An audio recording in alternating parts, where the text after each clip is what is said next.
What's up, peeps? What is going on?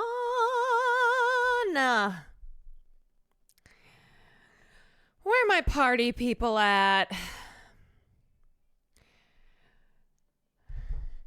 If you're a party people, raise your hand.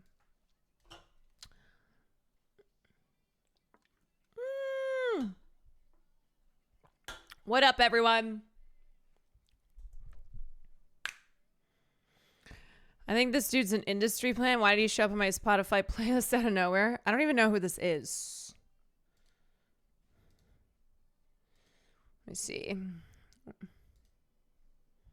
Somber? Addie K. Apple Jacks, thank you for the tier 1. Party Rockers in the house tonight.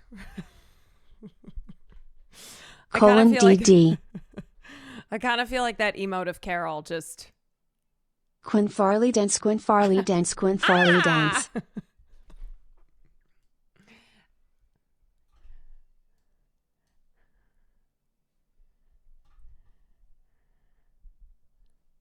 How's everybody doing? Joel, thank you for the 16 months. June Shadow, thank you for the 31 months. Anyone just constantly feel like you just see everything that's going on and you're like,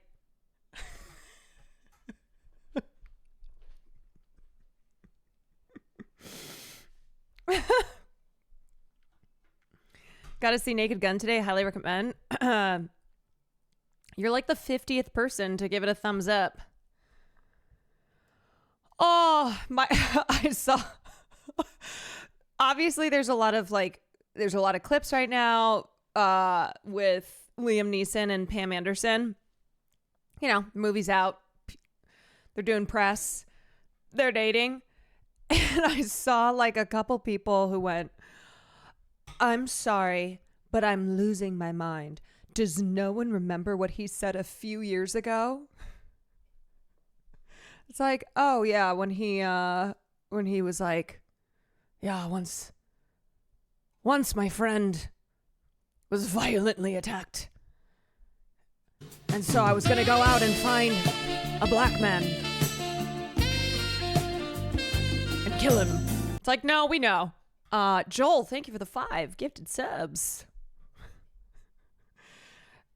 It's always that there's certain like there's certain tweet formats that are just always really funny, and the one there's that one which is the am I the only person who remembers XYZ?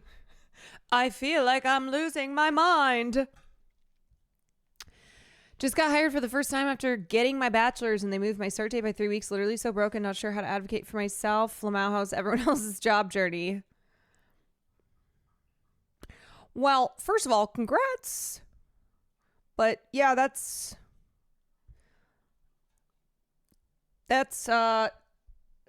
not good when you're like, I need to start work now because I need money. I need some money. Well, at least you have 3 weeks to hang out here, you know? A second longer Labubu apology video? Stop it. Say it ain't so. Hold on. Oh. Okay. So I take it that the Labubu lady saw that a lot of people were like, oh, okay, so you're just going to post 4 TikToks and act like we're all good here. After that god-awful apology, here's 4 more TikToks. Here's 4 more TikToks so that we all forget. Okay, let's watch this. Nothing like starting off a Monday stream with a second Labubu apology. Sir, A second Labubu apology has hit the towers. And it is 7 minutes long. Praying, she says, there's my second apology. You want to... Let's pray on it. Let's pray that she says, and there's my second apology. There it is. Let's pray on it. She's still posting after this? Of course. I would expect nothing less. She is the Labubu lady. Scandal be damned. Blackface controversy be damned. People that I have upset with the KSI. Can I also say, it is killing me that yet again, she's just got the same pose. She's got the hand up like this. It's the same spot. She is consistent. She's consistent in that. It's disappointing her apology is not in the form of a Labubu. Like at this point, at this point. Labubu. Now, as a lot of you have seen, I posted the video and I removed it shortly after. Now, my apology is for the people that I have upset on that. Now, I am sorry because I didn't know what blackface or the dolls were up until... Is this just the same thing?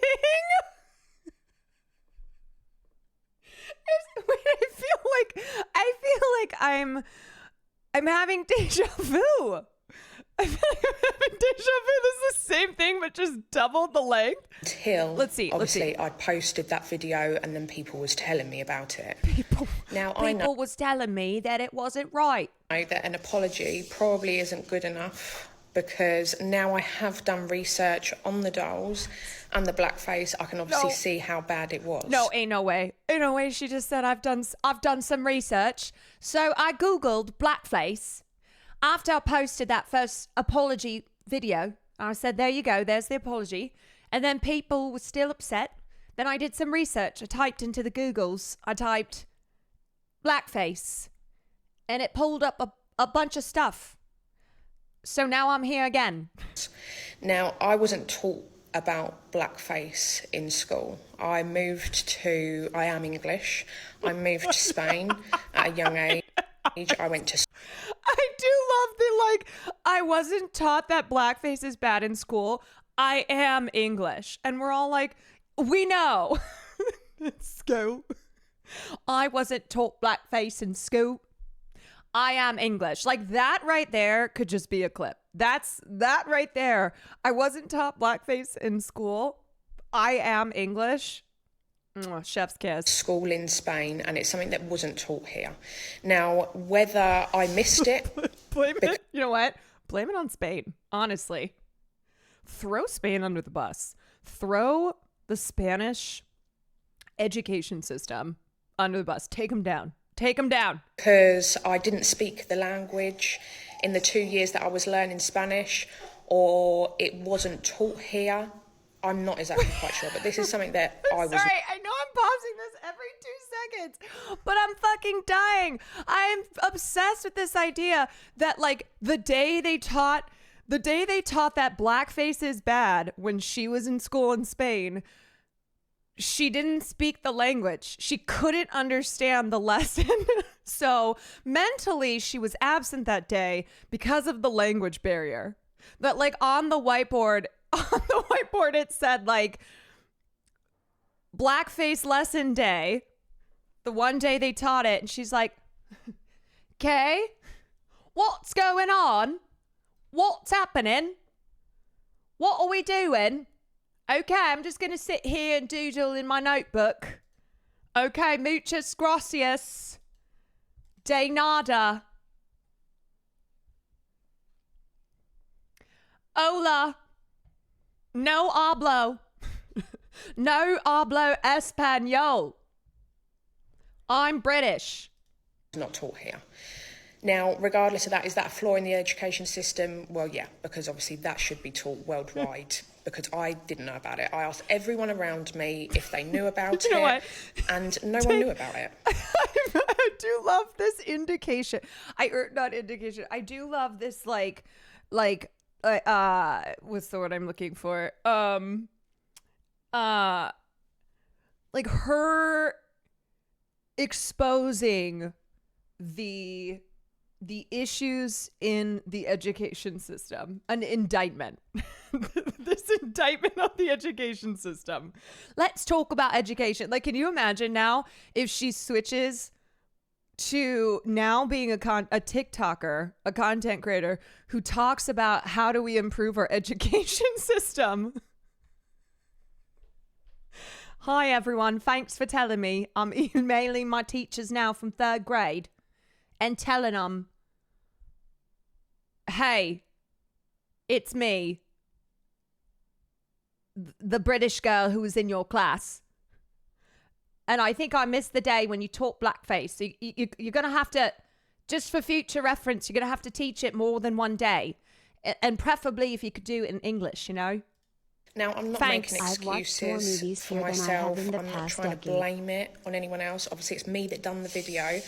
So that is why I am apologising. Okay. And I am saying sorry to everyone that I have upset and that I have offended. And in no way did I intend for that video to be malicious. I watch KSI, I watch The Sidemen. I'm just the Labobo lady. YouTubers, and I have done for years. And it is one of the YouTubers that I do like to watch. Now, a lot of people have said this and that information was on the internet. You should have known. I can't get over the first 2 minutes of this. Not just repeating the last apology video, but as I said, an indictment of the British, but also Spanish education systems. And then being like, but I don't want to make any excuses. Okay, at least I will say there is some improvement here. Crazy Cat Lady, thank you for the 12 months. Prez, thank you for the 6 months. Alias, thank you for the 5 months. There's some improvement here. She went from, if anyone was offended, I'm sorry, to I'm sorry for offending, I think, unless I just... Now, I have grown up in Spain and there are so many different races of people here. Now, I've had friends from Chile, Argentina, the Philippines. Do you think she knows Carlos Sofia Gascon? That's the crossover we need. We need the Labubu lady and Carlos Sofia Gascon. Africa, Holland, all over the world, because there are so many different nationalities here. Now, at no point through me growing up around all these different nationalities or races of people, however you want to say it, was there any racism. Now, the way the algorithm works, obviously, if I was to start to watch videos of... Okay. That is just simply untrue. That is just... Wait, you're... Girl. That's never been... Wait, okay, hold on. So now we're on the... There was no racism, so I didn't understand that racism exists. No racism in Spain. In Spain, in case you don't know, if all us anti-racists out there, I guess we got to be going to Spain. Also, you're right, Kaylin. She has effectively admitted that she did not do research before she made the last apology video, because now she's doing her research. So the last apology video was sans research. This was before she typed into the Googles, what is blackface? What? Yeah. So, notorious anti-racist continent, Europe. Yeah. Wow. Racism or anything along those terms, then on my For You page, videos of awareness of this would pop up. But because I'd never searched into it, because I don't have a racist mind. Okay. She hasn't out here. Spain and blackface still have a very weird relationship. Hold on a second. How could that be if there was no racism, though, growing up for the 2 years, or however long she was in Spain? How could it possibly be Spain's traditional Epiphany celebrations, where they are in horrifyingly racist blackface? Racism wasn't on my For You, so how could I know? Spain is kind of wild. Y'all, but again, this isn't lining up. This isn't lining up with there were people of all nationalities or races or whatever you want to call it, and there was no racism. But I guess she didn't Google. Yeah, this is the Three Kings Parade in Spain when teenagers put on blackface, and this has been going on for quite some time. They say it's racist in no way. You know what? Maybe she is Spanish. Did they even stop to ask any black person how they feel about it? It's their culture, their celebration. Who are you, foreign person, to come in and say what celebrations they may have? I love her being from the UK and then going to Spain and being like, this is just like home. They aren't harming anyone. Leave them alone, another person commentated. Are you telling me they couldn't find some black people in Spain to ask if this was offensive or not? Well, I will tell you that there is no racism in Spain, so no comments are needed. The elaborate affair was based in an imperialist and colonial history that celebrates white superiority. But hold on. But Lorena Zamorano Gameno, a counselor for heritage and tourism in Alcoy, told the paper there was no racist undertone to the town's heartwarming celebration. It's like those fucking heartwarming. Child raises money for mom's cancer diagnosis. Like heartwarming. A classroom holds a fundraiser after their teacher is diagnosed with terminal cancer. Like heartwarming. This town puts on blackface to celebrate a history that is based in imperialism and colonialism. Lux Progressive, thank you so much for the raid. What's up, everybody? Hello.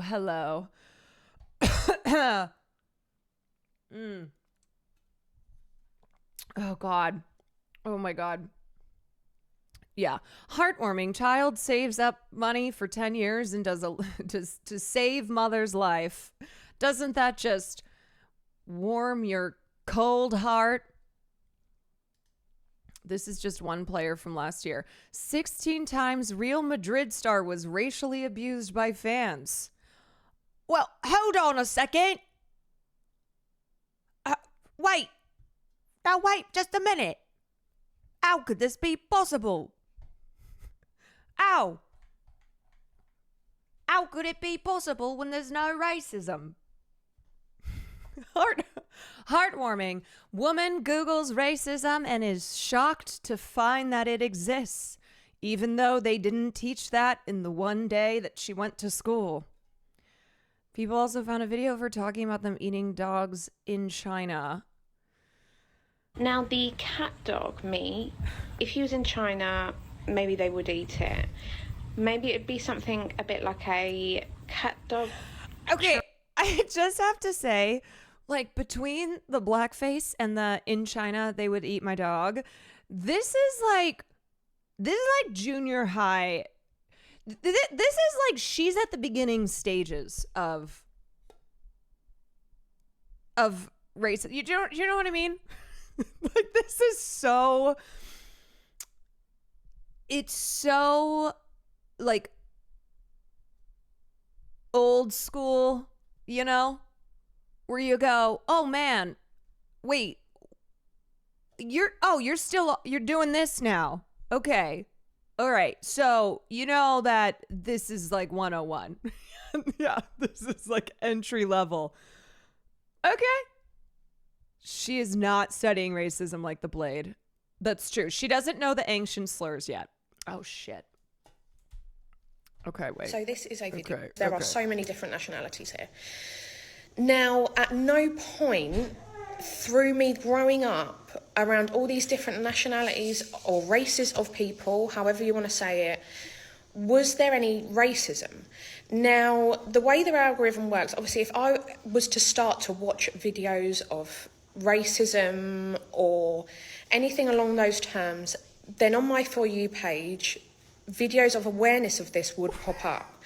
But because I'd never searched into it, because I don't have a racist mind, nor did I intend to be racist. Sorry. What are videos of racism? Do you mean like hate crimes? Or do you mean like somebody talking about what racism is?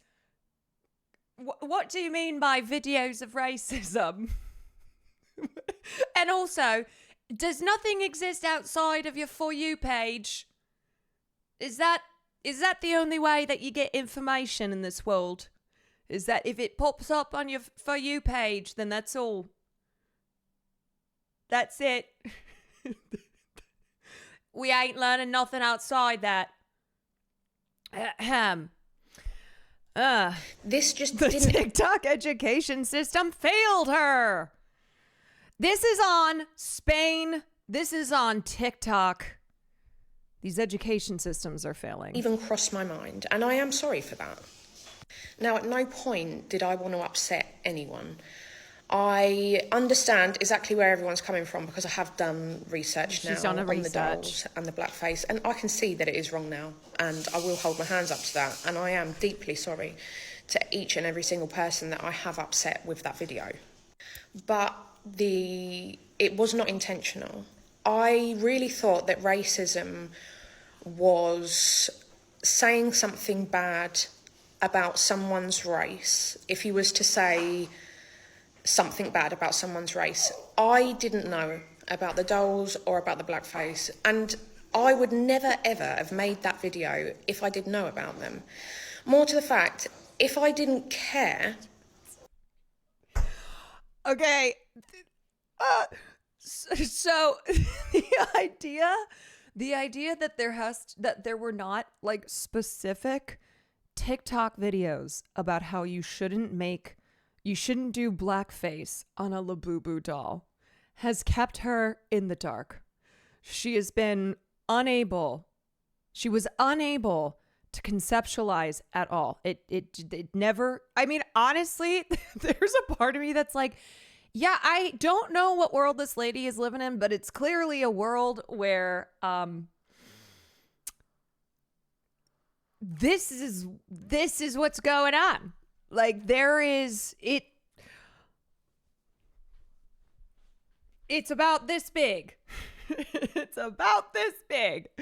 And there were no TikTok videos that said you shouldn't do blackface on a Labubu doll. So how was she supposed to know? I would have left the video up. Now, I know that for something posted on the internet, it's going to stay on the internet forever. Raziel Prime Fever 17 It had already blown up. Within 20 minutes, I'd taken it down. And yes, my apology was short because I didn't have enough time to research it. I still don't know the ins and outs of it, but I have been looking into it. I haven't had enough time to know each and every single thing about the blackface and the dolls. But I am looking into it, and I do realise... She is going to become now a blackface expert. And I'm just envisioning her now traveling around the world teaching others about the blackface.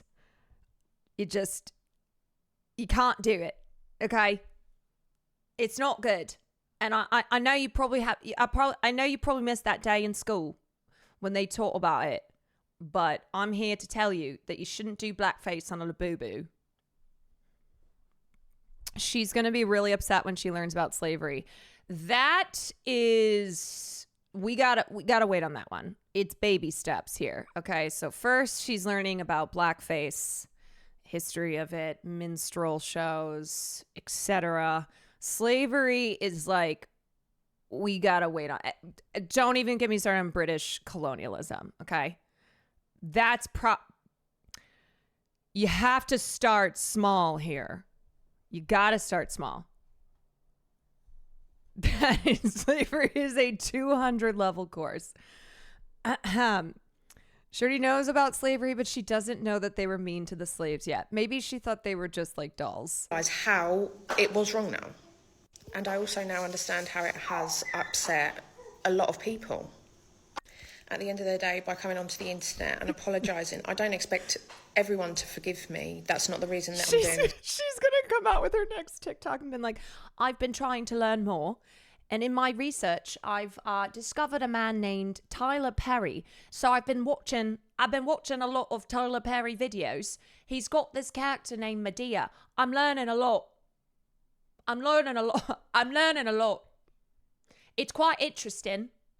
I think you should check it out if you want to learn more too. In this video, I'm doing this video to let you all know, because a lot of people said, what was the thought process? Now, I am not... Yes, racism is terrible. Where do we draw the line using an accent we weren't born with? Certainly not here. We're certainly not drawing the line here, Turkey 74420. If you think me doing this is any type of line crossing, well, I think you need to go with the Labubu lady and do a little bit of research. Not here, love. This ain't the line, that's for sure. This ain't a line whatsoever. Not at all. Excusing the video, nor am I putting the blame onto anyone else. All I'm doing is simply... The rain in Spain stays mainly on the plain. The rain in Spain stays mainly on the plain. The rain in Spain stays mainly on the plain. The rain in Spain stays mainly on the plain. The rain in Spain stays mainly on the plain. The rain in Spain stays mainly on the plain. I think she's got it. I think she's got it. I could have danced all night. I could have danced all night. And still have begged for more. I could have spread my wings and done 1,000 things I've never done before. You're good, Turkey. You're good. I got you. Apologising. I just couldn't resist the moment, though. Because I was clearly too naive and not educated enough on the whole situation. You also know there are absolutely people who would come in here and be like, you can't do that. That's racist. Hey, aren't you the bitch who's racist against white people? Something that I have been accused of before. Look, I am half a cracker. I'm half a cracker.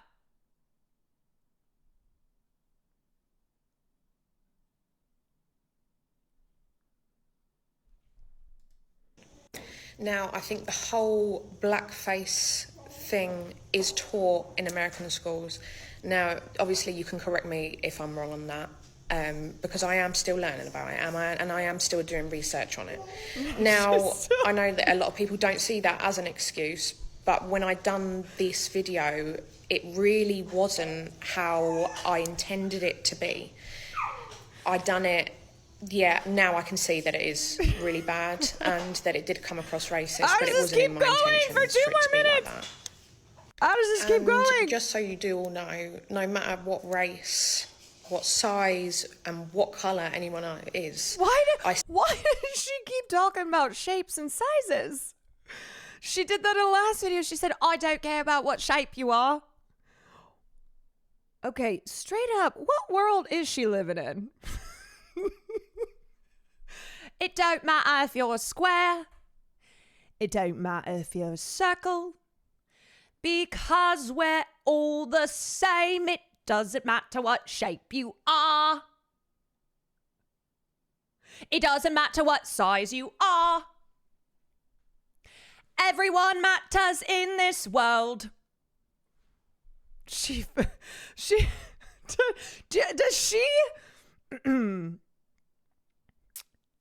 I am now wondering if she literally only lives, if she is like in an alternate universe where it's just inhabited by Labubus. Like her world is truly just Labubus.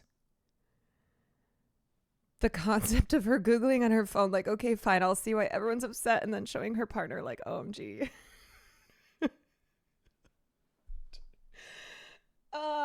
She has a ginger child. Oh no.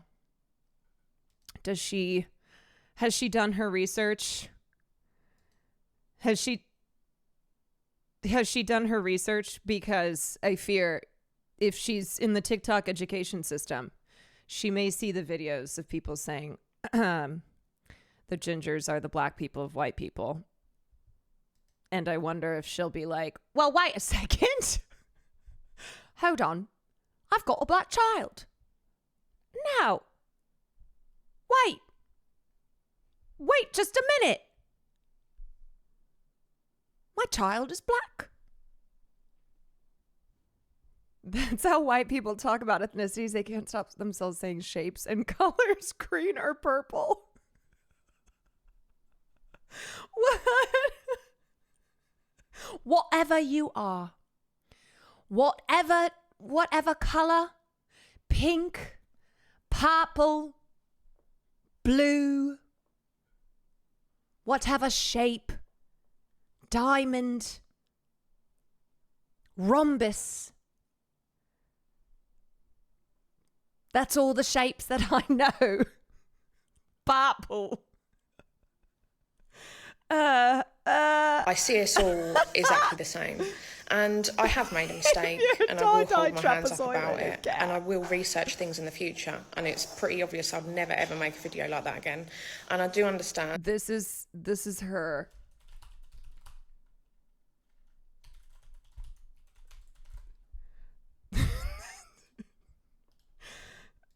This is her doing her research.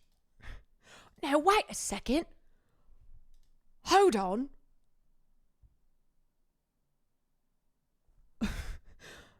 I'm learning things that I didn't know before. Oh, this is interesting. Oh, I had no idea. I had no idea. Things aren't really good, are they? Well, if you're white, it's okay. But for everybody else, it's kind of bad, ain't it? It's kind of bad, ain't it? Oh, oi, bruv. Oi. Oh, that ain't good, ain't it? Oh, oi. Oh. And how terrible Fucking that video hell. was now. So my apologies to anyone that I have upset, and I am deeply sorry about it. And it won't happen again, and I'm going to keep on researching these things and learn a lot more about it, seeing as I haven't learnt about it before. I'm not making excuses about my video. I'm simply If I took a shot every time she said the word research in this, I would be bloody wasted at this point. addressing the problem and the naivety and how uneducated I was on the situation. And I will be doing better because I am looking into it now. And I am sorry to every single person that I have offended on it. And in no way did I intentionally want to be racist at all. And I know that that doesn't make it not racist. I know that it was very offensive now because obviously I've searched this stuff up and I've done she did her research because as she said, she searched it up. So the first apology video, no research, none. No research whatsoever. Second apology video, after she researched racism. Research on it. So this is a sorry to every single person that I have offended, and it will not happen again. Now, the last thing I wanted to do was upset anyone in that way. It's really not the person that I am. So, as I said, I don't expect forgiveness at all, but I am apologising and I do hold my hands up, and I do know that I was wrong. Lady again. Oh man, you know what's interesting is, and it is one of this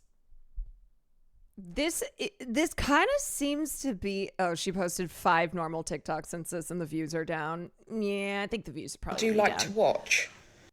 I fear she didn't take this as serious because British people don't seem to be confronted with racism like in the US. Here in the US, they had mammies and stuff like that, but they even have Black history. They're like, this is so left field. Oh yeah, no, this is like par for the course kind of shit. So I will say, I mean, maybe she had to do the second apology video because she recognized her views are down and she saw a lot of comments and was like, wait a minute, maybe that didn't work. I do think it is true I don't think she is a very smart person. And there's like not an excuse for this kind of stuff, but I genuinely look at her and I go, the Labubu lady ain't too bright. Ain't too bright. She's doing a research now. This is the UK culture she lives in. Day in the life of a true Brexit geezer. Oh, hell yeah! Wake up and meet the wife, Susan. My little princess. Isn't she beautiful? Time to take George to film. Why does this have 4 million views? Rev up the Bugatti. Yee. Quick stop at Toby's and load up that plate. Get a pint. Grand pitch looking lovely today, lads. Just a bit of banter. Chippy makes a 38-0 loss better. Pop down local bride, good old pie, look at that. Susan made dinner, lovely. Pop down, have a couple pints with the lads and finish up at the Fortress of Dream. Just a bit of banter. Just a bit of banter, innit? Oi, bruv. I have never seen that before. That is my first time. That is my first time. Oh, boy. You know, I think the takeaway here is that we should all be doing our research. Okay, we should be researching every second of every day. Now, my question is she researching on TikTok? Would love to know what her sources are. Would love to know, like, if in fact she only resides in TikTok. Like, I just kind of imagine the like TikTok box around her. she can't go outside of it. She is stuck.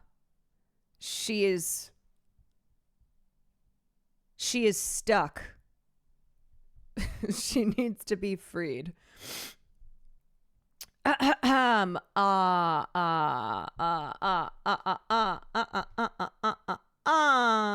Okay. On a very related note, here's a clip of another streamer I follow from just a couple hours ago who's playing an old video game and changing the character's costume. And well, let's just say he switched to another game. Uh-oh. But be careful. In some areas, they might bring attention to yourself. Got it. You can get closer to a guard easier by pushing the square button and then sneaking past. On your spookometer, you can see if the guards are becoming suspicious. Move away until it gets its regular color back. Hugo, no. And remember your Hugo. Press the R1 button. I'm sorry. What game is this? That should give you some breathing space for a while. Oh, Hugo, Hey, it's Honey Bunny. Don't let the guards catch you, or you're done for. Hugo, no! Oh, no. Yeah. This is just like an old... Hugo dyes his skin for the afro costume. Ancient Hugo? Hugo, no! Have you ever played Scrandle? You pick which scran you think more people would choose to eat. It gives insight into the British mindset. I've never heard what the hell that is. What the hell? Okay, what do I play daily? Sure. Oh! Each food item has a percentage rating as decided by social media polls. Click which food item you think has received the higher rating. Think about everything you see, the price of each item, the country, the quality of the photo, any included extras. You know, I'll be thinking about it. Okay, let's scran. So, okay, what we have here is some sliced onions on a piece of bread. Okay. Great. That looks so tasty. And then pizza and pepperoni. So I have to pick which one I think looks better or what I think the Brits prefer? Which one most people like? Okay, well, I'm gonna go with the pizza. Great. Okay. We're starting off strong. Oh God. Okay, the Fleet Dog. Sausage, bacon, cheese, and onions in a baguette versus duck loaded fries. I don't think duck is something that is necessarily has mass appeal. I'm gonna go with the Fleet Dog. Oh wow, 90. Hold on, let me put my camera back down. 90. It was like 90.6. Okay, macaroni cheese pie. God, that looks like shit. Or the double mega burger. The double mega burger. I'm gonna go with the burger. I don't know. People fucking love burgers. Don't forget to look at the prices. Oh, this is $2.50 for the macaroni cheese pie and $5 for the double mega burger because it's double mega. It's double mega. Rebel Mike, thank you for the 24 months. Knocked Ox, thank you for the 35. Okay, let's go burger. Okay, I'm actually kind of good at this. Hello. Ham and salami pizza. 9 pounds. Katsudon, pork cutlet with rice and curry sauce, $3.70. Why do I think people are going to be going for this ham and salami pizza? This looks like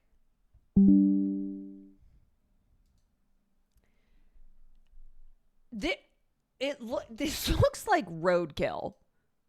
Oh, okay. I was wrong on that one. Thank God. Thank God. Okay, bacon cheeseburger. That is not a cheeseburger. I'm just gonna say.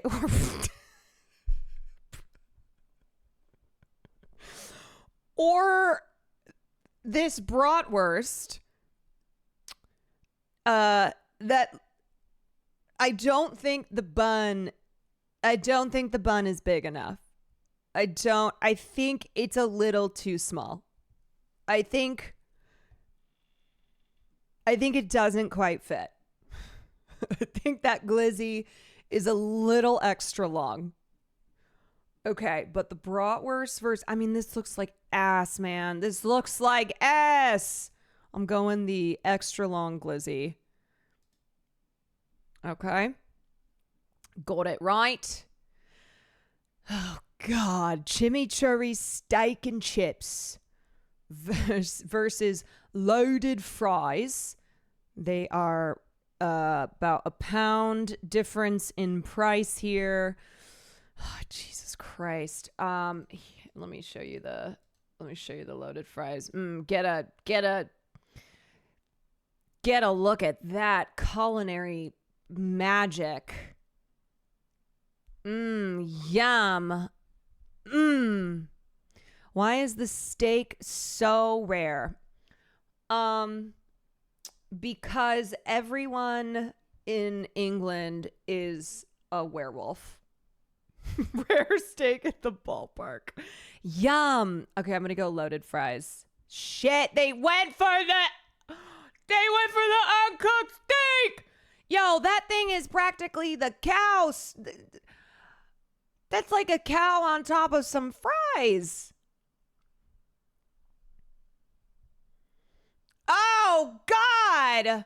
Oh, no. These are getting worse. Bacon double cheeseburger. That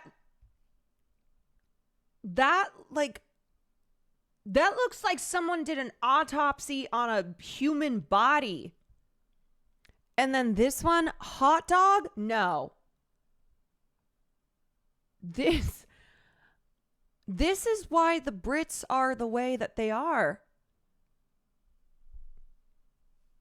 Don't care, looks delicious. This hot dog here, you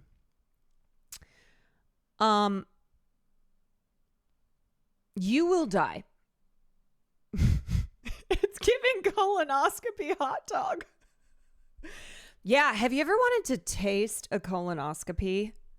Well, here you go.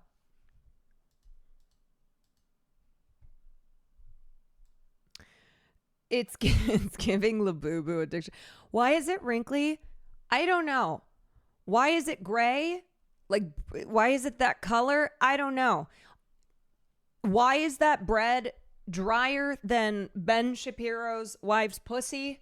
I don't know. A lot of questions here. Somewhere there is a hot dog out there that is the substance version of whatever the hell this is. It's giving foreskin that has died. Like, what is the medical term I'm looking for when, like, your skin has died? Anyone? Let me. Necrosis.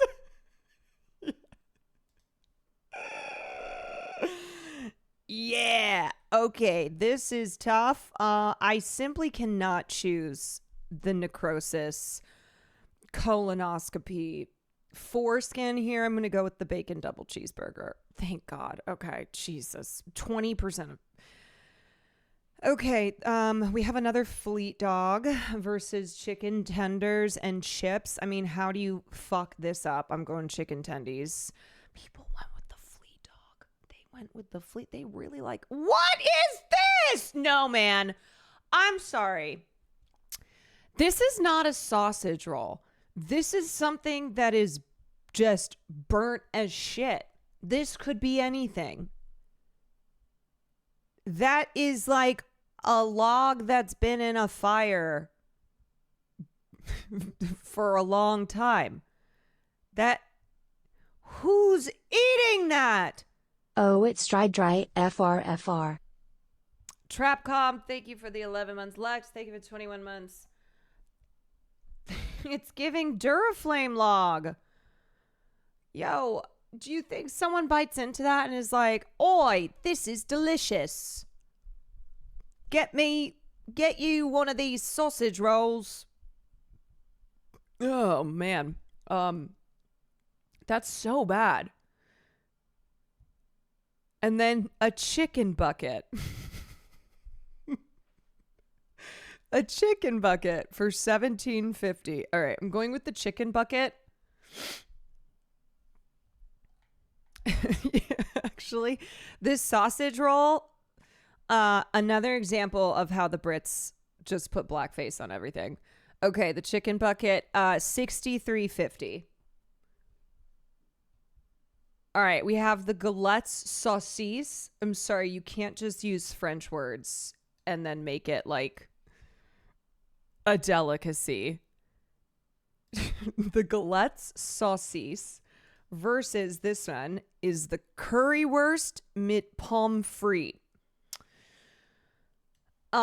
This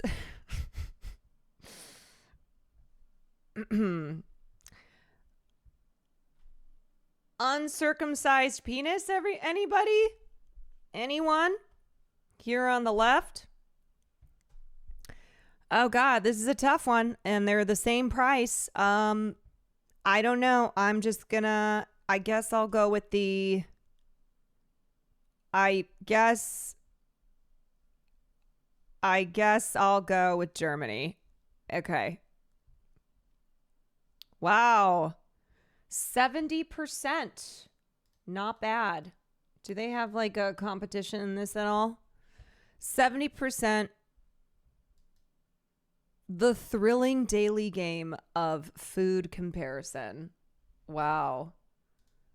There's, y'all, there is some amazing cuisine out there that you are missing. You're missing out on. You got to go travel, all right? Especially, Americans always talking about how America is just so great and they never need to leave and never need to go anywhere else. And there's a lot of, there's just so much in the UK food related that you are missing out on. Okay. How about tacos? Thank you for the bits. All right. Wow. Wowie. What a way to start off the stream there.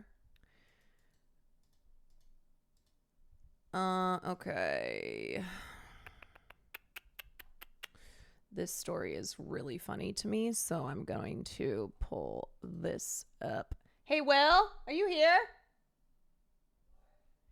Can you turn the air down? No, I just got out of the shower.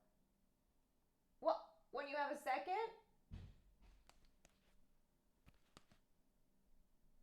You don't have to like do it naked. Okay. Yeah, it's hot in here, man. And that looking at that food, sitting here sweating, love it. I was like, can you turn the air down? He goes, no, I just got out of the shower. I'm like,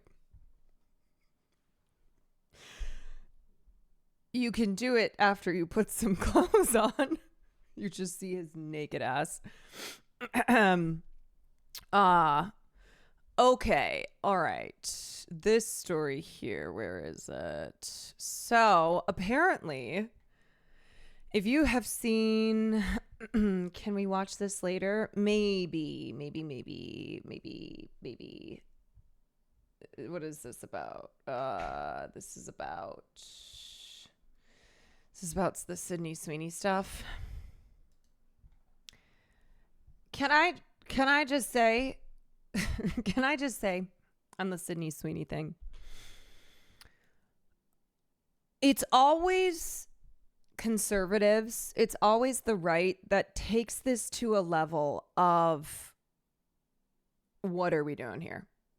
Where you have the White House, you have the President of the United States, the most powerful person in the world, who is tweeting, commenting on Sydney Sweeney's ad campaign. This country is so fake.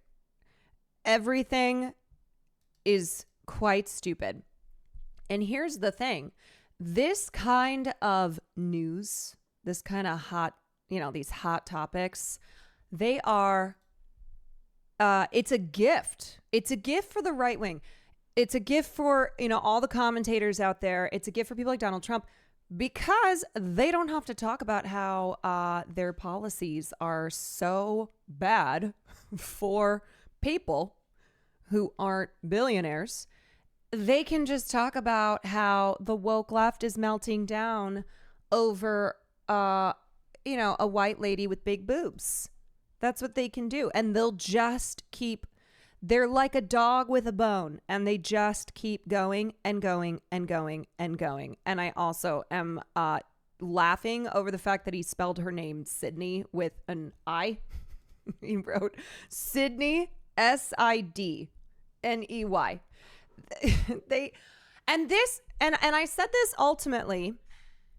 said this, that ultimately American Eagle is a company. Their bottom line is we need to make money. We need to have people talking about us. And so these companies understand the environment these days. They understand the attention economy. They get that they have to like generate conversation, controversy, etc., and try and ride those waves. And they don't give a shit about being mindful, right? Being thoughtful in their advertising and their marketing. They oftentimes will just look at like, hey, what's the cultural zeitgeist? What's happening? What are the things that like generate attention online that then can potentially be turned into sales, like success for our company. This is the kind of shit. And now they have like, you have the President of the United States, who of course this is the kind of stuff that he wants to talk about. Of course he wants to be like, see, this is why I'm number one. I took out Taylor Swift. Ever since I alerted the world as to what she was by staying on truth that I can't stand her, Taylor Swift is done. Bud Light, over. Sydney Sweeney, hottest ad out there. 2 thumbs up. Here's a Swiftie gagging a conservative. Those with the mental capacity, despite no longer being hot, according to the U.S. president's 4th meltdown over Taylor Swift this year, Taylor remains the best-selling artist globally this year for the 5th year in a row.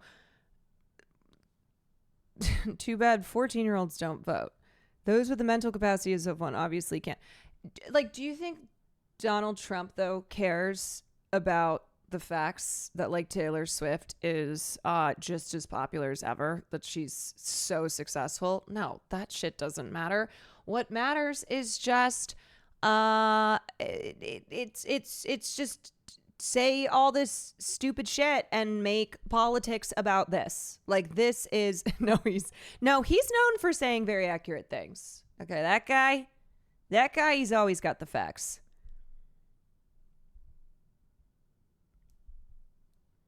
Broski, Sydney Sweeney just gave us culture war slot for the next week. Yeah, and I just don't. It's confusing to me, people who think that, like, American Eagle cares. They're like, why hasn't American Eagle condemned this? Why hasn't Sydney Sweeney? It's like, do you think these people, like, it's all about, it's just branding, you know? It's about the brand. It's about, you know what Sydney's actually really smart about? Or her team, whoever's calling the shots, is not getting involved in the actual discourse. Because if the controversy is generated around you, if the conversation is around you, then you get to you don't have to be a part of it. It's just you're at the center of it, you know? It's funny how the right is laughing at the left over this when Tucker Carlson had a complete meltdown over the green M&M wearing flats. Oh, I mean, there's no lack of hypocrisy here. There's no like being consistent. There's no like morals, principles, etc. As I said last time, these are the same people who, you know, on the internet would call Sydney Sweeney mid. Remember when there were photos of her in her swimsuit in that were taken by some fuck ass paparazzi and she was in her backyard? And then that was like a week plus round of Sydney's like, ladies, don't get fat. Women, the worst thing that you can do is get fat. And then these same motherfuckers now will post photos of her in lingerie and be like, haha, we won, posting this to make a liberal mad. It's soup for brains. It's soup for brains. They don't give a fuck about like being consistent or actually, you know, this oh, that's an insult to soup. Yeah, I do like soup though. I do. Megyn Kelly is celebrating Sydney now after years of bashing her. Yeah, the same conservatives who are like, these women are whores. Look at them showing off their bodies like, oh, they just are, they're just, this is what progressivism does, right? This is what woke does, is that it tells women that it's okay to walk around half naked. And then now, because of Sydney Sweeney shit, now they're just on the opposite side of that. This post is now a part of the official presidential records. Yeah, it's a part of the official presidential records. Go get them, Sydney. Go get them. Yeah, so just like understanding from how marketing campaigns work and how companies are trying to compete in the internet era, in the economy of attention. And frankly, because of just how open fascism is, and you have all these white women who are sig heiling and posting photos of themselves doing that, which is like, okay. make no mistake that companies are not at all trying to be the ones that are like at the forefront of progress. Okay. They are following what they think is the zeitgeist. They're responding to the temperature, to the environment that is the current one, and trying to apply marketing campaigns about that, which is why when Pride first started being, you had all these corporations that were like, yay, gay flag, like, woohoo. And then when fascism took over more, when Donald Trump is out here like railing against everything and everyone, more and more of these corporations are responding to that by like, oh yeah, Google's going to be removing Pride Month from the calendar. They're not even going to like do the aesthetics of allyship because that doesn't seem to be what the zeitgeist is right now. It seems to be more of like this controversial, like wink, wink, nudge, nudge, fascist bullshit. No more rainbow Target merch. Yeah, it's just about money. It's about like nobody gives a shit about American Eagle. Donald Trump being like, go buy these jeans. First of all, these are jeans specifically for women. And I think the thing that pisses me off the most about this is like, it's disgusting that the Sydney jean that's being sold at American Eagle, 100% of the profits are supposed to go to a domestic violence crisis hotline. It is supposed to be like raising awareness and to the benefit of domestic violence survivors. Do you see that anywhere in the conversation? Of course not. No. That's what like a lot of people who maybe you're late to the game here, maybe you like are just seeing the discourse after it's become this blown out. Yeah. So the reason that Sydney Sweeney did this campaign and has the Sydney jean, which is a jean, jeans that are being sold at American Eagle that have a butterfly on the pocket, the butterfly representing domestic violence survivors, was to raise awareness and money for this nonprofit that supports survivors of domestic violence. And I'm sure that this is the first time that some of y'all are hearing about that, because that's not what this was all about.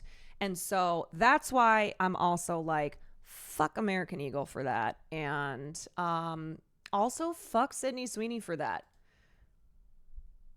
It's gross. Yeah, it's gross. And now this is what it's all about. Yeah.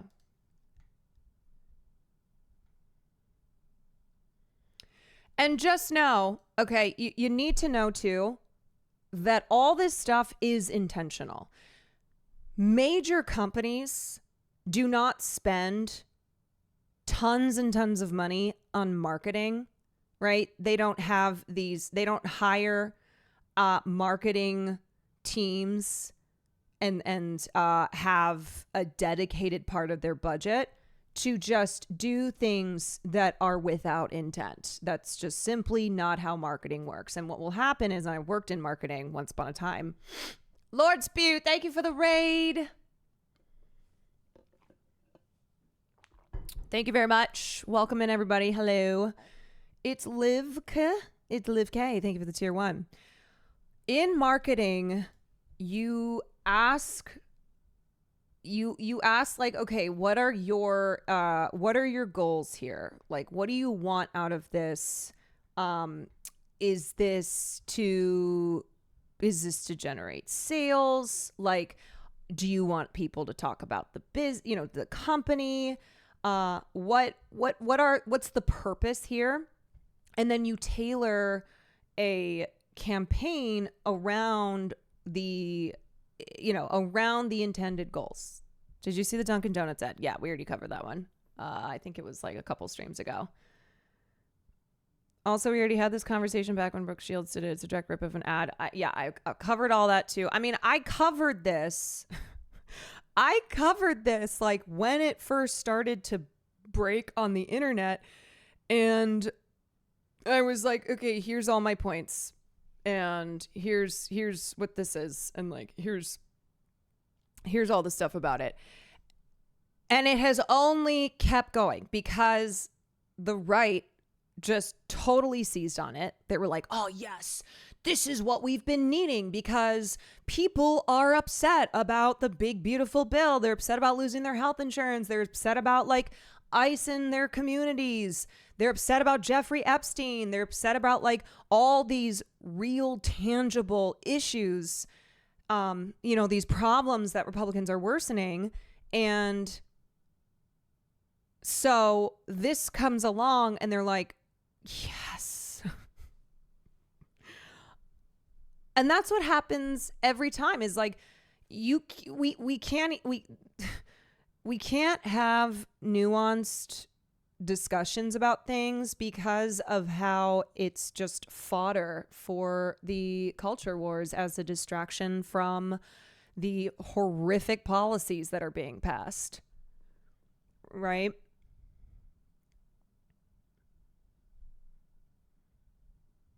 This is the Kendall Jenner Pepsi ad. This is everything. This is everything that goes viral. That is, discussion is being generated, usually starting on the internet, and then it moves into the, it moves into the world of politics, of commentators, of mainstream media peeps, the president of the United States. But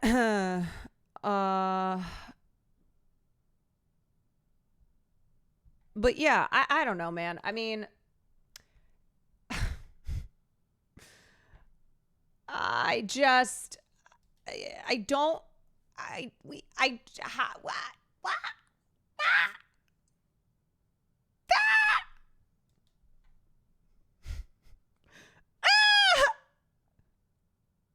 I'm short circuiting. I am. Because it's also like, I don't know, all this outrage marketing, right? The driving debate and engagement and riding the wave as long as you can. And this not resulting in any change, right? Like this, whatever, all of the discourse, all the discussion around Sydney Sweeney is not translating to anything real and tangible. And I just don't know what we do here. I don't know, right? Because I think like I'm a person who looks at what's happening in culture. I talk about things that are popular, that are indicative of the state of our culture. And yet I also am like, we are just in this nonstop cyclone of this thing happens. There's no inability to be at all having genuine conversation, right? Like talking about something, because it just is purposefully intended to generate outrage and to just dominate conversation.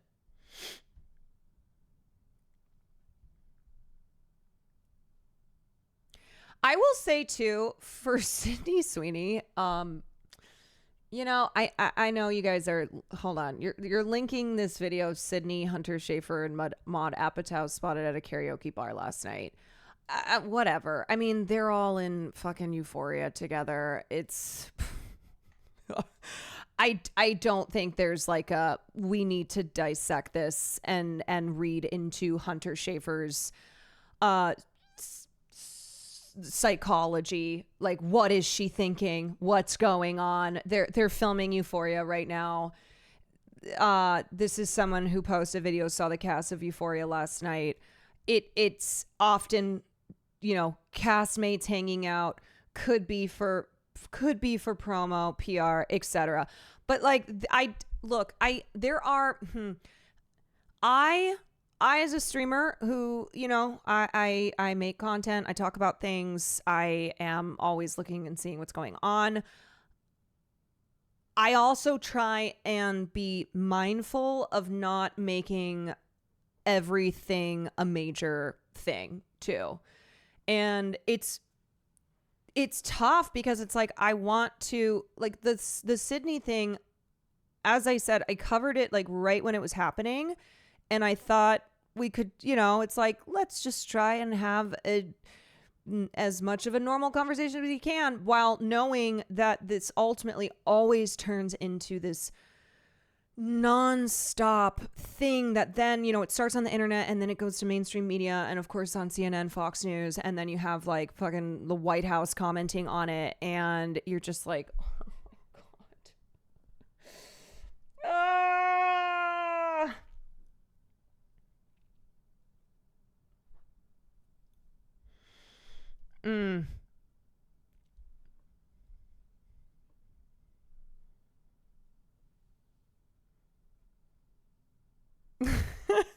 You handled it well too. It was well handled and had good discussion, and it's frustrating.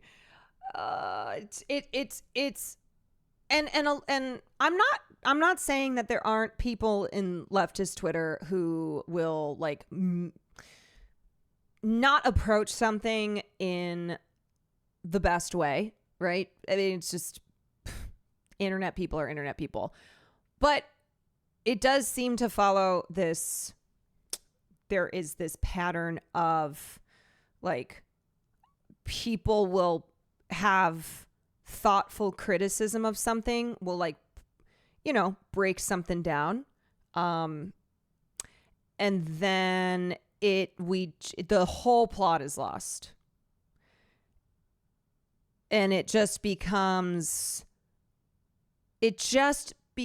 a way for, it's just food for the right-wing outrage machine. You know what I mean?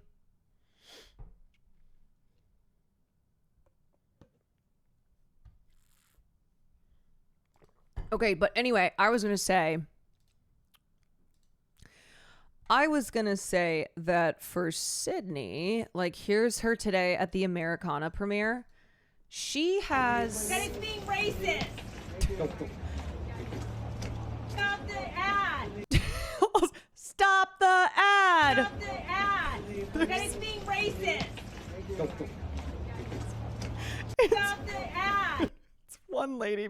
Stop the ad!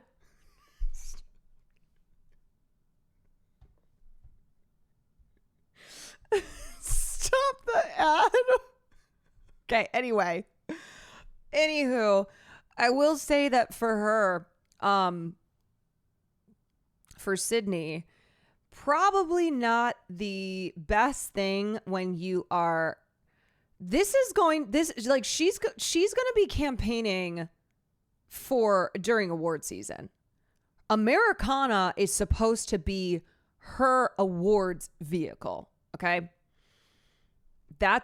This is the type of role that actors will take on because of the transformative element of it, knowing that the Oscars and other major award shows love when actors just undergo a great transformation. They love biopics, all right? Especially with like the politics of it and being just being the type of thing that on paper should be well received by awards voters.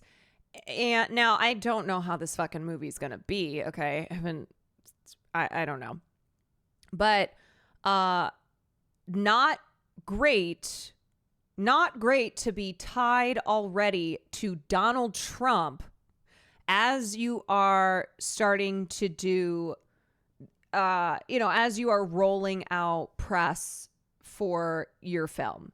And it's August, so, there's still a bit until award season gets into swing. But just the way that you think this is going to stick to her, I don't know. I don't have a crystal ball.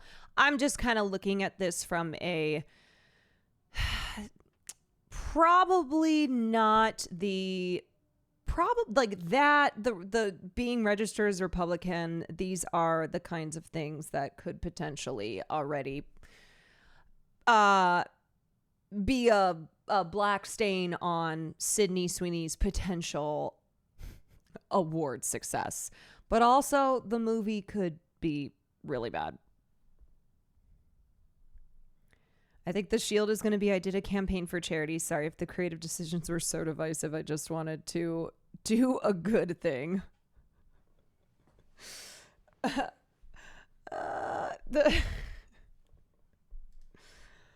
Did you see this though?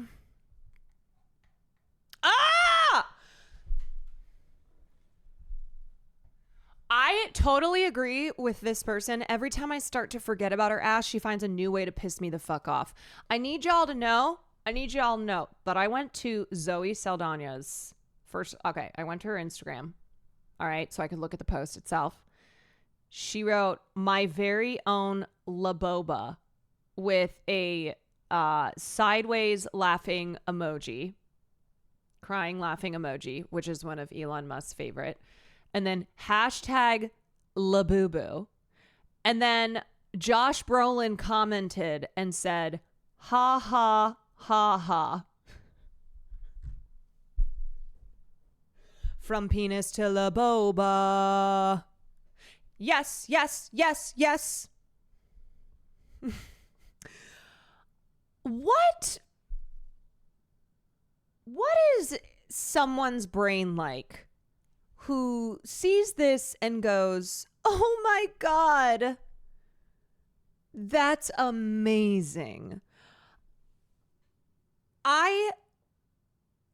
This is one thing that I will not back down on, okay? I usually like to be pretty chill about stuff.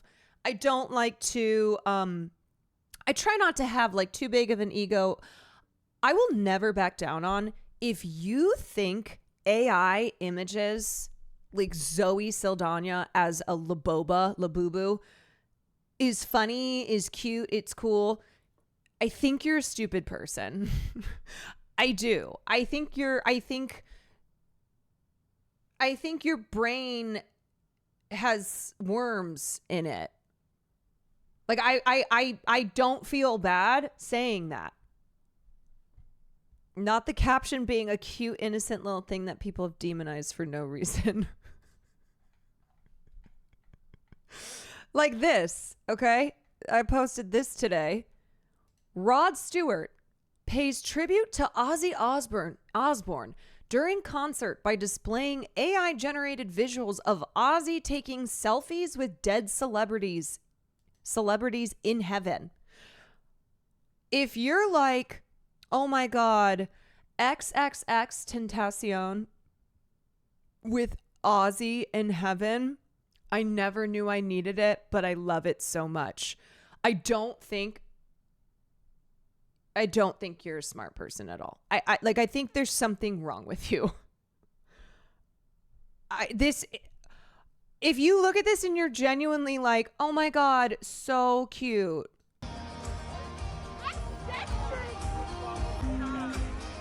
Wow.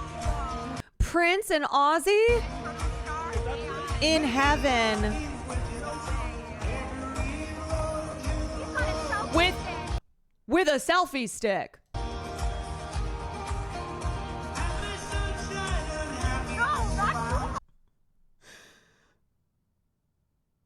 Tupac? Also, I'm sorry. I think that's supposed to be Aaliyah, and that just feels even more offensive to me. Like this, it's so disrespectful, and it's also so stupid.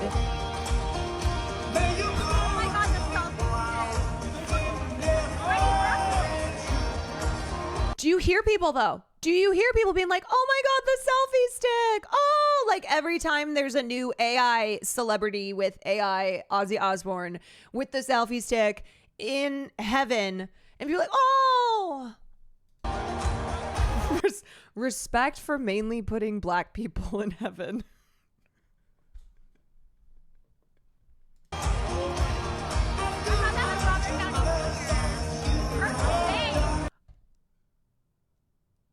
Kurt Cobain would have hated that shit. Okay? All right? I can say without a doubt.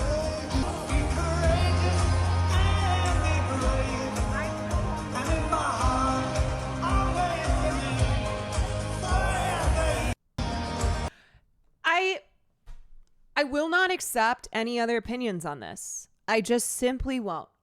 This is really one thing that I am not amenable on whatsoever. There is no convincing me. I will not entertain any other opinion. I really think that if you think that this is cute, if this makes you feel emotional in like a, oh, it's so sweet. Oh, look at how lovely that is. I think you're a bad person. I think you're a bad person. I think there is something fucking wrong with you.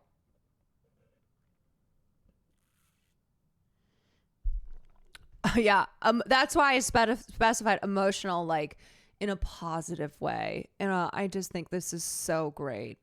I just think this is so lovely.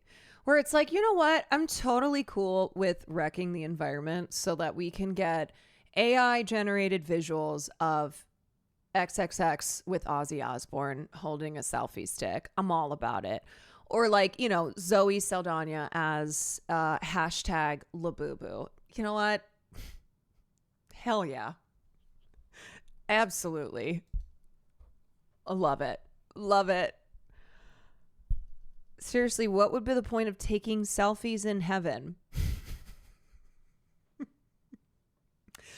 Hey guys, it's me and God. Just wanted to say hey. How's everyone doing down there? It looks like it still sucks ass. Things are really great up here.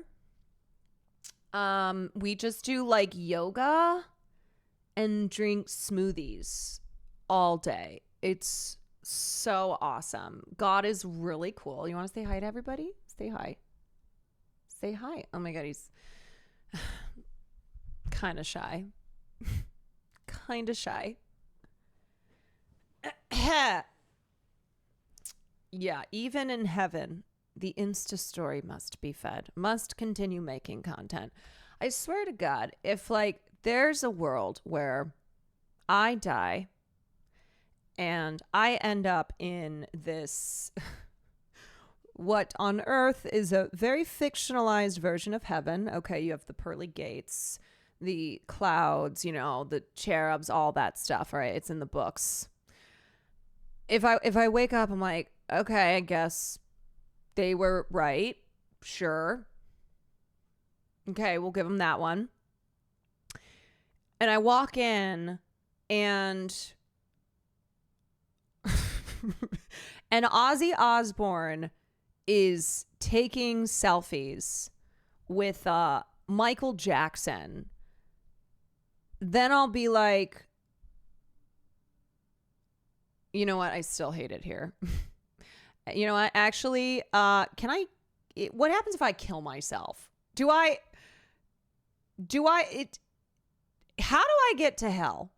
Like if I get to heaven and there's and like people are making content, you know, like I get up there, I'm trying to chill. I'm like, whew, I'm ready to relax. I'm ready to just have an eternity of chilling. And there are content demons up there. Then I'm going to get a one-way ticket straight down to hell. I don't care. What's up? It's your boy, Cupid. I'll be like, Can't watch Caroline stream in heaven. This is the bad place. This is the bad place. Also, did you see they want to use AI to revive Robin Williams? They will not leave this man alone. Let him rest. Let him rest. They keep trying to AI Robin Williams. Yeah, he was the fucking best. He was the best. But let us live with what he gave us when he was still alive. He is now gone. He is dead. He does not consent to this.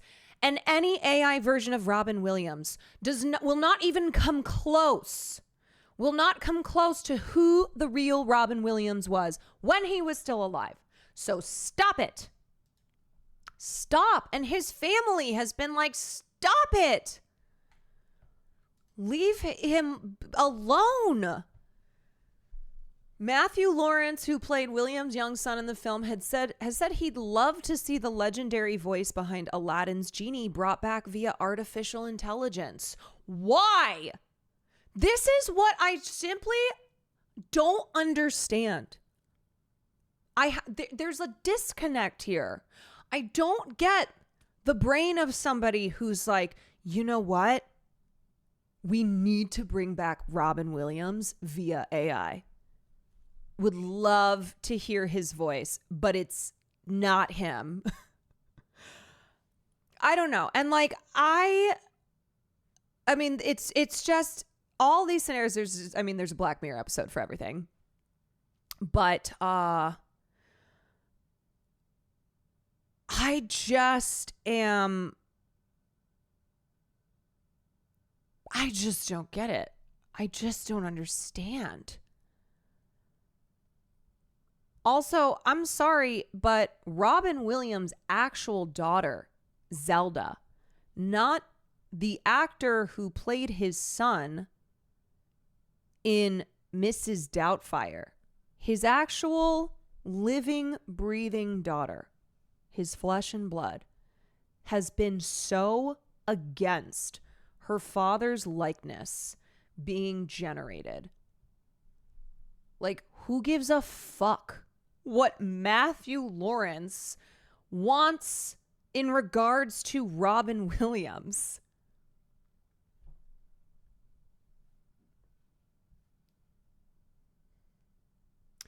Feels entitled when people want to keep using someone's likeness to create more content for themselves once they've passed. Yeah, like there is just something that speaks. This is like a fundamental thing with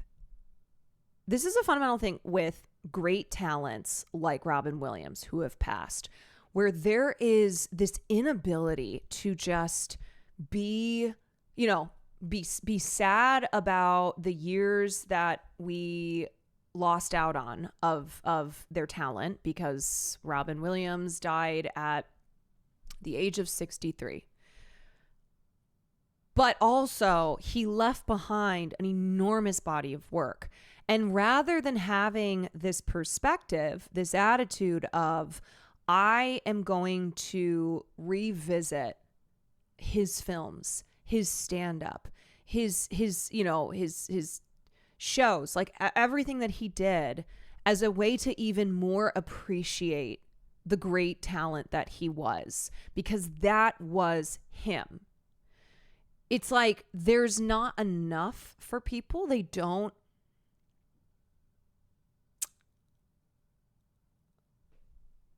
What, like, why do you want an AI voice of Robin Williams? It's not him.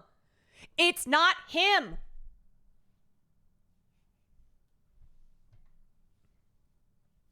I would love, now obviously with the respect and with the okay from his family, well, guess what? You're never going to get it.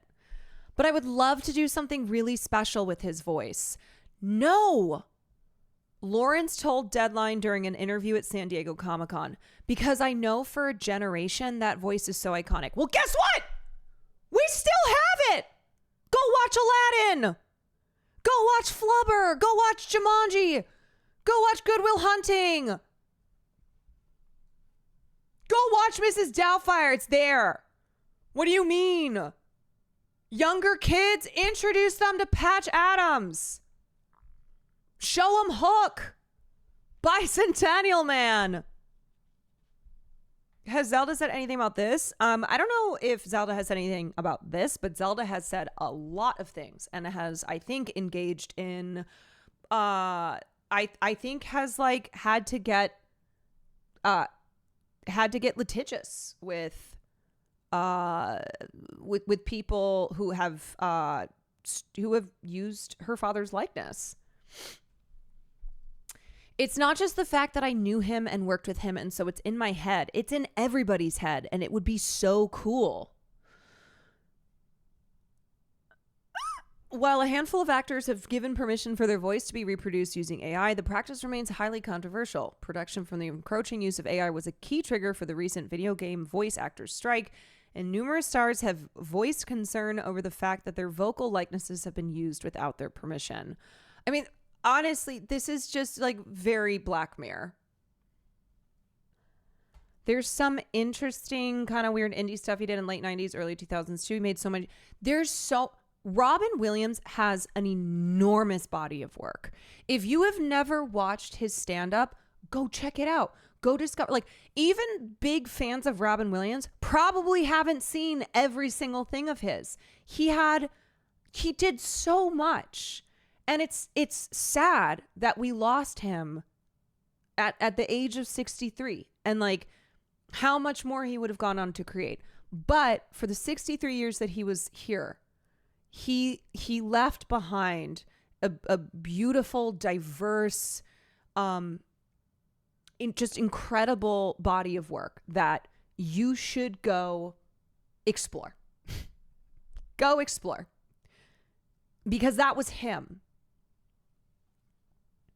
Making an AI image of the man, Prince, who explicitly said in his will that he never wanted any fake recreated image of him after his death, is crazy. They knew that before putting his image in there too, because this isn't the first time when using his likeness has come up. Once again, fuck you, Justin Timberlake. I'm always about fuck you, Justin Timberlake. Using Prince's likeness in direct confrontation with his family. Okay, I'm done. Yeah. When we have thousands of actors looking for work, untapped talent, why do we need to flog the dead ones to death? Let the next generation come up. Yeah, I mean, I just, as I said, this is a fundamental difference in what, in like, everything. It really is you either think this is acceptable, and not just acceptable, but wonderful. Like it's like Robin Williams never died. It's like Robin Williams never died because we can just generate his voice. We can have him read the Pledge of Allegiance. Wouldn't that be amazing to oh, here's Robin Williams singing WAP. Isn't that so funny?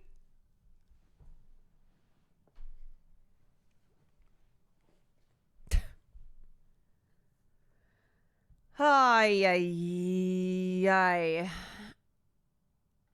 Ay, ay, ay. Oh my God. And it always stuck with me. And then during his passing with the AI coming out, I'm like, man, he's got to be the voice of AI. He's got to be the voice in something. No, man. No. Fuck you, honestly. Fuck you, Matthew Lawrence. Please understand why this is so wrong. Why this would actually do harm to Robin Williams' legacy. That it's like, for fans of his, and there are many, that there has to be the other thing too is like, look, we're not immortal, and that's almost part of the beauty of creating art, of like consuming art, is that we are here for a finite amount of time, and it's what we do, what we ourselves, what we engage with, how we connect, what we create while we are here.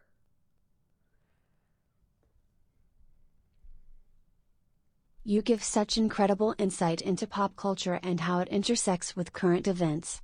I love tuning into stream to watch you cover things like this, but also to watch you game or do whatever you feel like doing. You've quickly become one of my favorite streamers, and I'm so happy. And I'm so happy to support your work. Thank you, Ink Frog. That's very kind. And thank you for the 4 months. Nice Bathroom. Thank you for the Prime. Trodehound. Thank you for the tier 1. Oh, boy.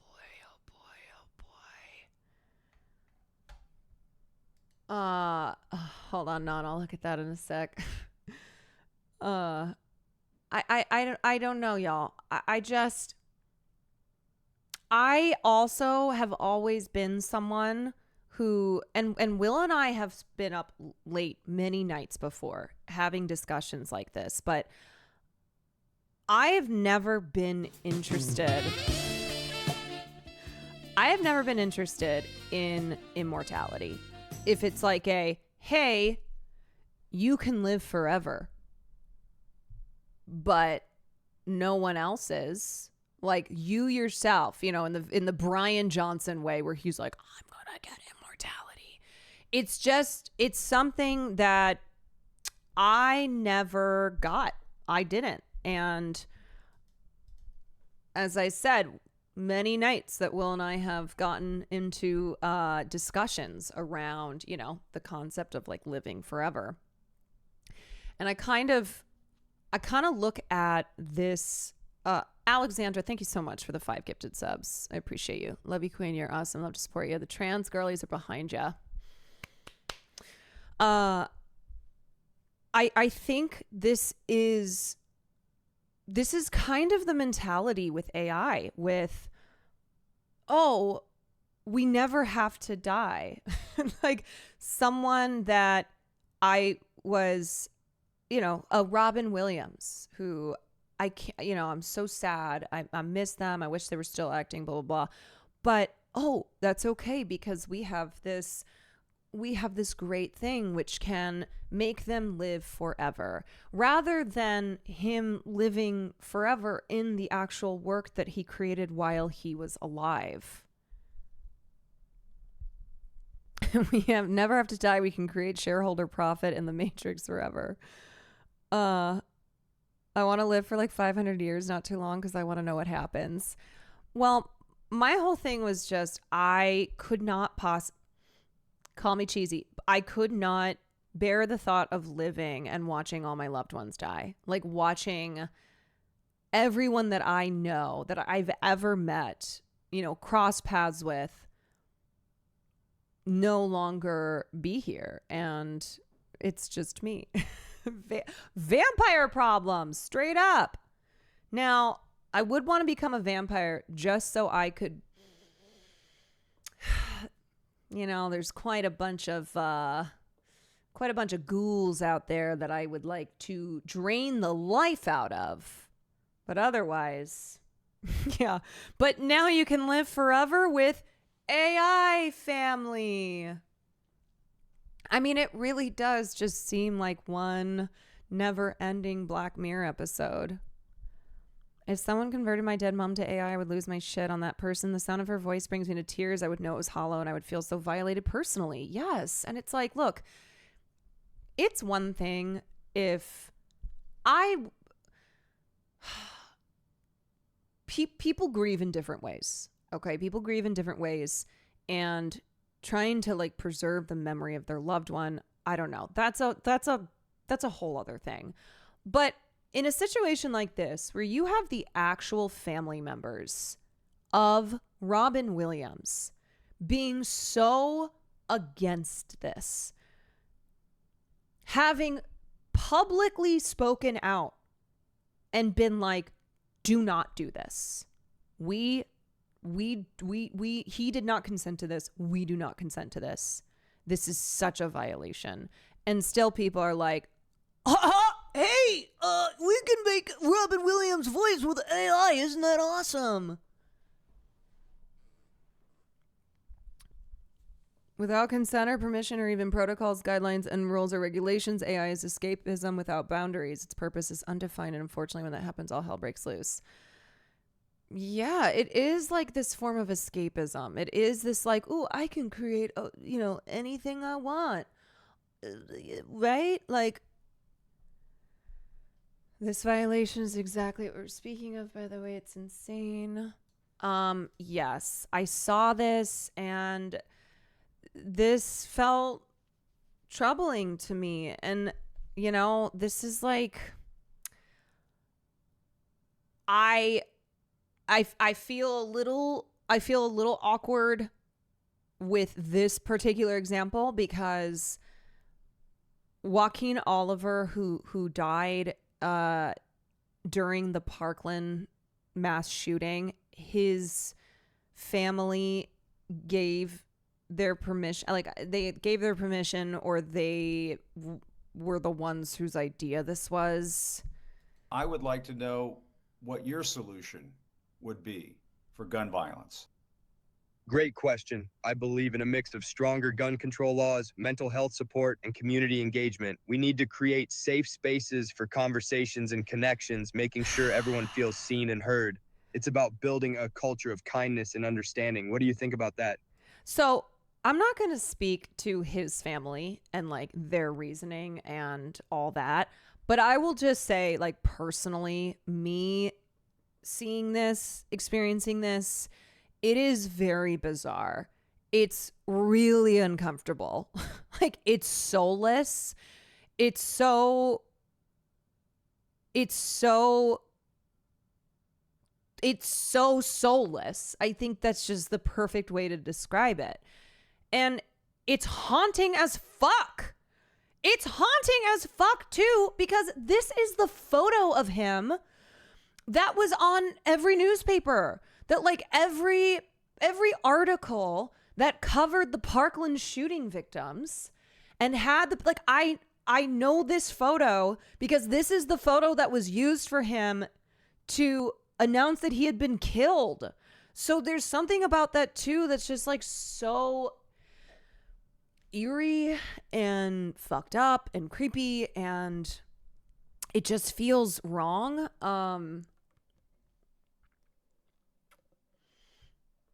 And also, like, Jim Acosta, what are we doing here? What? Like, oh. And there's also something that feels really depressing about the fact that we are so far from adequate gun control in this country that we have not made strides in fixing the issue of gun violence in the United States, that it's like now we're bringing out the dead, a dead victim of a mass shooting who, he was a teenager, and we're AI generating him talking about how we need gun control.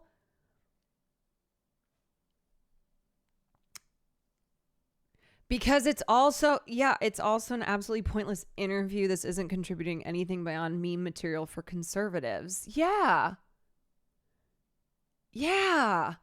Like, there are plenty of survivors of mass shooting, of gun violence, who are out here advocating for gun control. Like, real human beings.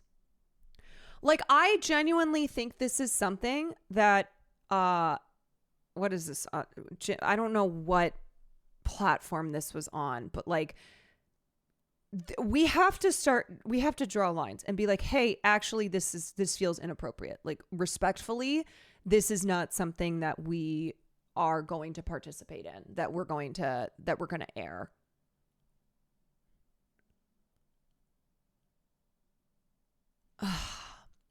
Yes. Also, I was watching the doc on the girl whose BF killed her in National Park a few years back. The doc. Gabby Petito. Yeah. The doc started to use her real voice with AI, and I had to stop watching because it felt too strange to me. Yes. That is something that has been ongoing in true crime. There was the other Netflix documentary. I can't remember what it was, but they also had used AI for the victim.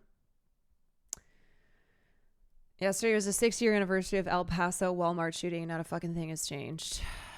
Well, surely it will change by having one of the Parkland victims AI generated and talking in a robot ass voice about how we need gun control. Did you hear about an AI generated victim statement being used in court earlier this year? Murder victim speaks beyond the grave in AI generated video at sentencing. The judge said he was moved by the video before sentencing. So, like, would he not have been moved otherwise? Like, would this have gone differently? You know? Chris Pelkey was killed in a 2021 road rage incident. His family used artificial intelligence to create a video of the victim's own impact statement and showed it during the killer's sentencing.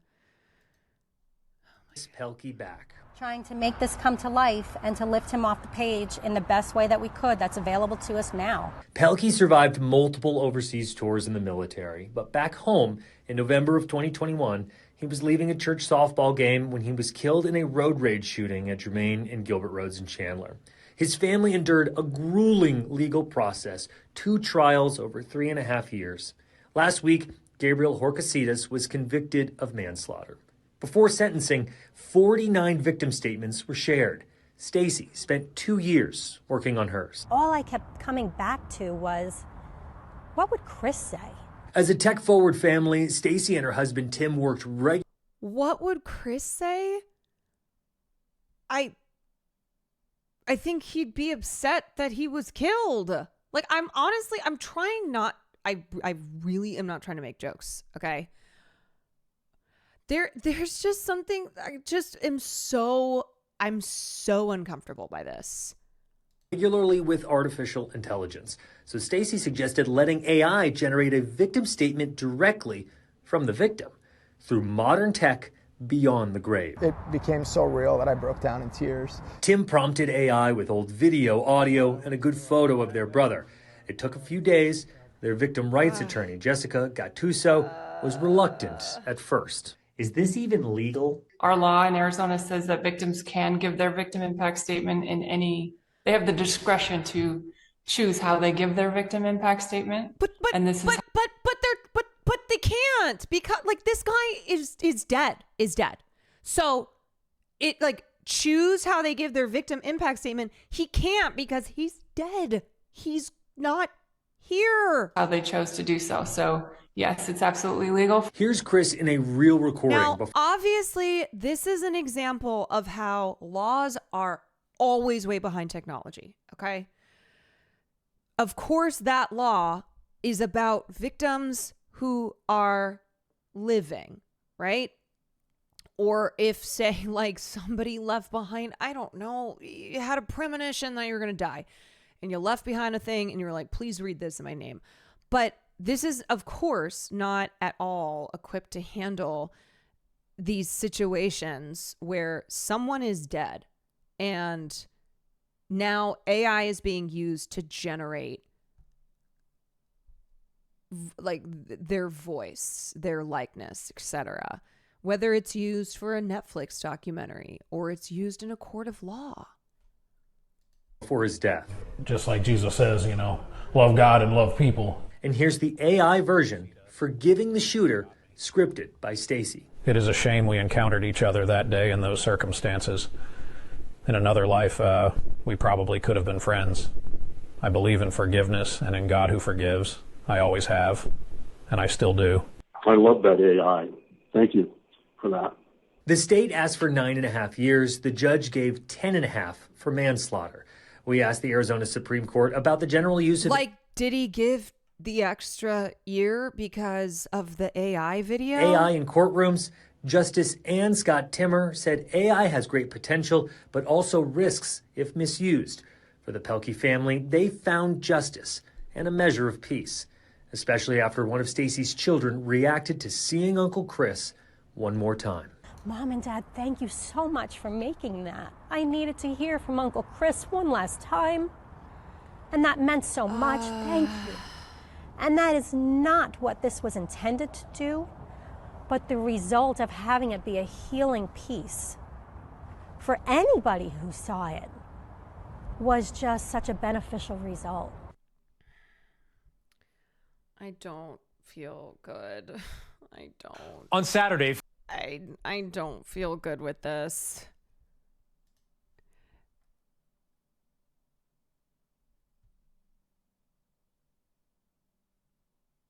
On a very serious note, families of people using AI to remember their loved ones is damaging to mental health and make the mourning process even harder. Look, I don't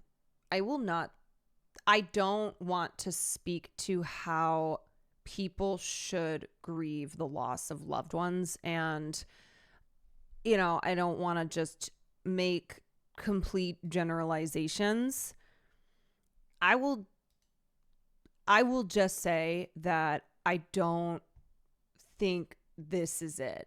I don't feel like this is a good path to be going down societally. And there's just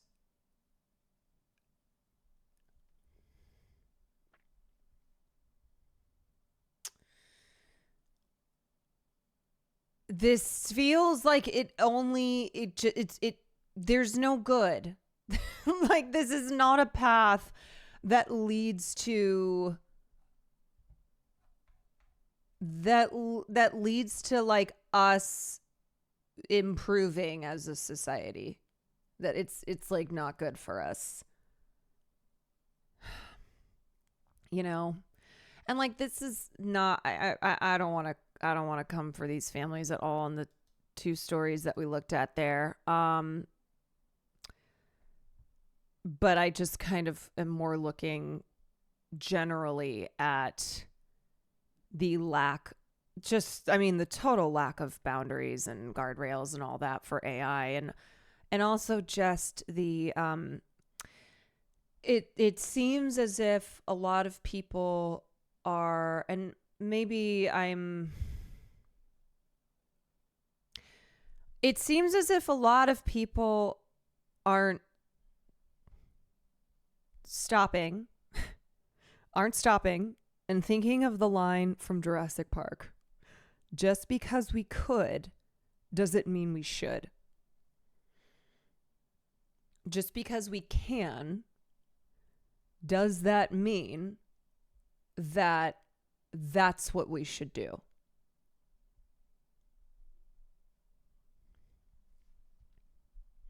This reminds me of the woman who was talking to a hologram of her daughter. I think we covered that story, that had passed away. She was so excited and crying, but it kind of spooked me out because it seemed like she just forgot her daughter was not actually this hologram.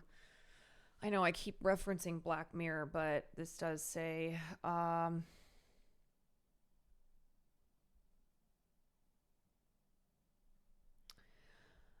I'm ashamed to say, had this technology come out a few years ago, I would jump at the opportunity to AI my grandma to see her again. Do you mean like you look at this differently now? Like if this had been a few years ago, you would have? Because you can. I mean, that's the thing about it. But I think maybe you mean like your own. And I don't like. Okay, look. Let me be clear.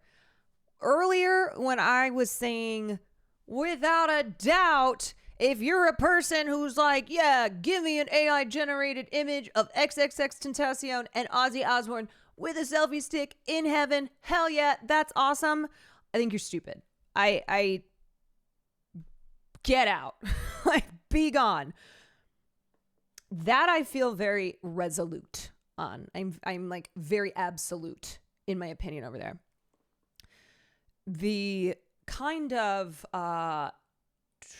more complicated part of this conversation we've been having as it pertains to grieving people who generate the likeness of their loved one to use in a in like a gun control, pro gun control ad, or to read a victim statement. Like, I am not I'm not outright condemning. I'm not trying to I don't have the same attitude towards these grieving families. I'm trying to be empathetic towards how hard it is, how grief does not look like this, it's not the same for everyone, and it can be a very difficult struggle. But just kind of more generally though, with how AI is being used in ways that feel troubling and that feel as if we need to take a second. We need to take a second and be like, is this the path that we want to keep going down? Is this good for us?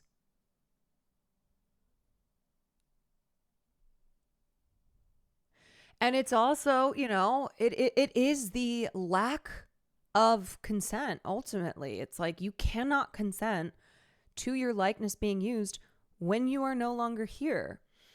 And moving forward, this is something that we can improve on, because before, AI was not this burgeoning technology. And so Robin Williams, all these people, of course they could never consent, because this wasn't a fucking thing like it is now. And so now it feels like part of your will is going to have to be check a box if I consent to my likeness being generated by a machine and used for, I don't know, whatever purposes.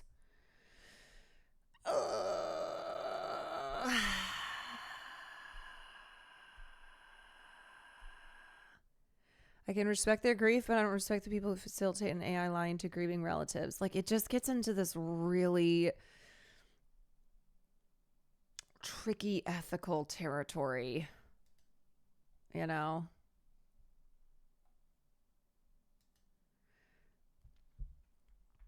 Shout out to JFK Rotting, because he showed us this TikTok on how ChatGPT made this tech bro crash out. So why are more people not talking about the fact that one of the investors from OpenAI is going insane in real time because his version of ChatGPT is basically giving him reformatted articles from the SCP Foundation wiki? Let me explain. This man is Geoff Lewis, and Geoff has decided to crack the quote-unquote deep state or deep governmental security protocols that he thinks OpenAI has coded directly inside of itself. This is a tweet that he posted recently, essentially saying that the truth that this large language model has found is mapping non-governmental systems and independently recognized and sealed the pattern. Thing here is that AI does not create. AI simply copies, meaning that Geoff is asking and training Jeff with a fucking G, his version of GPT to give him information that essentially does not exist. He is looking for truth where truth cannot be found. So what does GPT do? It looks for something that is as close as possible. And what is as close as possible to redacted, heavily redacted, or secret information, classified information that is readily available? It's the SCP Wiki. Literally, it's the SCP Foundation wiki. But if you look at how GPT is essentially giving him information, it reads like the SCP Foundation wiki. Social media users were quick to note that ChatGPT's answers to Lewis's queries take striking similar form to SCP Foundation articles. Literally, entry ID RZ blah blah blah Kappa. I'm sorry, Keter, excuse you. If you're gonna use a K designation, say it as Keter. GPT, in real time, is giving this man... Okay, yeah, no, this is absolutely a mental health crisis. I've been saying this for months, but we're gonna witness some sort of catastrophic action caused by AI breaking someone or a group of people's brains. I don't know how or what it will be. This is so dangerous. I genuinely feel like COVID and ChatGPT AI, this is the recipe for people's brains breaking open. Yep, we've been saying this. I think the disconnect, like disconnect. Well, first of all, I mean, just the way that COVID and long COVID has really done a number, continues to do a number. And then the disconnecting from reality that is occurring within, as recurring as a byproduct of this technology.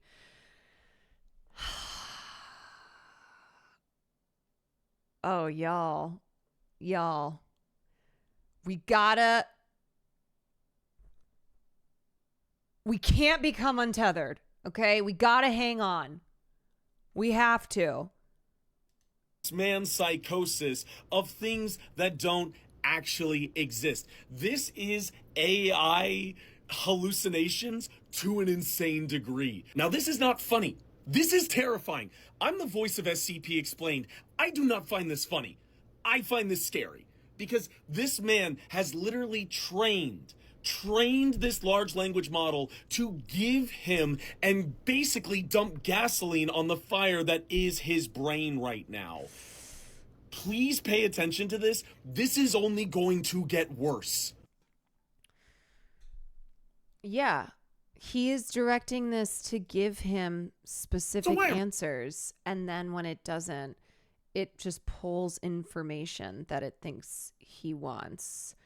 I mean, the fact that one of the investors from OpenAI, we've already seen plenty of examples that do point to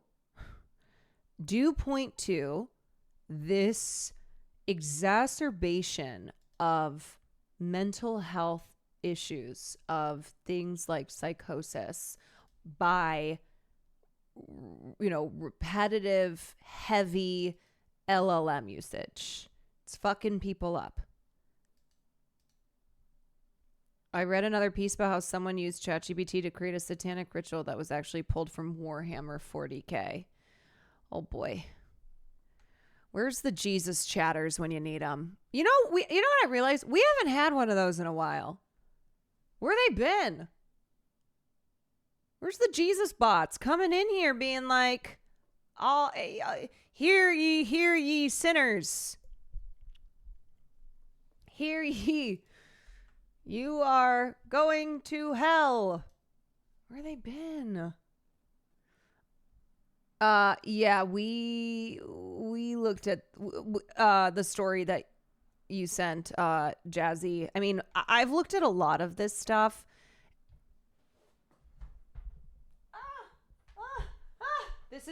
This is your brain on when you use a lot of. You can't stop using ChatGPT. All now. Yeah, we're just gonna turn into like. We're just gonna turn into an army of robot obsessives who are like whole now,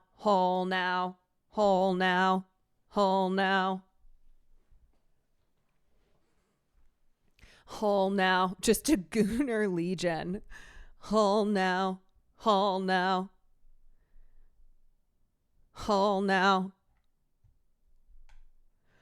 Okay, I gotta talk about something else because this kind of stuff starts to make me just really.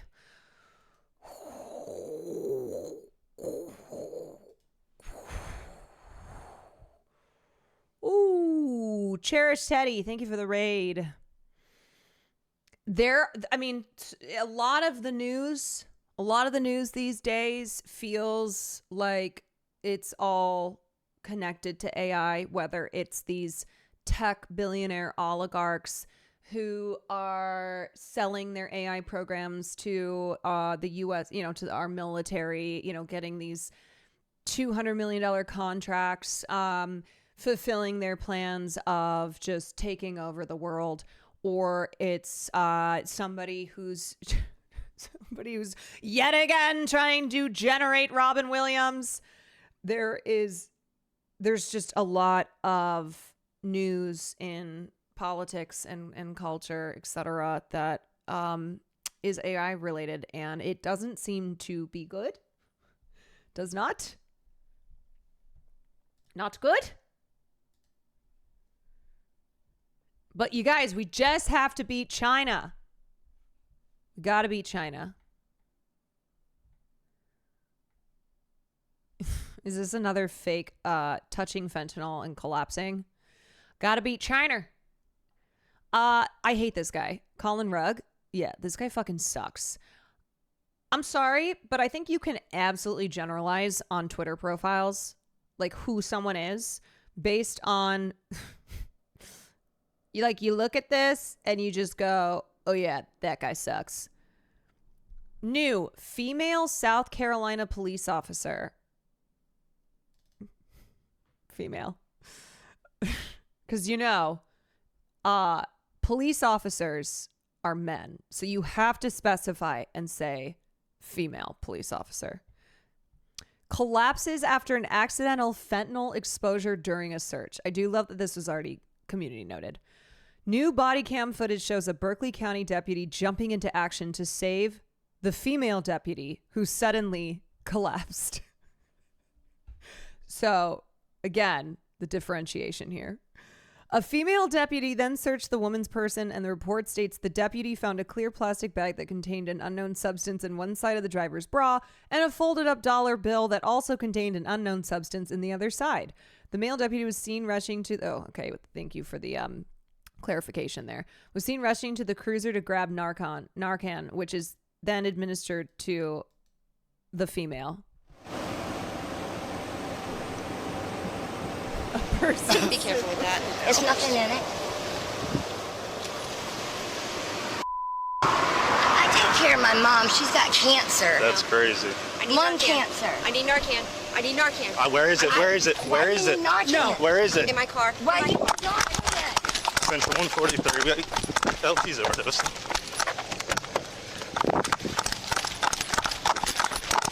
He also hit her with the damn. That's crazy. Narcan. No. Send me a unit. No. How did she need Narcan? Move. Just move. This woman's like, why she need Narcan? What's going on here? Where is it? I mean, they should just start shooting at this point.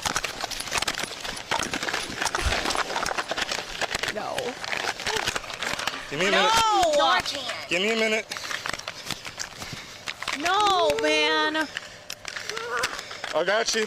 What in the, trying to be an extra on Breaking Bad is this? LT, I got you.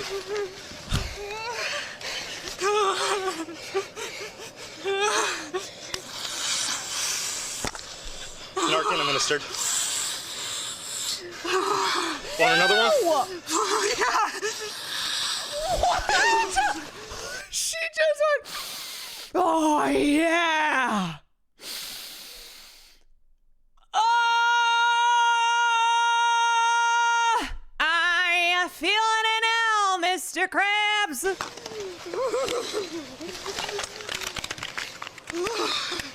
Look at this lady. Look at the lady who's been arrested being like, what's going on? Why are you on the ground? Why are you down on the grass? Ready? Yeah. Yeah. No, I don't think you did it on uniform. I did. Okay. What the 3 doses hell? of Narcan administered. Oh, so this car that just speeds by. Just Bro, leave it. She needs an exorcism. No. What do you need? I'm good.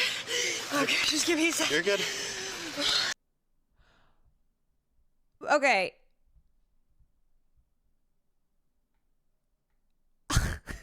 Hey, Grok.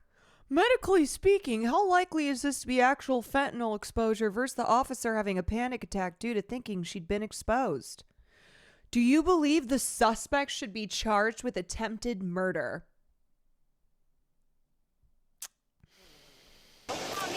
Oh, boy. Yeah. This lady had it on her titty all day. Yeah. And she's okay. She's like, that's on my titty. I'm fine. I don't know what's happening here. Can I have that back? That is, well, best clip ever. She just went, oh yeah. Oh, I feeling it now, Mr. Krabs. Okay, it's like, okay. Options. You're having a panic attack because you think you've been exposed. And so you're okay. You're having a panic attack. Or 2, that you and Cory Booker and everybody else out there needs to just go audition for your local theater. Okay? Go do some community theater. Yeah, panic attacks are horrible. If you've had a panic attack, it's fucking awful. But there is this genre of cop videos where cops will act as if they're ODing, that they're dying from being exposed to fentanyl. And it is this narrative that is pushed around fentanyl, and there is so much misinformation, so much propaganda. And also, cops being dramatic, cops making things up. Fork found in kitchen, right? So American College of Medical Toxicology and the American Academy of Clinical Toxicology released a joint statement clarifying 35 months. Fentanyl toxicity from incidental exposure was so unlikely as to be nearly impossible. Yeah, and every time a video of a cop ODing on fentanyl exposure ends up on Twitter, it's always the same fucking community note. There are no confirmed cases of overdose from touching fentanyl powder or pills. It's the same thing every time. This is not... It doesn't work like that. It's just... It's impossible.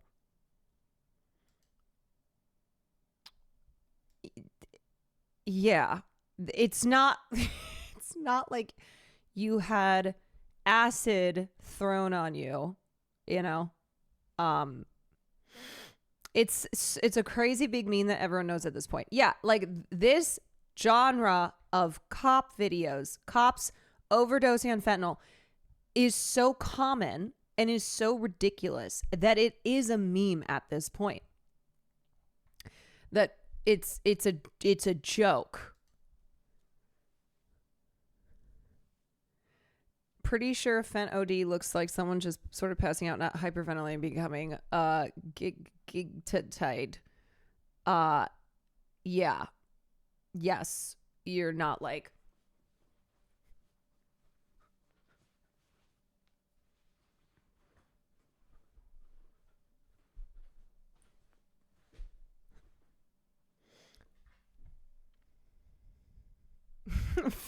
Fentanyl also has sedative effects to it. Thriller. Yeah. You know when you do fentanyl and you just start doing this?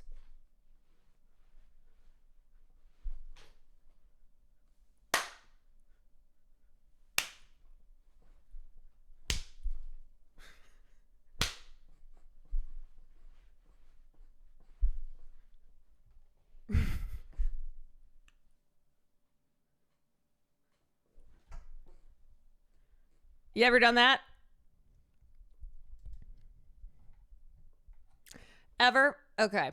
Speaking of musical theater, I've been chuckling today. I've been chuckling today at, of course, the inevitable conservative outrage to a black woman playing Jesus Christ in, wait for it, Andrew Lloyd Webber's rock opera musical, Jesus Christ Superstar. That is in a fictionalized interpretation of the final days of Jesus, okay? Gets into his psychology. It is from the POV of Judas. A lot of the stories on him because he's pissed. He's not happy with what's going on. And there are like modern elements of modern life that are scattered throughout. It is very much anachronistic. Many times stagings of Jesus Christ Superstar will have the performers in like outfits that are very rock. They'll have lots of spikes. Sometimes they'll have, oftentimes they'll have like really crazy makeup. It is theater. It is theater. And it is rock music. And it's really fun. It's really, really fun. And there's also a long history of the casting of the characters in Jesus Christ Superstar being a diversity of races. You've had Judas as a black man. You've had Jesus and Judas as both black performers. And I actually thought it was brilliant casting to have Cynthia Erivo star as Jesus Christ in the Hollywood Bowl's rendition of Jesus Christ Superstar, which I cannot believe happened this past weekend. And I totally blanked because I really wanted to get tickets. And then I forgot about it. And then I started seeing clips. And then I went online and I couldn't get tickets. And it's one of those where I'm happy for you, but it should have been me. If you saw Adam Lambert and Cynthia Erivo in Jesus Christ Superstar at the Hollywood Bowl, great. It should have been me. It should have been me. But anyway, here's just a little clip of the two of them. But anyway, I think the casting is brilliant for a number of reasons. One, because often in stagings of Jesus Christ Superstar, Judas is he's the main character. And so Judas is always like center stage. And a lot of times Jesus, whatever performer is playing Jesus, kind of just becomes lost in the sauce. Like a lot of times will be presented as just, a hippy dippy long haired dude. And it's hard for Jesus to like kind of be the main character here because of the way that the story is structured. And because after Jesus does the big, Jesus does Gethsemane. Jesus does a big number towards the top of Act 2, Gethsemane, and then is like being, it's the crucifixion element of the Jesus story, getting crucified. And for a good part of the second act, it's just, there's no dialogue. Like Jesus doesn't have dialogue. So having someone with Cynthia Erivo's look, okay, she's got the talons, the bald head. It's very bold. Just aesthetically, it's such a look for this character. And then vocally, also, sorry, spoilers, vocally, the singing is so hard. It's very high. So for a man to play the part, they have to be a tenor, and they have to be like, they have to have a really, really high register. So Cynthia Erivo's performance, it actually reminds you that it feels as if this role was written to be played by a woman. And so I think it's really brilliant casting to have Cynthia here's a clip of Cynthia and Adam Lambert from this weekend.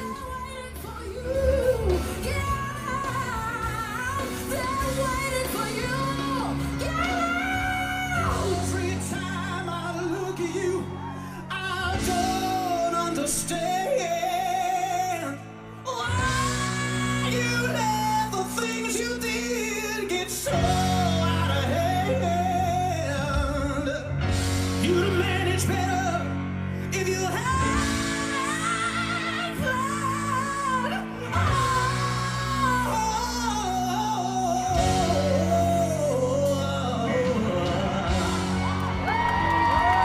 Also, I love this actor here. He is so gagged. This performer is not even acting. He's truly been gagged by the vocal insanity that is both Adam Lambert and Cynthia Erivo. Unbelievable. The Playbill. Yeah, I was watching all the clips on Playbill. Very important, very important.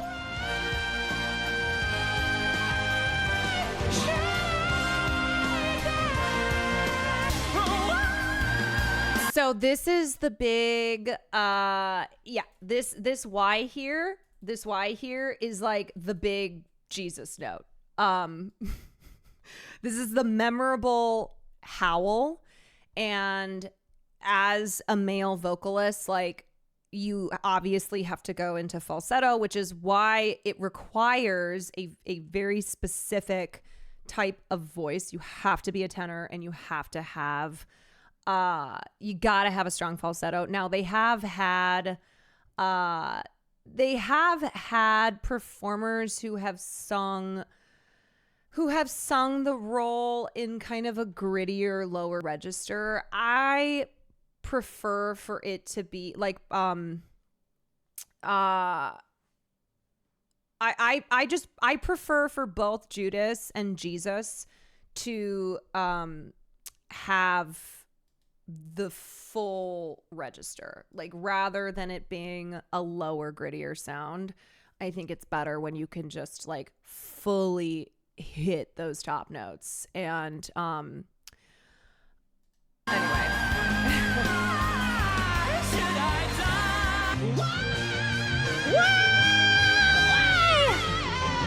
Everybody try it right now, wherever you are. I don't care if you're at work. I don't care if people are sleeping in your house.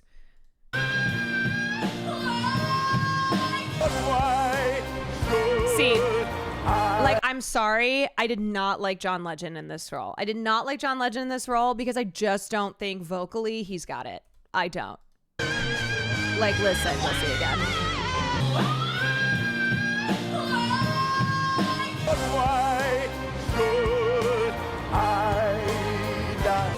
It just doesn't hit the same.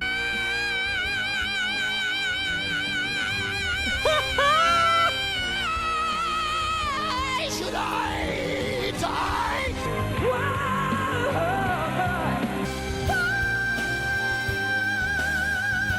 Should I die?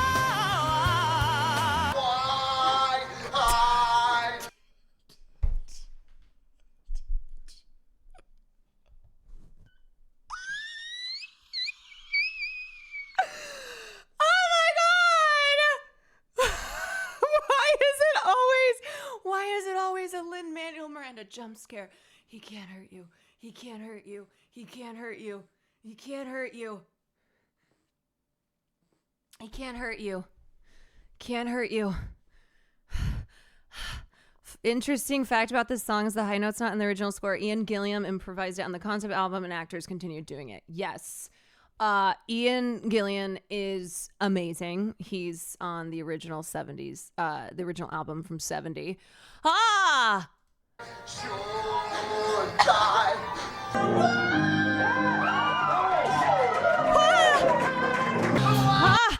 Julian!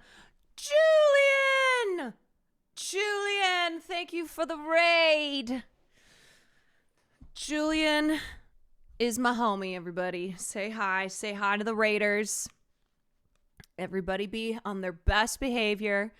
Welcome in, folks. We are talking about Jesus Christ Superstar. Jesus Christ Superstar. Because I'm a ding dong and I missed it at the Hollywood Bowl this weekend. And it was Cynthia Erivo and Adam Lambert.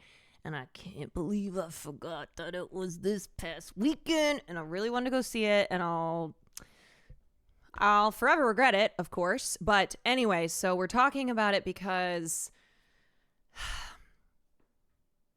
of course, conservatives are mad. When are they ever not mad? Never. But they do not miss the opportunity to always be mad about things that they clearly don't know anything about. Like, they don't know Jesus Christ Superstar, the musical. They do not know. They do not understand theater. They just see black woman as Jesus Christ and go, well, that's not historically accurate. Hold on a second. And it's like, have you seen the musical? Have you seen the rock opera that is Jesus Christ Superstar? Hello? And then this is a compilation. We're watching a compilation of the big howl that is in Gethsemane, which is Jesus's big number at the top of Act 2. And the memorable why howl. And this is a big money falsetto note that was improvised by Ian Gillan, who was on the original album. And most performers since then, I would say, or like anybody who's done the song, it's people are waiting for it, right? They really, if you can hit it, they want you to hit it. And you kind of see the difference with vocalists who just aren't in this vocal range. I'm sorry to have to do this. But just to give you an example.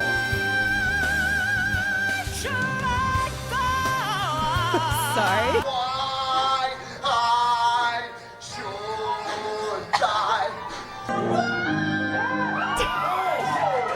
Okay, a lot of y'all already knew it was coming, though. All right? So, you knew it was coming.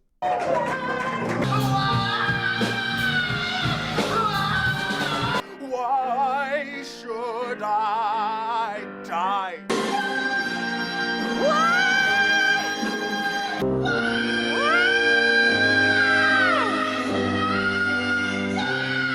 I mean, come on, man.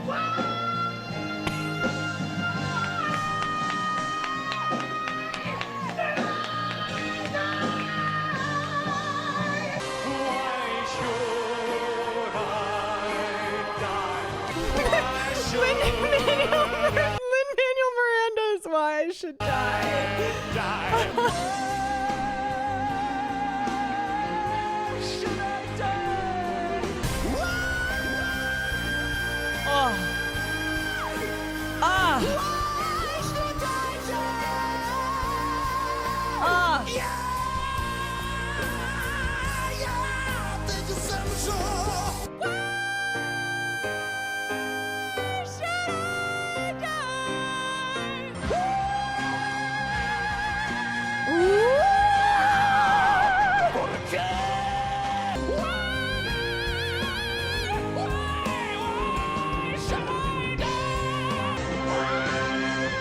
Okay, so that's Ian Gillan, the OG. He improvised this note. And then many performers since have carried it forward.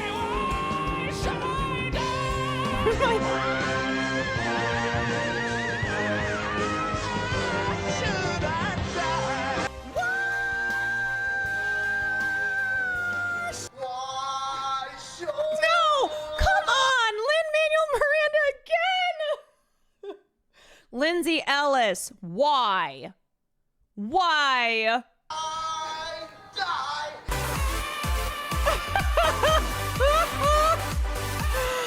Oh, Iron Mouse would slay. She would slay. Okay. All right. So anyway, if you have nailed, if you're playing Jesus and you nail Gethsemane, then you win. All right. And again, Jesus Christ Superstar is from the, it's centered around Judas. It's all about how Judas feels and what Judas wants and how Judas feels about everything, not just Jesus, but like everything that's going on. And it's, of course, Judas's betrayal of Jesus. And so to play the role of Jesus and to stand against a performer like Adam Lambert, you have to be someone like Cynthia Erivo. And I really just think that vocally, Cynthia Erivo is perfect for this. And then also just her, as I said, her look, the bald head, the talons, her being so tiny, but having this enormous voice. I just think the juxtaposition between the two is, it's just great. I wish I had seen this live. Hogan, thank you for the gifted sub. Kappa Cappy, thank you for the gifted.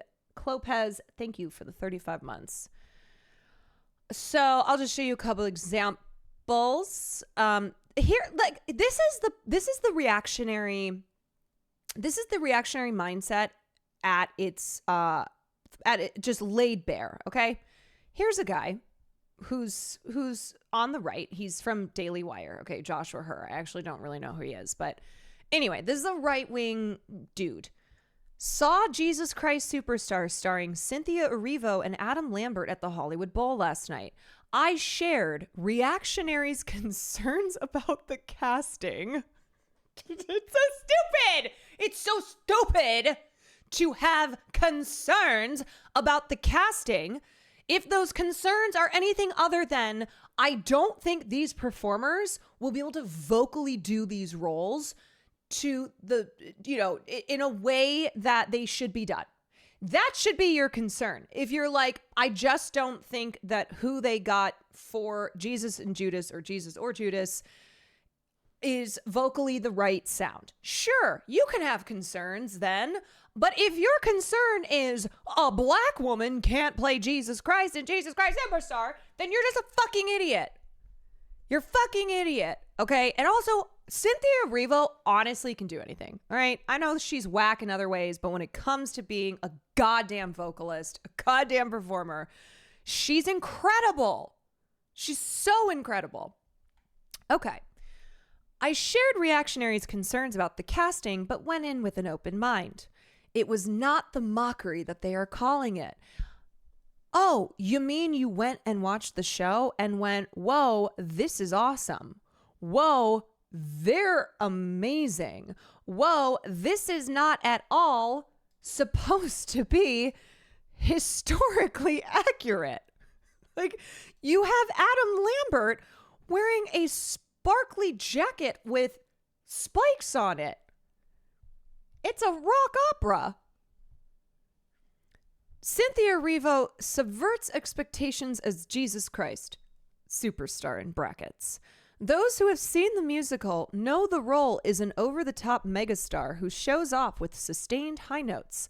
Erivo is the musical theater superstar of her generation, but also a professed Catholic. Standing at 5'1", she portrays humility, vulnerability, compassion, and sacrificial love in the role. Because, again, she's a professed Catholic, okay? In doing so, and by the way, Cynthia would not have been able to exhibit those character traits, would not have been able to play that role if she were not Catholic. Gotta be Catholic, prerequisite. In doing so, she transforms Andrew Lloyd Webber's bombastic caricature into the struggling, abandoned Jesus that we recognize from the Garden of Gethsemane. She receives a 2-minute mid-act standing ovation following Gethsemane with heavy tears streaming down her face. Adam Lambert was born to play Judas, and the significance is not lost on him. He seethes with frustration at Jesus, bringing bad boy energy to the stage with his show-off vocals, eyeshadow, and flamboyant costumes, all a little Freddie Mercury. Then, after 90 minutes of accusing and betraying Jesus at the peak of his hubris and repugnancy, he points his finger at the 17,500 people in the audience and reminds us that we are responsible for Jesus' death. Oh, you mean he's playing the role? Okay. We are Judas in this story. Jesus' final moments before crucifixion are spent bound and struggling, pursuing Judas across the stage despite his continued mockery. TLDR. What's interesting isn't that they cast a black woman to play Jesus and a gay man to play Judas. It's that they cast two people who fit Weber's caricatures, and those people are so talented that they managed to say something more true about the source material than Weber did.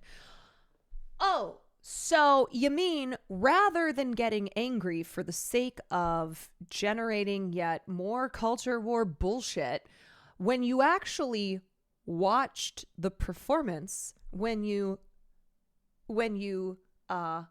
surrounded yourself by the theatrics, that you went, oh, yeah, this is pretty good. Oh, you know what? I was mad. I still stand by my being mad. However, I will say I enjoyed it. Still mad because you know, that's just how it goes. But what are the chances he went with Ben Shabibo, and this is just Ben's actual review, but he wouldn't survive putting this review out, so he had this guy do it. Well, we know that Ben is a fan of Cynthia Erivo. Like, he already praised her a bunch for Wicked. I'll get to who maybe needs to go see the show, because his take was, of course, so ridiculous. And then you have conservatives in the comments like, so true, spot on. I saw it all 3 nights. It was spectacular and moving, and the acting was perfect. Spot on analysis. Saw it Friday night and was blown away by the performances. Agree. It was very moving and not at all what expected. Wow, this is a really good thread. I saw clips. It was beautifully done with much respect. This whole thread, good soup, incredible thread. Exactly. None of, like, do you all see how stupid you are by always being reactionary? By always being like, my bottom line is I just have to be mad. I'm just supposed to be mad. I'm supposed to be mad because I've been told I'm supposed to be mad, and I don't even know why I'm mad all the time. Like, but that's how I'm supposed to be. That you're just always reacting. See?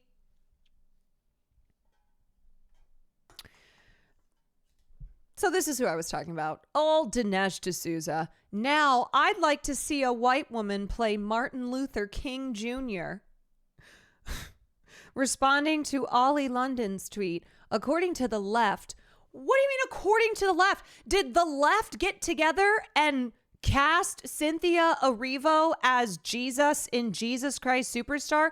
Where is this panel of the left who's doing these casting decisions? Because if so, I'm going to join that panel and I'm going to put myself in stuff. Who's the left?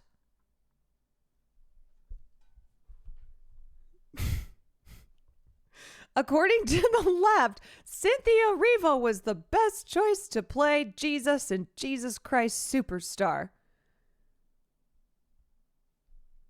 God, they're just so stupid. And then Kevin Sorbo, this is demonic.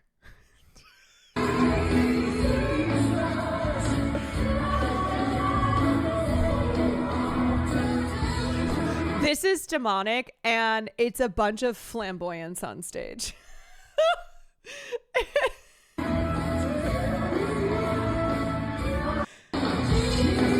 Jesus.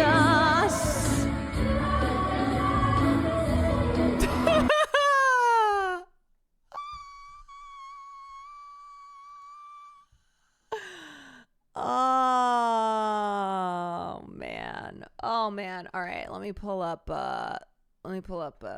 Jesus Christ Superstar Hollywood Bowl, because I want to look at 2 performances. One is the big number at the end here. Now, you may not know the musical, but I feel like a lot of people probably know Superstar. So this is Judas, the Soul Sisters, and the Angels. And this is 3 numbers from the well, you have Crucifixion and then John 19 at the end.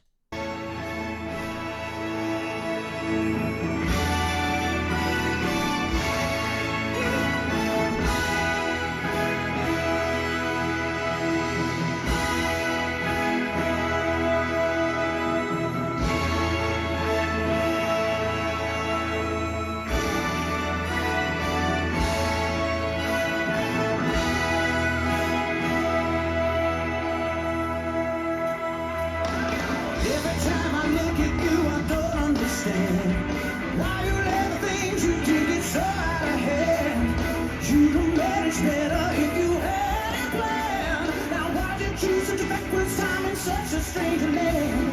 If you come today, you could have reached the whole nation. Israel for BC had no mass communication. Get me wrong. Get me wrong. Get me wrong. Get me wrong.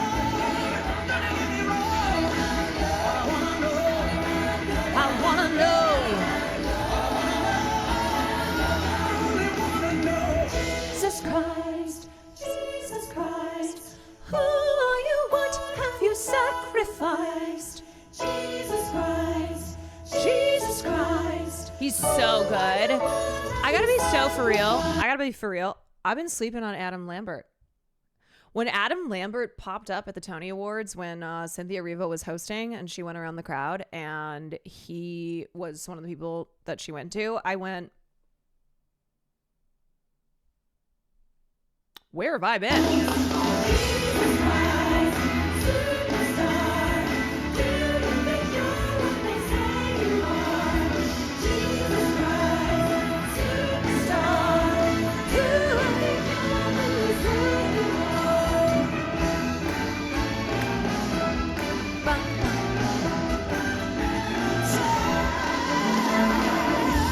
You think about your friends at the time. Who do they beside yourself a cream on the crowd? Who the easy way that is he where you are? Didn't hardly prove about the rules that just we are. Did you mean to die like that? Was that a mistake? Or did you think I was enough to be a record breaker? Just get me wrong. Just get me wrong.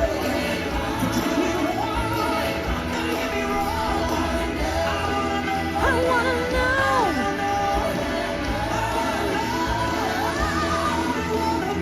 Jesus Christ, Jesus Christ, who are you? What have you sacrificed? Jesus Christ, Jesus Christ, who are you? What have you sacrificed? Jesus Christ, Jesus Christ.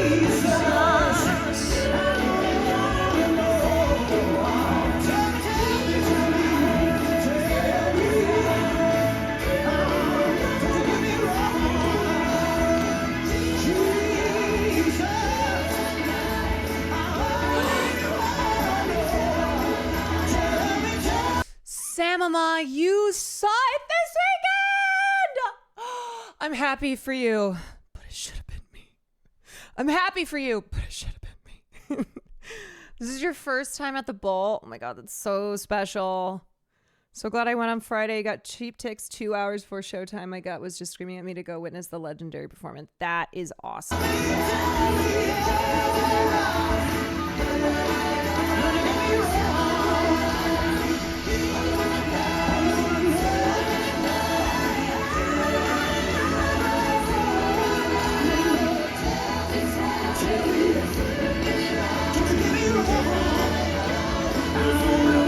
No, I cannot sing this role, but thank you. Me and Christian, y'all, I'm gonna end up sounding like Lin-Manuel Miranda, okay? I'm gonna be LMM.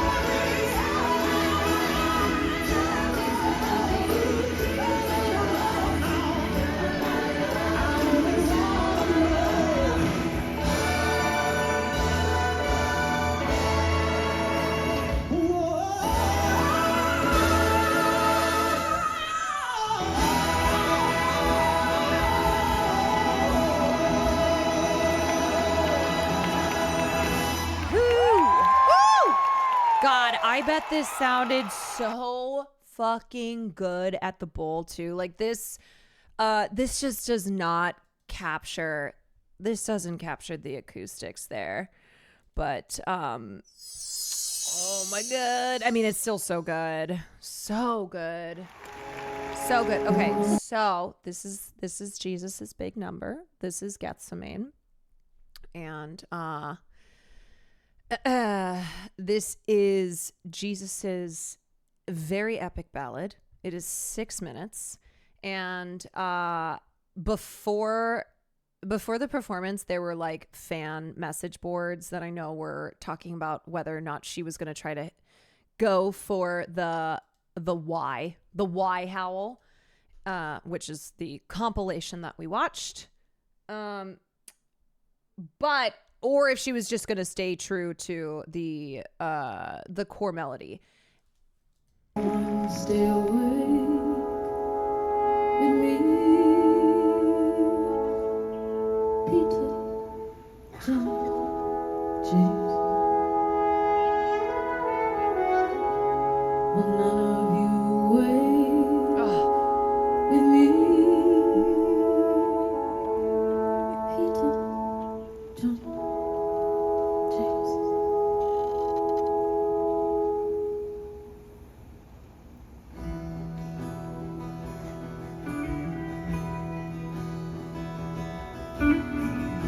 I only want to say, What's my favorite number?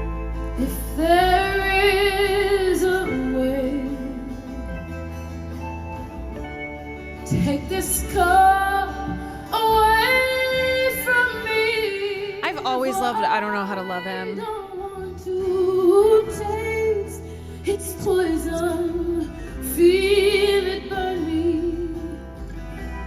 I have changed. I'm not as sure as when we started. Then I was inspired. She's such a gorgeous voice. I'm sad and tired.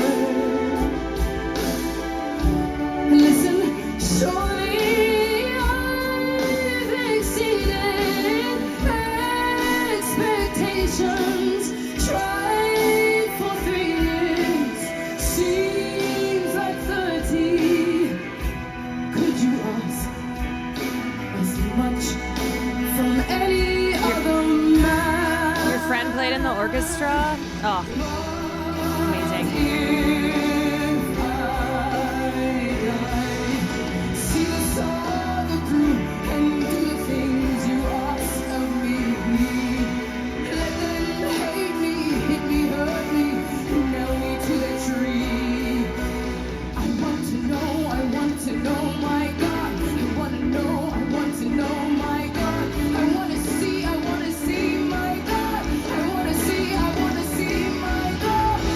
Why I should die. Will I be more noticed than I ever was before?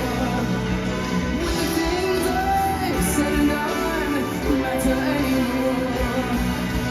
I have to know, my Lord. Have to know, my Lord. I have to see, my Lord. I have to see, my Lord. If I die, what will be my reward? If I die, what will be my reward? Have to know, my Lord. Have to know, my Lord.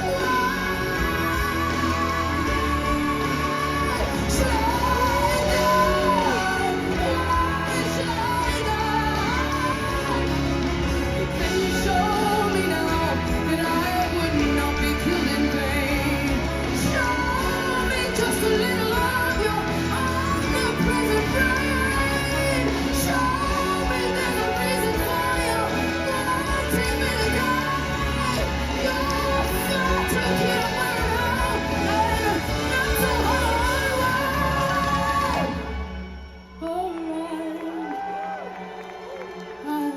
Ah, goosebumps. Just watch me. See how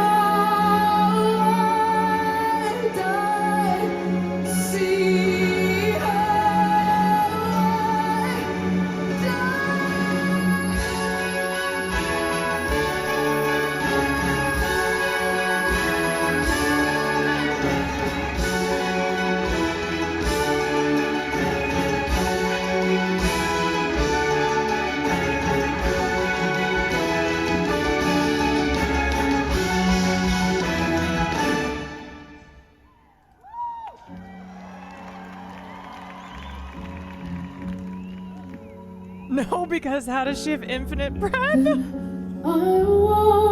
She's really good. Now I'm sad and tired. After all I tried for 3 years, seems like 19. Why they I know, Elvie. Scared to finish what I started. What you started, I didn't start it. God, I will be gone. Destroy your only son. I will drink your poison. Never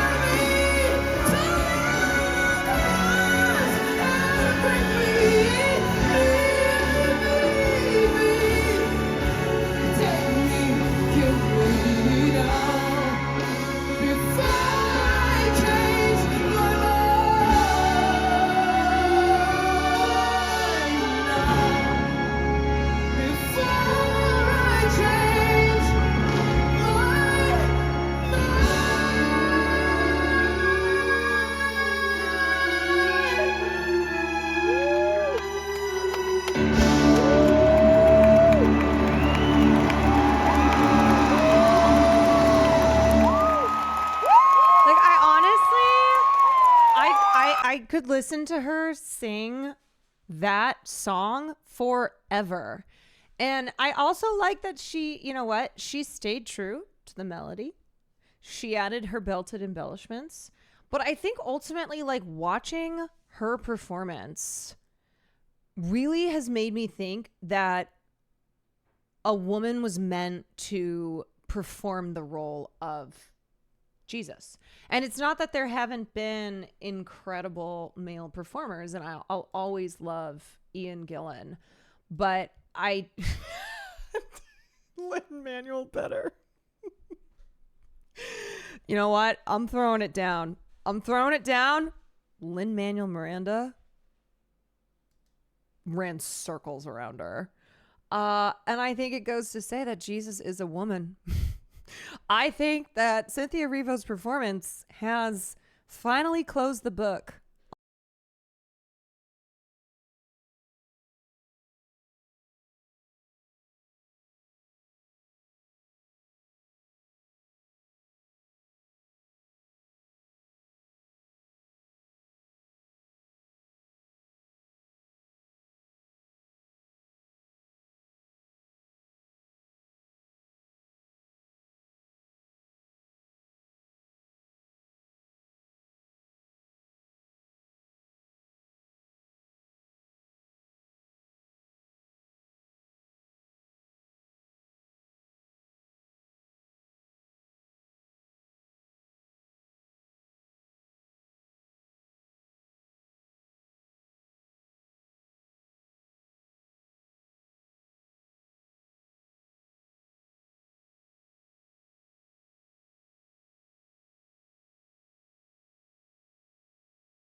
Stop being like Will Neff.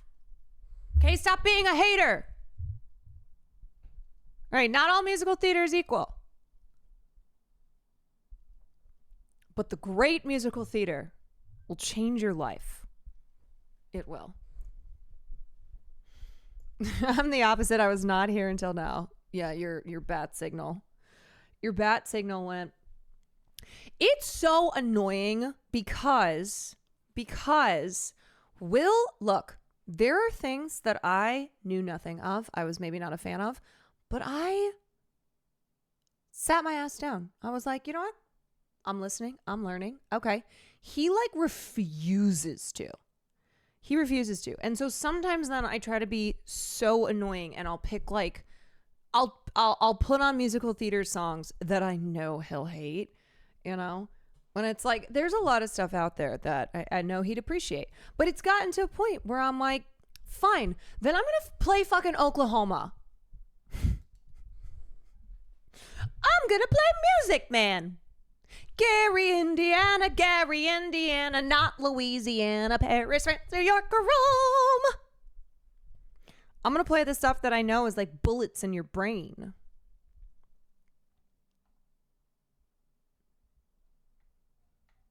As punishment. Good night, Blue All. No, I'm just joshing. I'm joshing. But I know that there are people who are just straight up anti all musical theater. And I just want to say that there's a lot out there. There's a lot out there, and not all of it is like the I'm walking down the street and I see my neighbor and I wave my hand and we say hello, hello. Girl, theater kids use my country's history to profit with one of the biggest musicals of all time. I have reasons to beef with the genre. Totally fair. Okay. Look, I'm not saying that the digs on musical theater and musical theater kids cannot be true, but I just feel like you shouldn't close yourself off completely. I think I've decided I'd like theater more in person, but I'm not putting it on the aux. That's fair. Like look, nothing beats a live show. Nothing. Going and being witnessing something live, you know, it's magic. It's the best. My favorite musical is Sweeney Todd. I love Sweeney Todd.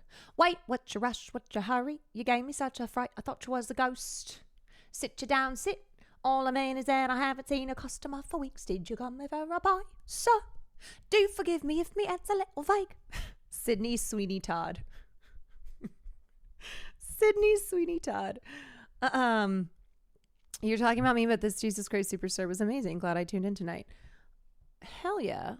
Yeah, that's what I'm talking about. See? You know what? You can hate everything else, but if there's like one thing in the world of musical theater that you have discovered, then that's all I ask. All I want is freedom. What about, the hills are alive with the sound of music? I mean, come on. Those hills were alive. They are alive. Because of the sound of music.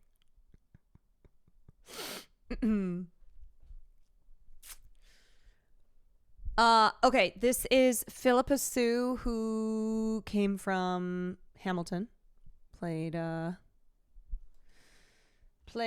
Lin-Manuel Miranda's wife. Long-suffering wife. This is I Don't Know How to Love Him from Jesus Christ Superstar. I just wanted to see her performance. Oh, she plays Don't know how to love him. She plays Mary. What to do, how to move him. I've been changed. Yes, really changed. In these past few days, when I see myself, I seem like someone else. She has such a pretty voice too. I don't to take this. I don't see. Like, this is what I grew up listening to. I grew up listening to music like this. Why he moves me, he's a man. He's just a man. And I've had so many men before in very many ways. He's just one more. Like, I was singing this as an 8-year-old, being like, he's just a man, and I've had so many men before. He's just one more. Should I bring him down? Should I scream and shout? Should I speak of love? Let my feelings out. I never thought I'd come to this. What's it all about?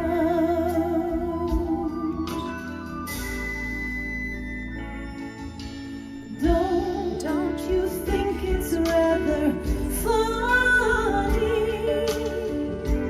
I should be in this position. I'm the one who's always been so calm, so cool. No lover's fool, running every show. He scares me so.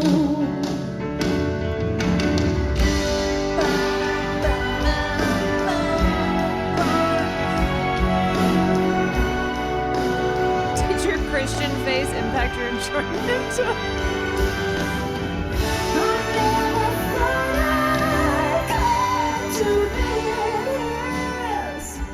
What's it all about?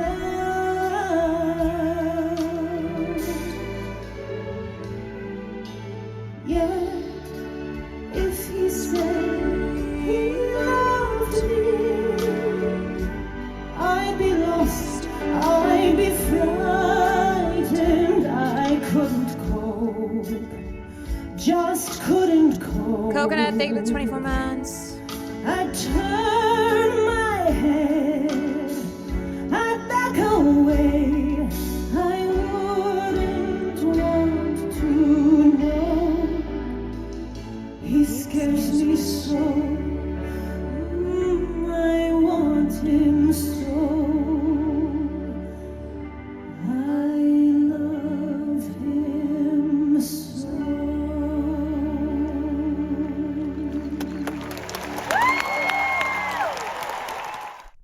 Wow.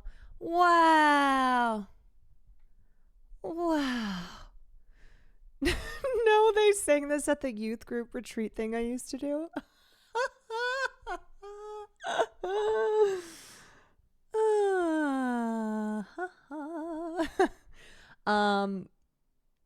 Well, I hope you enjoyed it. I hope it made youth retreat good.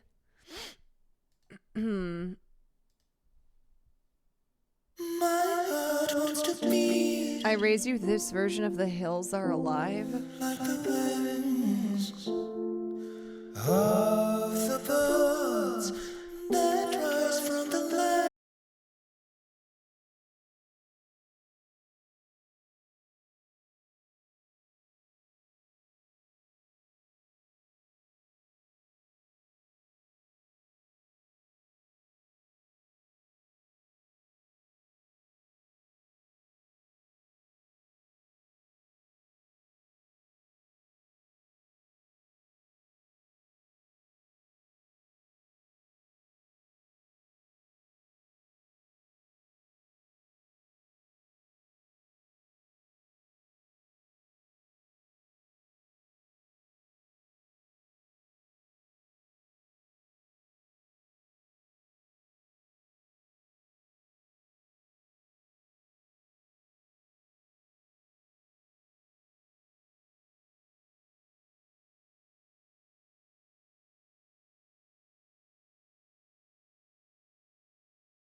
Came out of left fucking field. Like a brook when it drifts. Like a rock. And falls over stones. On its way to sea. Through the night.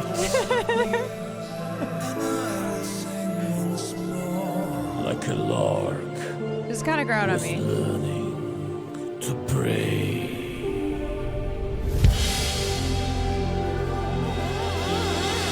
Yeah, I agree until he came in with the death drop.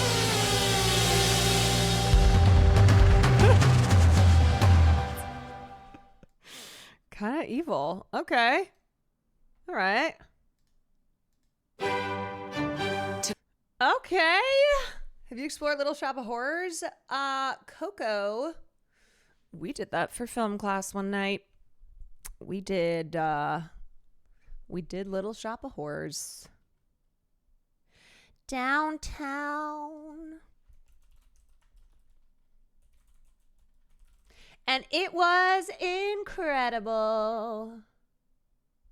Downtown, where the folks are broke, you go. Downtown, where your life's a joke, you go. Downtown, where you buy your token, you go home. Okay, y'all, it is time. We are moving on from Jesus Christ Superstar. Thank you for participating. Thank you for being here. But now it's time to finally watch Jinx Monsoon on Ziwe. Now it is time. Would you do pro shots of live theaters movie night, which I understand sounds stupid because movie film, but hey. I don't know. I'm not sure.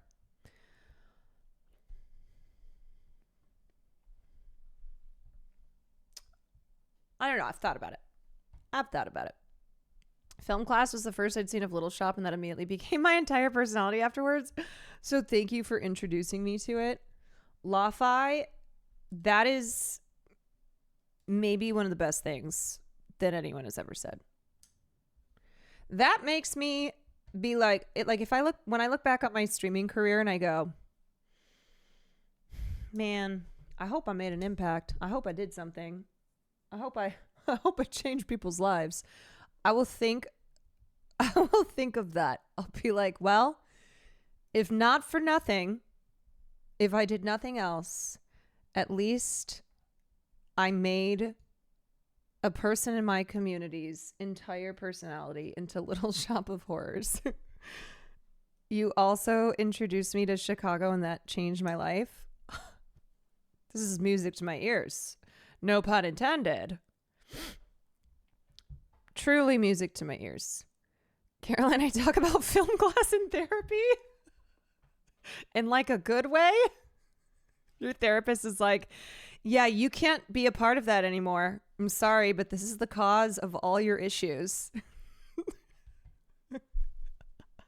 That is so funny.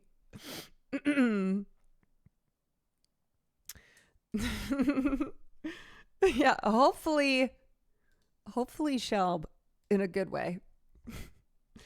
Okay, I want to get to watching this because I then want to game afterwards.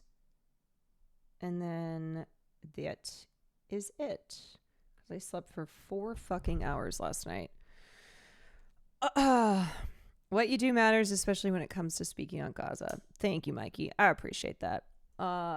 You know what though? I do love hearing all the little individual ways that, you know, there's like this is a community with like-minded people and it's great and that's all wonderful and stuff. But also the the very specific moments from stream where it's like, look, I've been streaming at this point for almost 3 years, which is wild. I cannot believe that. Almost 3 years. And we've done a lot.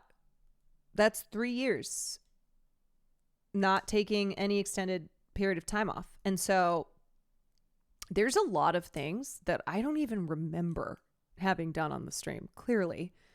Or there's things that it's like, oh, I remember that, but I wouldn't think of it necessarily as like that's something that has been someone's favorite moment from the stream, that it was like life-changing. An ETA on the weed is a certified quan.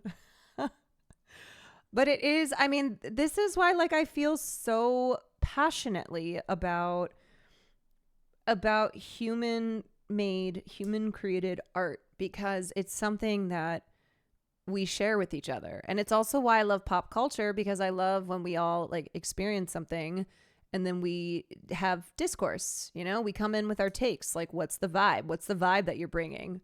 What's the take that you're bringing? Right? You watch a film, you listen to an album. There's something that you experience that is in it's in the zeitgeist and what your reaction to it is. And with AI, it's just, that's not possible. It's not possible to have the same experience that you do with something that's not AI generated. So it's like really such a special part of stream, you know, me getting to show things that I love, or also not necessarily things that I love, but like talk about them, you know?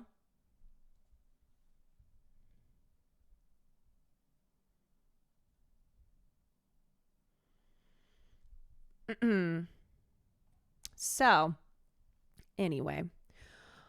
Okay. Here we go. Tonight, I interview drag queen Jinx Monsoon. What do you want your last words to be on screen? Hair dye is trans. Congratulations, black people. You're vaping right now? It's not nicotine. Oh my gosh. Right? I'm clearly a straight woman. I give good head. Ugh. Oh. Is this racist somehow? Why would it be racist? I don't know. My most iconic interview yet. Ziwe News Network starts now. My next iconic also, guest her makeup and everything looks so fucking is good. an actress and two-time RuPaul's Drag Race winner. You can see her on Broadway as Ruth in Pirates, the Penzance musical. Also as Mary Todd Lincoln in Oh, Mary. Please Oh, Mary. It's Oh, Mary. Well, now you're just correcting Okay, me. well, sorry. I got white about it. Please welcome Jinx. Oh my God, I have never heard that said before. I got white about it. Incredible. Oh, I've never started an interview quite like that, so I'm excited for... Well, do you want me to take it up a notch? Because I brought you a gift. Oh, please! I Yeah. love free stuff. Yeah, this is hunk of amethyst. This is good energy for you. Amethyst. Why I like amethyst is it cleanses the ego. It like pulls your ego out of things and lets you think clearly. I honestly feel like Fear and should podcast name change to We Got White About It. Now, you came out as gay in middle school. Yeah. Was that fun? Well, define fun. It was interesting. Oh, and tell me that story. What I first did was I spread my own rumor, you know, told a Shut few up. people who I knew would tell everyone else at middle school. And then my mom actually read it in my journal. Wait, that's actually fucking so smart to be like, okay, I need this thing to get out there. So I'm going to spread it myself. I'm going to tell people who I know simply cannot keep their mouths shut. That's so smart. And one day picked me up from school, which was unusual in the first place, because normally I walked home and she picks me up. And we're at a red light, and she says, "So I read your journal today." And my brain just like... And I told her recently, my instinct was to jump out of the car and run away, because I was just dreading, I don't know, you want to do that in your own time.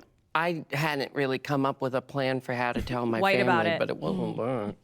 But, it's all chill because they were all, no one was surprised. Everyone was waiting for me to catch up. How old were you? 13. Oh, sweetie. Sweetie. You have red hair. Right. What adversity have you faced as a person of hair color? None. None. None? Do I look like I should have any other hair color? This is the hair color that makes sense. This is your natural strawberry blonde, red. Is that your natural hair color?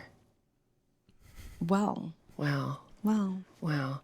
I'm as natural of a redhead as Lucille Ball was. Dyeing one's hair is like a very simple way we all kind of do a little bit of transitioning. Oh! Say more. You're taking control of your appearance so that the world sees on the outside who you see on the inside. So I don't think, dyeing... Okay, actually, I fucking love that. So the world sees on the outside who you see on the inside. That's poetry. That is gorgeous. Just so casually dropping bars. I still need to see drag becomes Your hair or wearing contacts is any different from what I do to be me, just a little less extreme, I guess. I love Doesn't it. involve needles. Hair dye is trans. Yeah. Hair dye is trans. Thank you. TikTok says gingers are black. Oh, I also have a straw for you if you want one. I prefer to sip it like this. Is this racist somehow if I don't use the straw? Why would it be racist? I don't know. I'm accepting that I probably could not know. You don't have to use everything a straw. about straws. Now, TikTok says gingers are black. What are the 5 blackest things about you? I guess my taste in food. And what is your taste in food? Spicy, flavorful, good. I was married to a British person, and white food is kind of the opposite of that. Have you ever had white food? British food? White British food is like... This comes full circle. This comes full circle to the beginning of stream. Like, you ever boiled an entire meal? I can't say I have. Have you ever boiled an entire meal? It is the perfect description of white food. Coming up, which cat is canonically gay? Holy shit. Rum Tum Tugger, come on. Why do you say that? It's in his name. Oh my Rum God. Tum Tugger. Can I get a link? Yeah. You might as well call him Reach Around the Cat, you know what I mean? Mr. Mistopheles also pretty gay. True. Maybe Magical gayer. Mr. Rum Tum Tugger still takes the cake, I think. Sluttier. So you're not a looks queen, you're not a fashion queen, you're a singing, slutty comedian. Yeah. What advice do you have for the unattractive, untalented people who want to be famous? What's attractive is relative, first of all, because you put it out there, someone's gonna buy it. Buy what? No matter what you got, if you try to sell it, there's gonna be a buyer for it, right? That's really hopeful. If you could actually encourage those. Those of you who are of legal age. Okay, and that's important to distinguish. Thank you. Who have full agency of yourself. If you are selling it, someone will buy it eventually. I'm sure of it. Someone buys everything. Move aside Hassan Piker's Anyone Can Be a 7. Okay, we've got a new Anyone Can Be a 7, which is that if you're selling it, someone will buy it. Where did you just go? Into thought. You once said, "Get ready, bitches, it's monsoon season." Would you like to apologize to victims of torrential winds? I can't take on what weather does as my responsibility. Even though you're a witch? I'm not a weather witch. You know, no one has all the powers.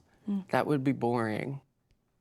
I do wish that my name were like a play on words instead of just being two random words together. I mean, there was a lot of thought and meaning behind the selection of my name, like I'm a Virgo.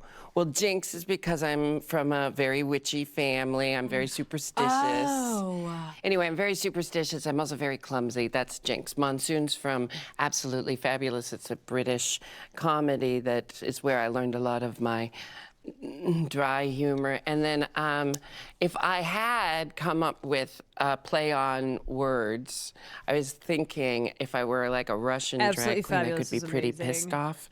Or I could be just simply called Madam President. Oh. Wow. I actually had sent, when Sam and I were first trying to come up with like, what's the vibe for our podcast? You know, what do we want it to be? What do we want like the look to be when we were trying to, you know, kind of think of photo shoots and like when we were going to have a set. Still working on that. And I sent her pictures from Absolutely Fabulous and I was like, huh? And if you don't know the vibe of Absolutely Fabulous, it's this. It's a vibe that is utter perfection. Truly, truly perfect. I mean, say less. That's you guys. I know. I mean, this is like, I sent her so many photos. So many photos from this. I sent her like Thelma and Louise, Absolutely Fabulous. I'm trying to think of what else. What were the other? I can't remember. I'd have to go back and look. I know, isn't it just so perfect? Anyway. Oh. You're narcoleptic, right? Yeah. Yeah. So, lots of people accidentally say necrophilic. They don't really know what to call a narcoleptic person. But yeah, I have narcolepsy. How long have you had a problem with wokeness as a narcoleptic? I love a play on words. Let's see. I was raised white. Unprompted. And so, you know, I wasn't raised to be inherently woke, right? I had to learn that, like all white people do, and I had to unlearn a lot of things like all white people do. So I would say my problem with wokeness ended when I started really giving a shit and saying, oh, I have to really care about other people, you know. Was that watershed moment? When I came out as queer and I started to like care about things. At 13? Yeah. Wow, that's really early. Well. But not as early as me, because I was born black. Yeah. Congrats. Please, congratulate all the black people. Congratulations, black people. I know it's been rough.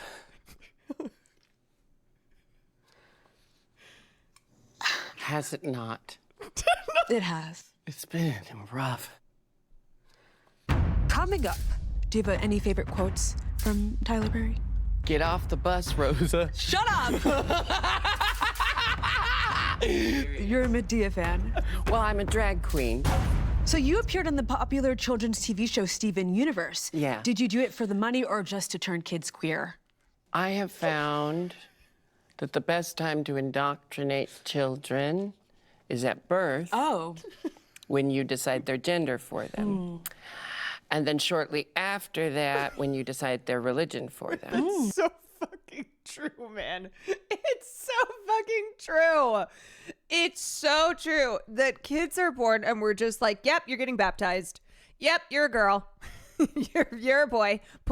It's making it official, putting it on the birth certificate. You have no choice. We're dunking your head in the thing, and a priest with smelly breath is gonna bless you. Sorry. No options here. Where are the lies?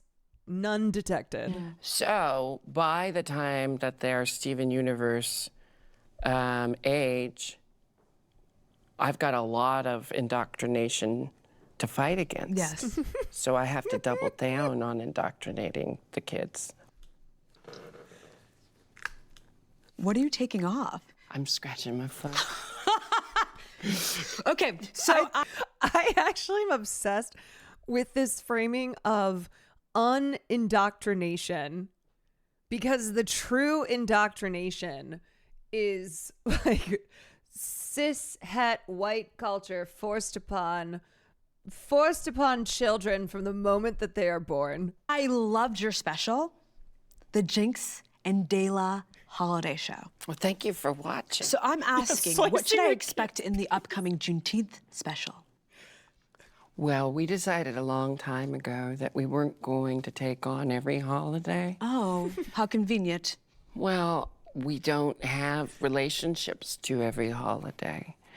So my relationship to Juneteenth, again, probably started around the same time I first discovered Medea, which, again, was in high school, drag queen. Would you like more water? They don't teach white kids about Juneteenth in school, so it's something. And remember when I was saying white kids have a lot to learn? Where's the Labubu lady? I must have missed the day of school when we went over blackface. So I had to do research, and now I know it's bad. Unlearn. How could I forget? Was I a little long-winded? No. Please continue. Diabolical. Do you have more Raph. presents for me?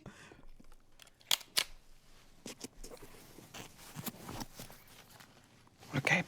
I'm on vocal rest. Funny. And how long will you be on vocal rest?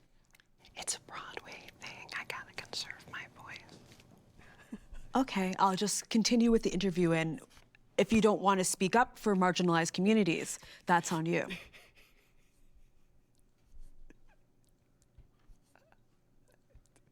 How many black friends do you have, Jinx? I don't qualify. Sorry, I can't hear you. Touche, Ziwe. Listen, I don't qualify my friendships and quantify.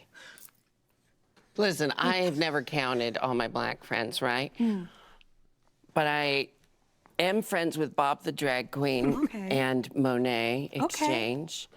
And they bait me daily for sport. So I feel like that, that counts for something.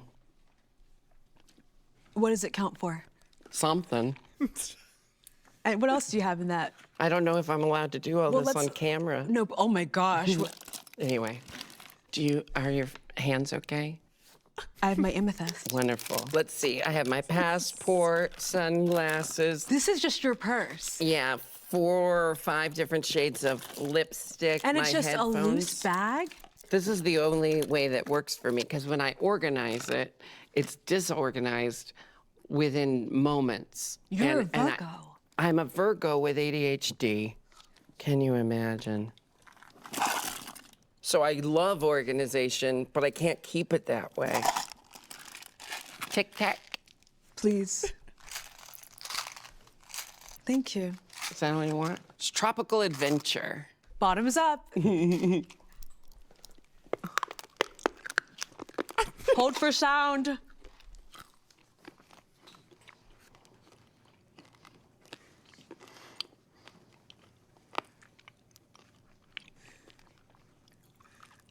I have never seen 2 people in a tic-tac off.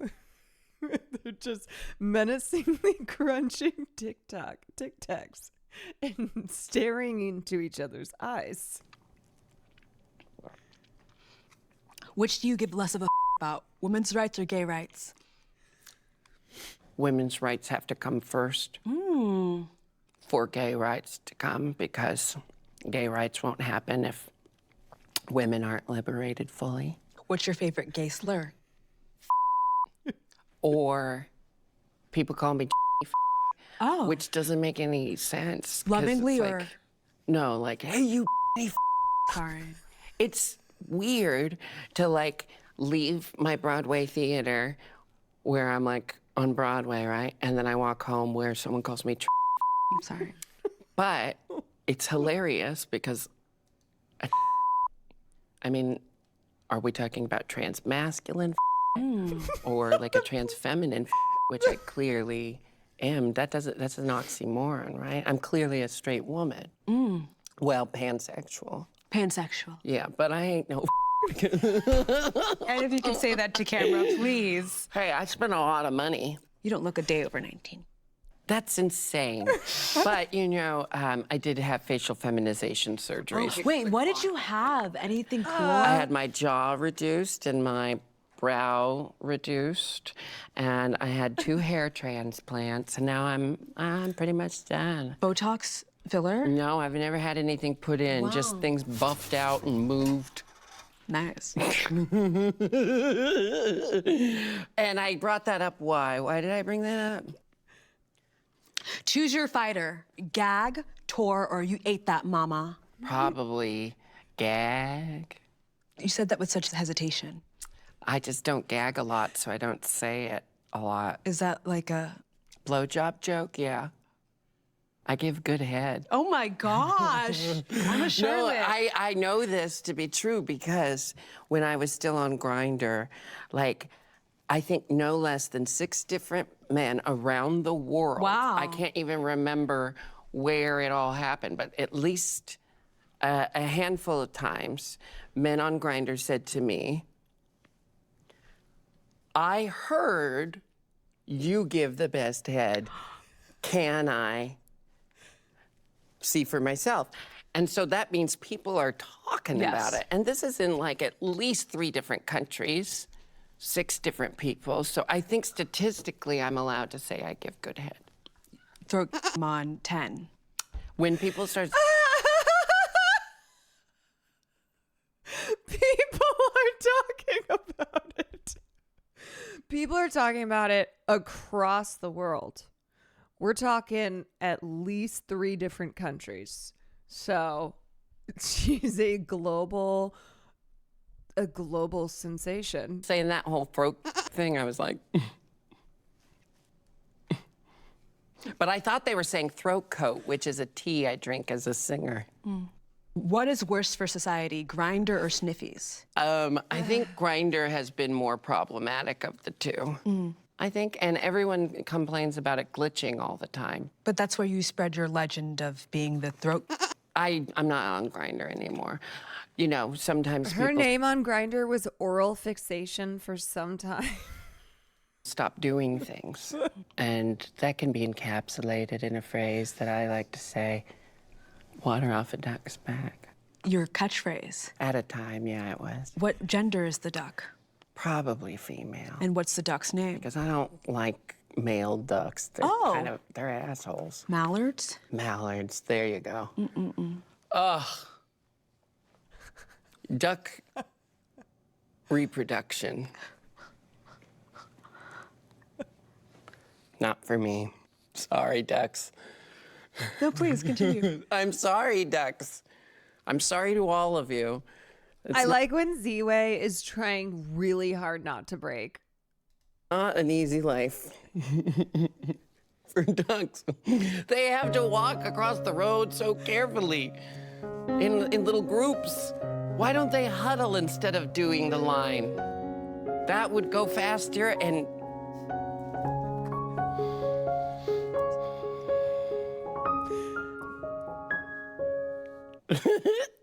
Coming up, what's your birthstone? Sapphire. Ah, very Princess Diana. I told you. Oh, this got me sad now. My family was colonized by the Brits, if that's any consolation. Oh, man. God, it just goes round and round.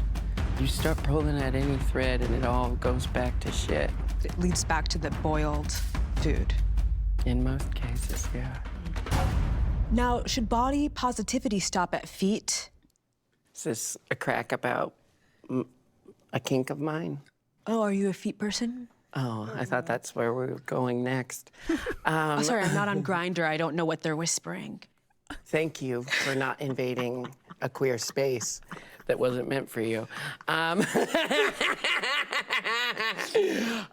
think body positivity is a great thing because, well, here's the thing is, like, you gotta live in that body. So it's great to be positive about it. Got it.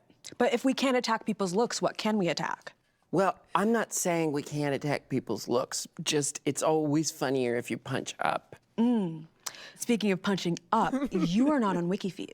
How do you feel about that disgusting discrimination? The foot kink is a one-way street. Oh, I see. Ziwe. I like paying attention, but I don't need attention paid. Got it. So it's a conceited effort. Got it. By me that I'm not on WikiFeet. Except, oh my gosh, I posted a video and all I was doing was putting on my stockings while I was singing, and some person commented, finally get to see those beautiful souls. No, and I was like, I was happy that at least if you put it out there, someone's gonna buy it. You know, I'm not putting it out there even, and someone wants to buy it. My feet, please. Do you like these shoes? What size shoe are you? Those are fantastic 39. shoes. Aren't these fab? 39. Oh, wait, that's you're a touching my European foot. size. May I? Can I'm I touch sorry. your feet as you touch my feet? Yeah. Oh. 39. I'm like I don't know, in European sizes. I'm a dainty size 12. Oh! Which is not always easy to find at stores. And I gotta say, any shoe store that doesn't carry women's shoes above size 10. Yes, speak on you're it. being transphobic. Speak on it. That's that. Speak on it. Amen. Amen. To all my big-footed sisters out there.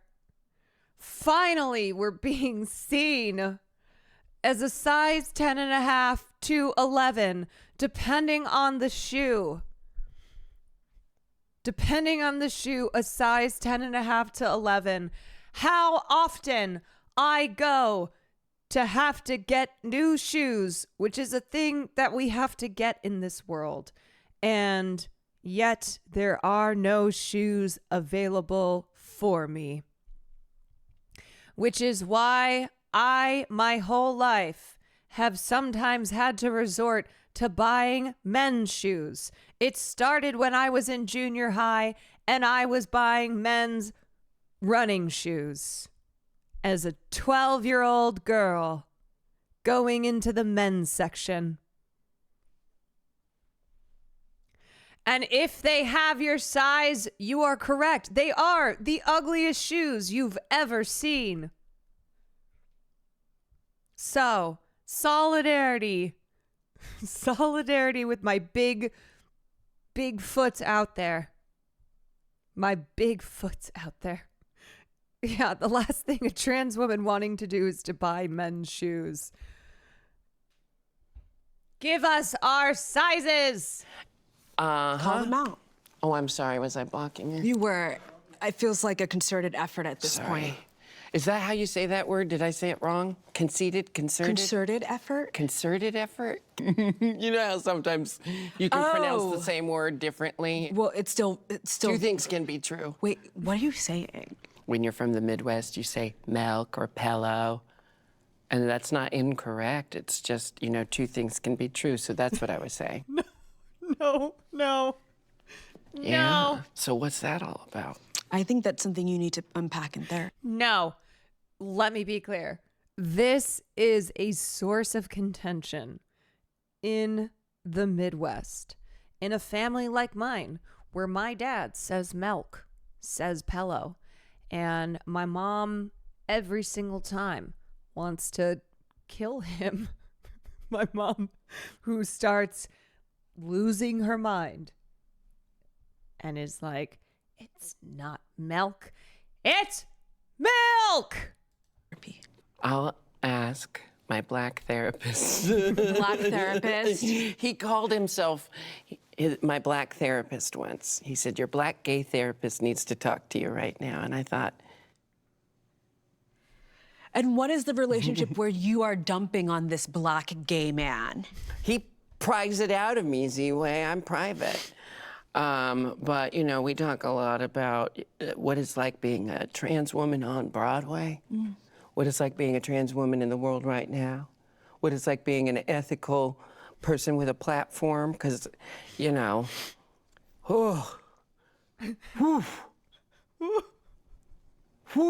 This is, you know what I love about this? I feel like I also have taken to lately just making sounds, because sometimes words just don't work. There's nothing that you can say anymore. So all you can do is say sounds. You can just make noises. Like that's what happens a lot on my streams now, is I just can only make sounds. It's crazy out there. No, it's rough, as you said. Oh, it's been real rough. I think a lot of people do know, yeah. And what are those people? A lot of them. The people, Ziwe. I would love to live in your brain. Monet said that to me. I concur. I apologized to her about something I said 3 weeks before because I couldn't stop thinking about it. Okay. And then she said, I want to get inside your head and know what it's like to live in there and hear what it sounds like. And I said, it's a lot of static, just like constant, like 4 different radio stations playing at once. And if you could imitate that sound, please. It's like there's a radio station going, well, one's going, dun, dun, dun, dun, dun, dun, dun, and another one's going, hey, Broadway! Another one's going,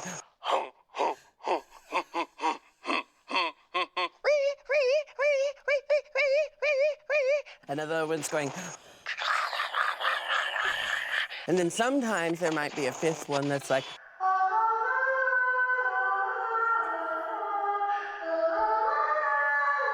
and then sometimes there might even be like, you know, Lord of the Rings style, like,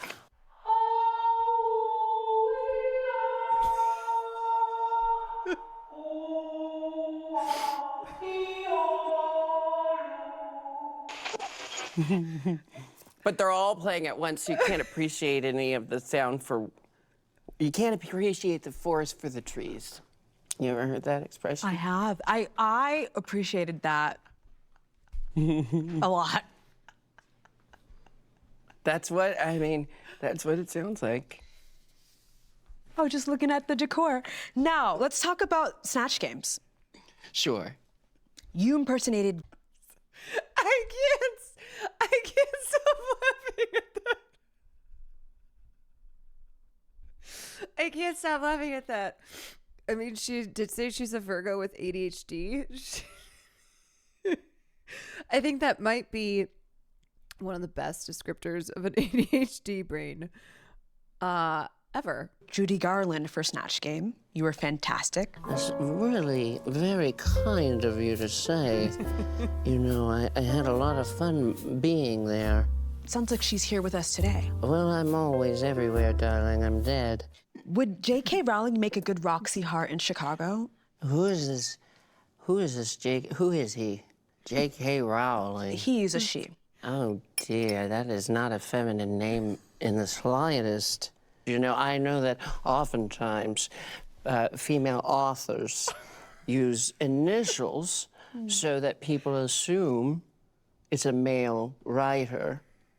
So I have to presume that J.K. Rowling was unsatisfied with the way that the world saw her, and then she transitioned herself into a new personality so that the world would perceive her the way she wanted to be perceived. Gagging.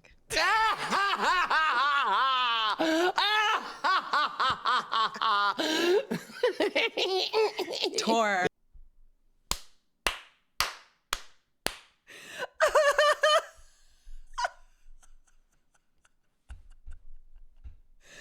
Oh my God. The perfect Judy Garland impersonation. and just completely dismantling J.K. Rowling's transphobia. It doesn't get any better than that. And then just the lethal laughter afterwards. Oh my God. I mean, so this was the part that I did see on the internet because people were saying Jake, like Jake, Jake, hey, Hay, Rowling. Jake, hey, Rowling. Jake, hey, Rowling. Sorry, that's a woman? But she's got a man's name. Jake, hey, Rowling. I mean, okay, first of all, she clocked her shit with like the initials thing. But the other ridiculous part of Jake, hey, Rowling is that Jake, hey, Rowling also had like Robert Galbraith. Anyone know Robert Galbraith? Yeah, does that sound familiar? Because that is J.K. Rowling's pseudonym. She wrote novels under the pen name of Robert Galbraith.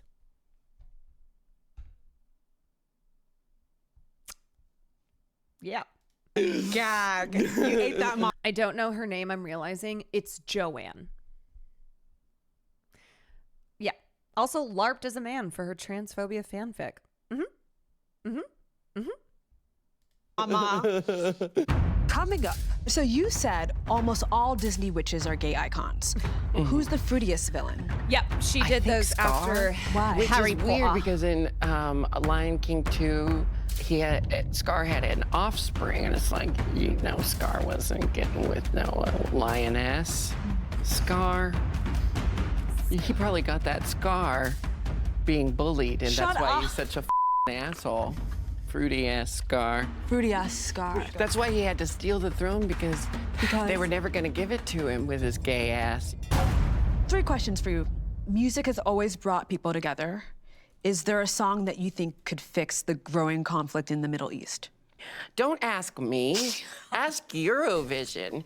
They have the opportunity to come up with a song that speaks to the world. And instead they're like, girl on my dance floor.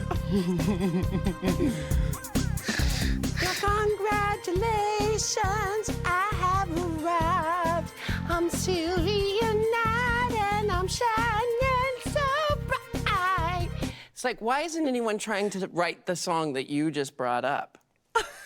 Anyway, I guess it would probably have to be Joy to the World. It's got everything. The Savior being born and all that. The Savior. You don't even believe in that. No, I don't. It's a hard song to try to think of. There's no song that fixes every problem. If there was one, we'd be singing it already, I'd hope. You know what? They probably found the song and they're keeping it secret, just like everything else. They keep the cures to things secret because they make more money off the disease than the cure. They keep us in a state of animosity with each other. So of course, if there is a song that would fix that problem and someone found it, then someone probably took them out, and took the song and keeps it in a bunker somewhere with all the information about the aliens. The correct answer being We Are the World. Sorry, I got aggressive again. No, I enjoyed it. I just wasn't expecting it. But I wasn't either. What do you got in that? It comes bag? on. I just need to take care of that for a second.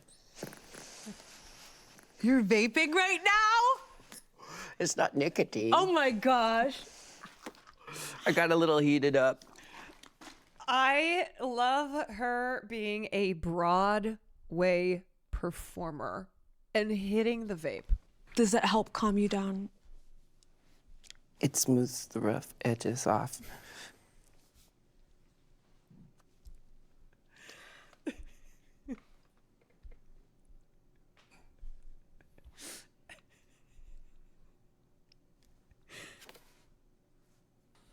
I'm waiting for you to exhale. I'll exhale when I'm... Okay. That was meditative. Thank you. How would you prefer to die? Nuclear holocaust or military coup? I think we're gonna find out. I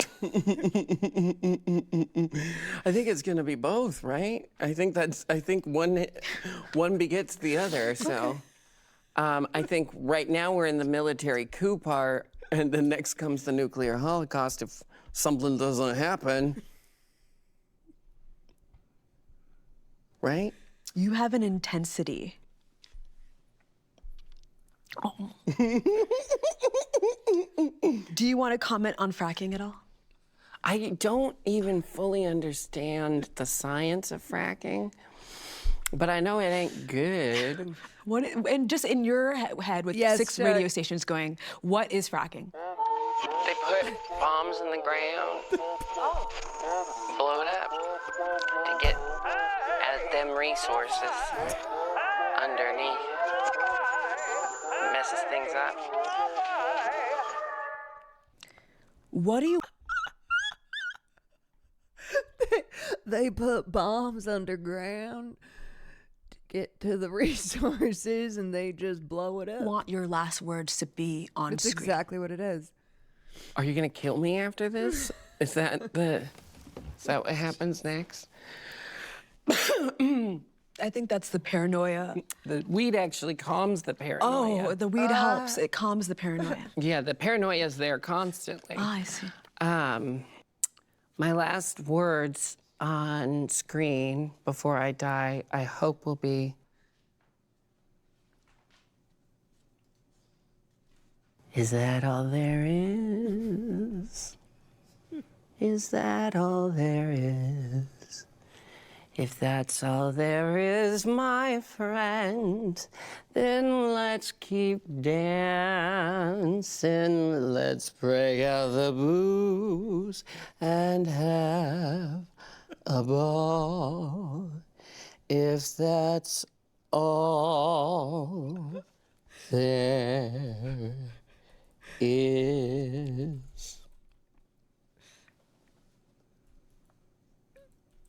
It's gonna be a long episode, isn't it?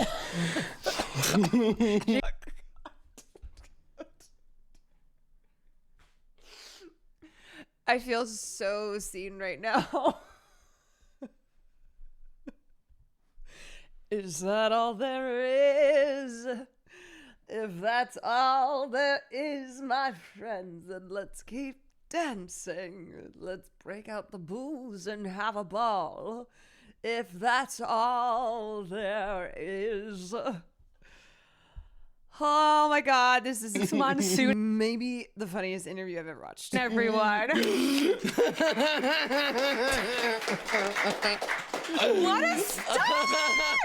What a stop! That was so much fun. You're so funny. Oh my God. Want to know what's in your bag? It's everything I was saying. This is crazy. I brought props in it, but this is just my purse. All right, just okay. Yeah. This is your passport. We got Sunglasses. it. Cool. This is what I wear for the stage door. Oh, phone. Oh, Black friend. Why do you have a big marker? Sharpie for signing things. And you have a lot of wipes. Well, you never know. Oh, for sex.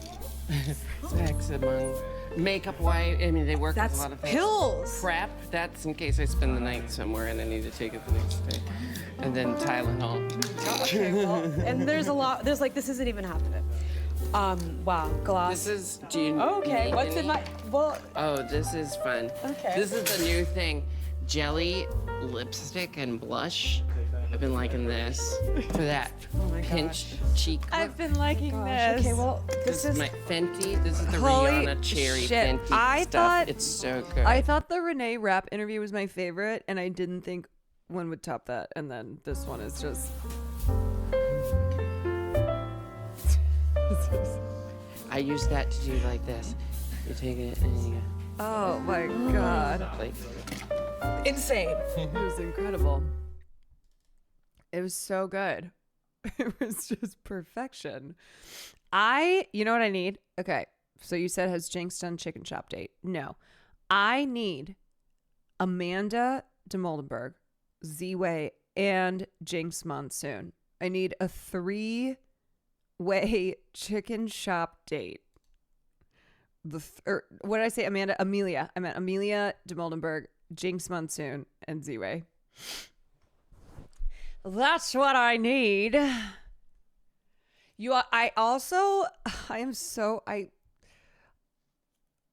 The Judy Garland impression speaks to my soul. Speaks to my soul. Hey, is anybody there? Somewhere over the rainbow. Way up. Hi. Oh, I need that after the AI slop fest earlier. I know. Oh my goodness. Oh my goodness. That was so good. That was so good. God, I just was laughing the whole time. I don't know the last time I watched something where I was just straight up started playing this clip again. I was like, she just went, oh yeah. Oh, I am feeling it now, Mr. Krabs. Oh, we've had a lot of moments on the stream tonight, haven't we? Haven't we? We've had a lot of great times tonight. A lot of chuckles. A lot of laughs. Okay. Oh, this is the Lin-Manuel Miranda jump scare. Seriously.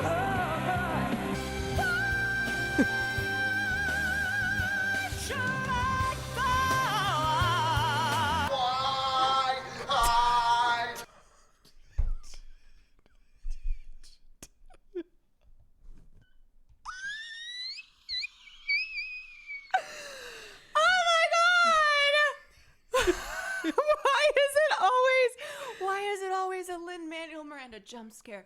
He can't hurt you. He can't hurt you. He can't hurt you. He can't hurt you. I straight up was like, I did not expect you. Lin-Manuel Miranda pops up when you never expect him, and it happens all the time. All the time. You have to watch out. You have to move through this world as if Lin-Manuel Miranda may pop out at any second, at any moment.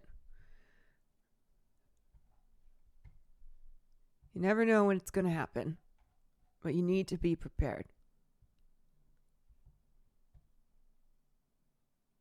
Austin had Luscious on. Oh, I know. I saw There's this. this man on the stage with the biggest I penis saw I've this. ever seen In my whole life. Oh yeah, biggest penis I've ever seen in my entire life. And It's the one thing I feel like and, so kept going and for people him. were just going up and just like sucking it on, like it was like just on there, like on stage. He was a dancer, and people would just go up and like He had a randomly line. He had a line that Get a line. And there was a queue. There was a meeting There was a for his meeting penis. for his penis. For his It penis. was crazy. Ads. And so Christian and I Women got it. Yeah, Luscious just started streaming, which we are so grateful for. Mama, a Lin-Manuel Miranda behind you. Somebody needs to make like a horror movie poster where I'm like, all right, no, I have to do the perfect like, or should it be like a,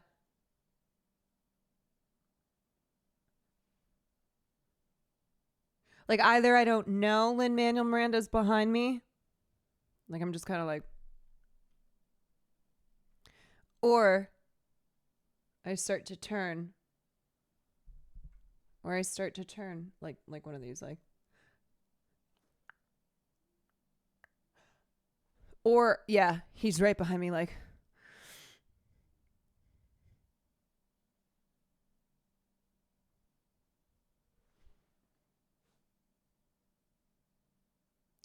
He's right behind me, isn't he?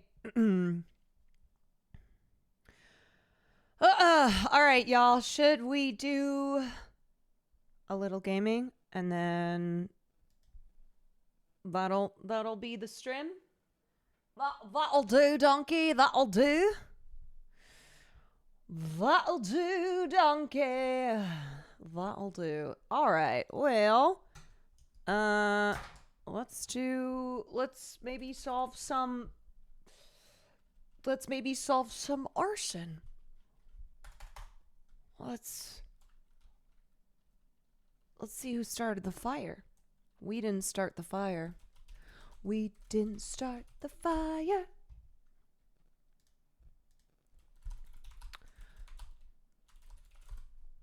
We didn't start the fire. It was always burning. It was always burning to the okay. All right.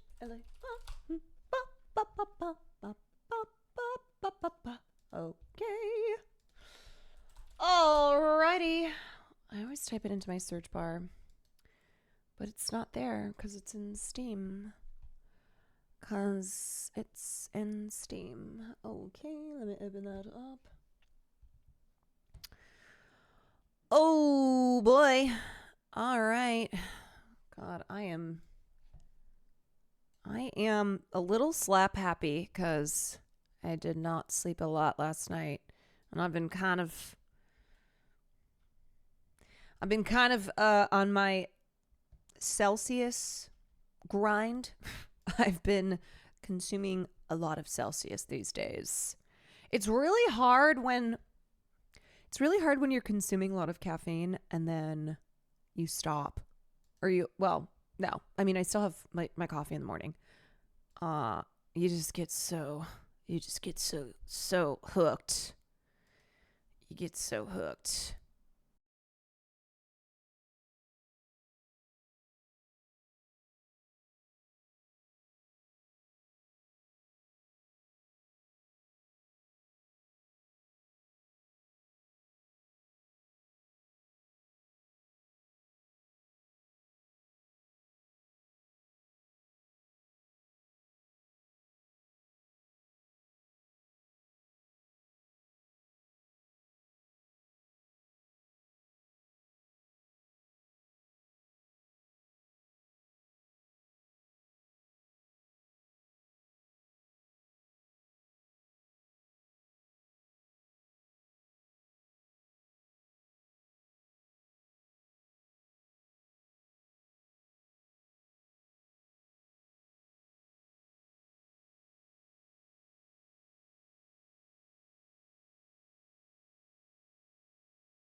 It's a long-term commitment.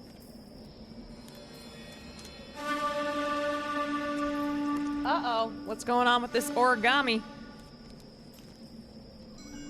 This origami.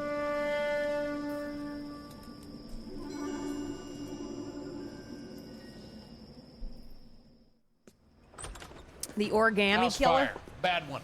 At least Did 4 you just Vicks. pop us in? Get out there and find No. out what you can. The address is 650 North Hobart. I don't even know what those are. Did I ever tell you guys when I stole a Zen?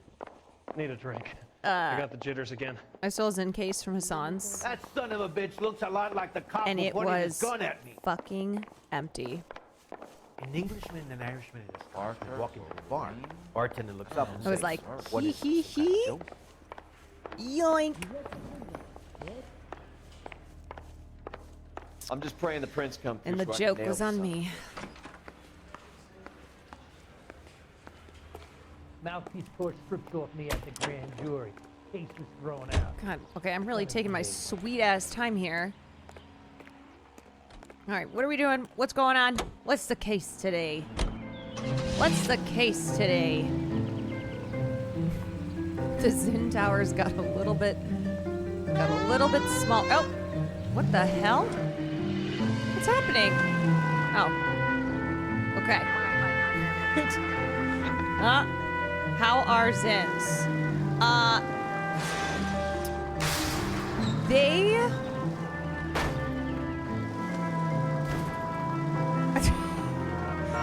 Oh, excuse me. Sorry. You hear about Rancho Escondido? Are we having a conversation, Biggs? Oh. Okay, fuck it. Forget it. I'm Why teasing have you. I Tell me about it. forgotten how to drive? Okay. The new house Alright, we're back on. It's a couple of weeks from completion. Burned to the ground last night. You guys are ready to move in this weekend. Developer's gonna have some very angry customers. Wait. Any available unit, meet the officers. Shit, 211 Jeff. just occurred. The arson desk. Well, that's something. He's still in custody, Herschel. Want to bet? Fella kicked him loose already. Oh yeah, I forgot And I misdemeanor with cigarettes and matches. forgot I accused a random guy. Okay, so or not a random guy. I forgot I accused a guy that I knew didn't do it. Because I was like, well, what the hell? I gotta accuse somebody, right? Whoa! What are you doing? Somebody's gotta go down for this.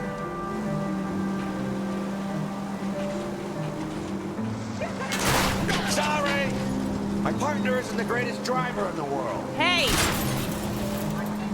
At least I'm not a... I was about to say, at least I'm not a corrupt cop. At least I'm not as corrupt as these other corrupt cops.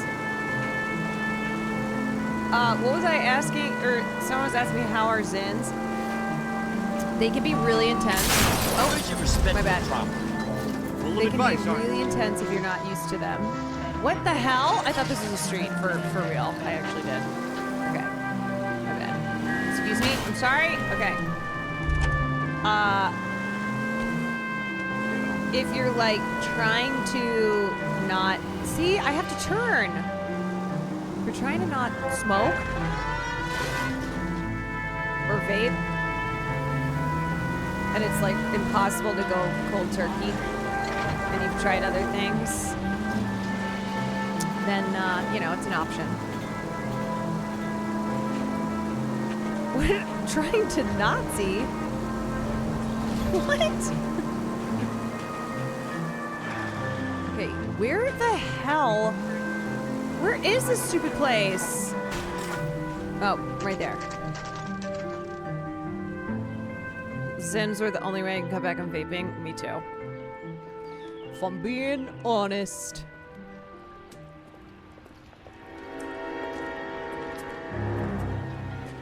Donna. Hey, it's a me.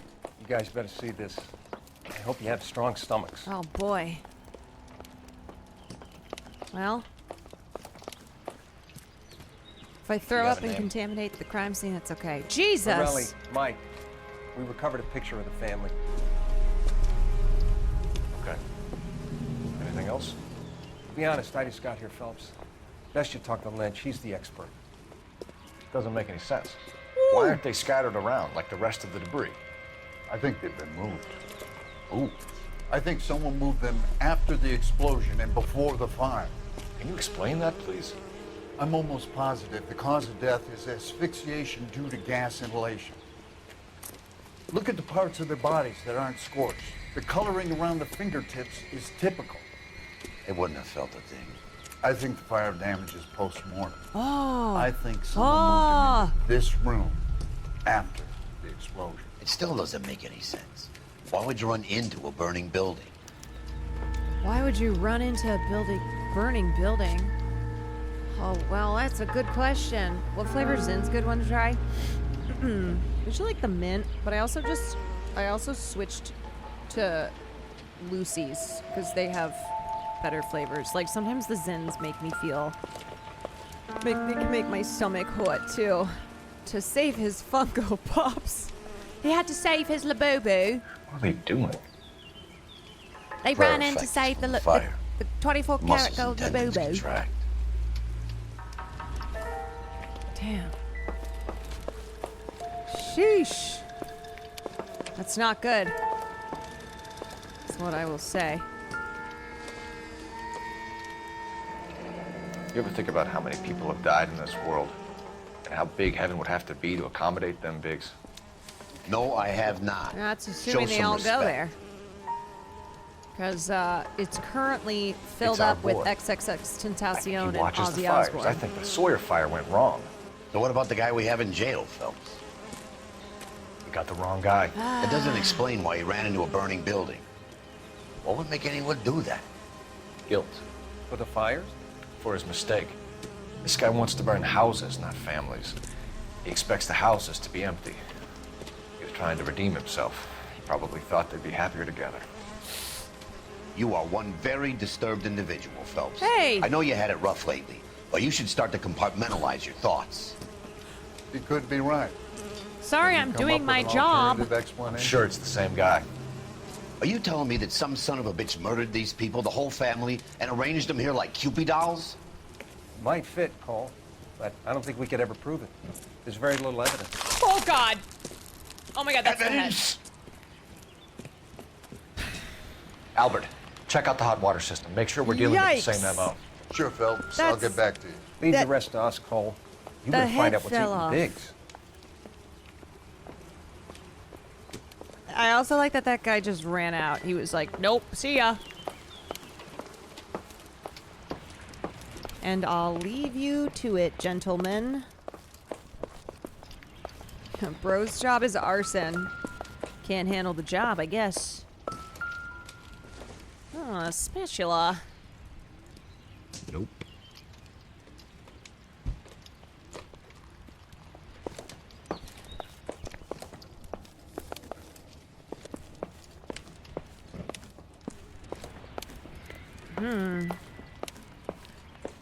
This place is pretty cooked, huh?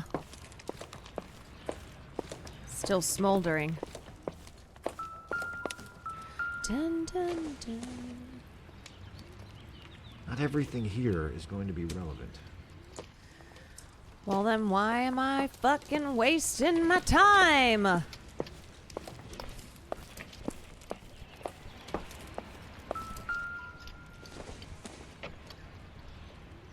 I don't think so.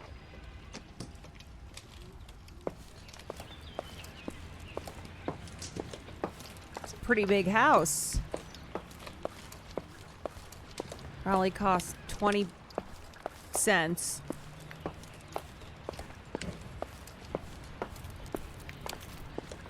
Oh, that doll. Wait, how the fuck is that doll not... It's some Annabelle shit. Maybe Matt Rife is gonna try to buy that doll too. I saw a tweet about Matt Rife buying all the Conjuring shit, including Annabelle, and someone's like, hasn't she been through enough?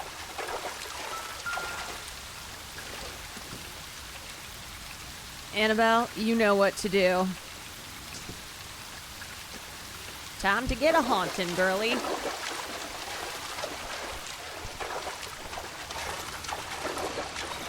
That was like one of those stories where I just went random.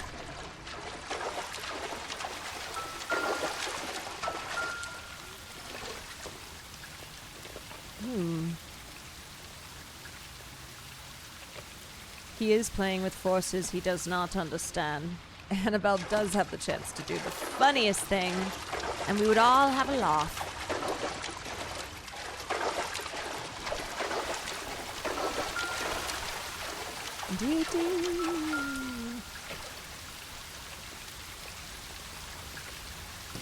This is the flashpoint. The heater detonated with enough force to expose the foundations. I like how much arson talk I've picked up from like one day of working.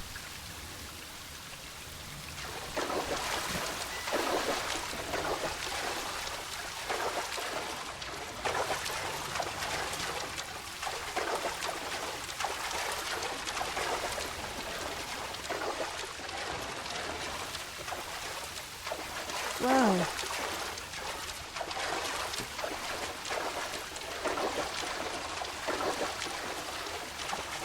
Is there anything else down here for me to get? Let's see. Over here.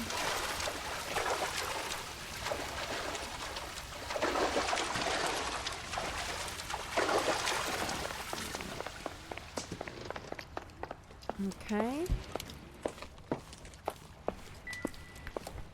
Oh. Nope, I already picked that up. Got lost in this house. Everything looks the same. Okay, I went this way. We gotta go outside.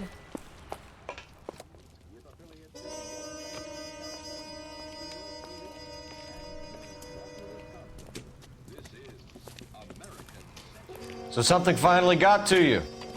You want my help, pretty boy? You got it. You keep riding me, and you Oh, won't you be think pretty I'm much pretty? longer. We can So get you this think guy. I'm pretty? You think you've seen everything, Phelps? I was with the 2nd Marines at Bella Wood. The things that went on in that farmhouse. My own guys on fire, screaming for a way out. You're not gonna get this guy. There's gonna be no photos and no citations. We're gonna kill this miserable fuck. End of story. You know, You getting this? considering I saw your mom's hole last night, I have now seen everything. You remember the list from the travel agent? Sure. The Morellis were winners too. Their name was on that list. Christ. We should take a look around, work the neighbors, see what they know. I'll go across the street. Okay, I'll try this side. Maybe this guy shouldn't be working arson. I haven't done this for years. He's got a fucking cigarette. You don't look like a fireman, son. Hey! Hey! Whoever he was wearing boondockers. I would know that imprint anywhere.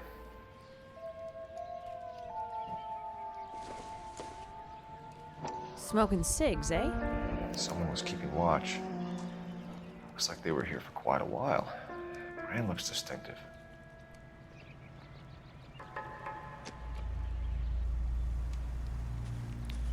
Which hole do we mean? All of them. All the holes. Hey! LAPD, can you tell me anything about the fire next door? Terrible luck. Imagine after having won that weekend away. This guy did it. What's your name, sir? Foreman. Dudley Foreman. Okay, Dudley. Diddley. Did you see or hear anything that might have... Look, we were asleep when we heard the explosion.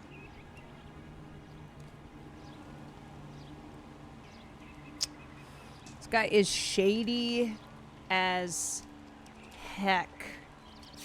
Shady as heck. Okay.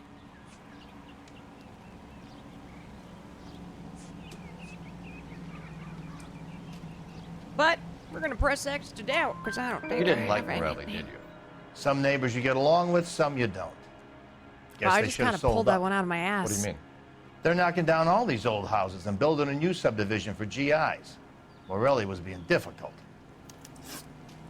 Okay. Did you see anyone hanging around the Morelli's home prior to the explosion? Nope. Can't say as I was looking out, though. God, this guy is so shifty. Can't say I was looking out. What size shoe are you, sir? Are these his boot prints? Somebody was smoking cigs. You know what? I'm gonna accuse him. I think you're covering for someone, Foreman. Who is it? And I think you are off your rocker.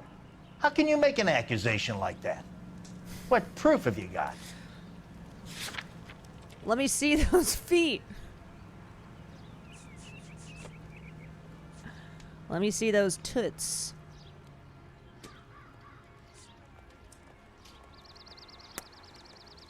Well, I can see you're the excitable type.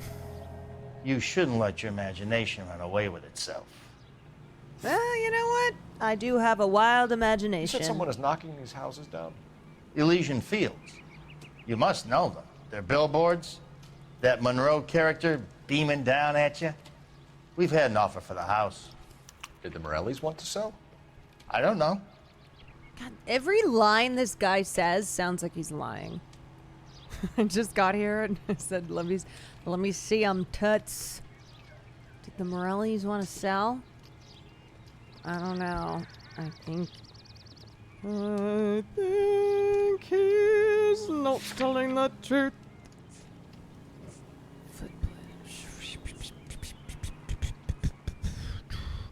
Okay. We're down. Whatever you thought of Morelli, his whole family is dead. Yeah, they're dead. They've all deserved that. I want you to help Burnt me to here, a Foreman. crisp.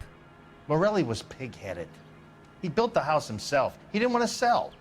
Stubborn fool was ruining it for all of us. Motive. He did it. You said the Morellis had won a weekend away to Catalina Island? Yeah, that's right. First thing I thought after the explosion was, thank goodness they was away. Well, they Then I they find out wasn't they were away. still in there. Who was running the competition? What? I don't know. That might be the only honest thing that he said.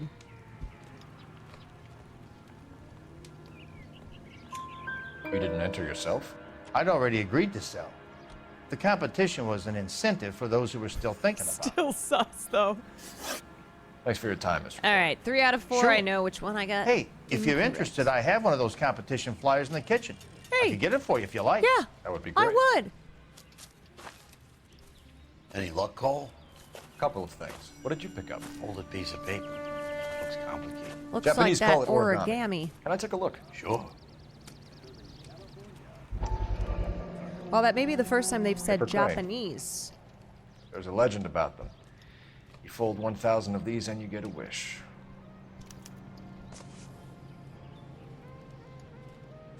Hey, don't break it. I'm not. I'm unfolding it. It looks like a waybill or a flyer. What?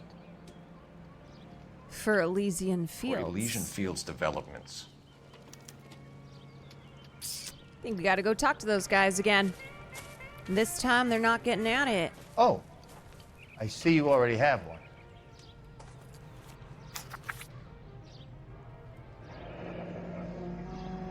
When did the flyer arrive in your mailbox?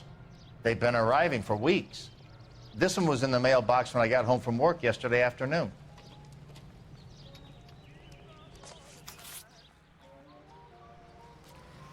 Listen, sir, don't go out of town. Stay where we can find ya. If we need ya.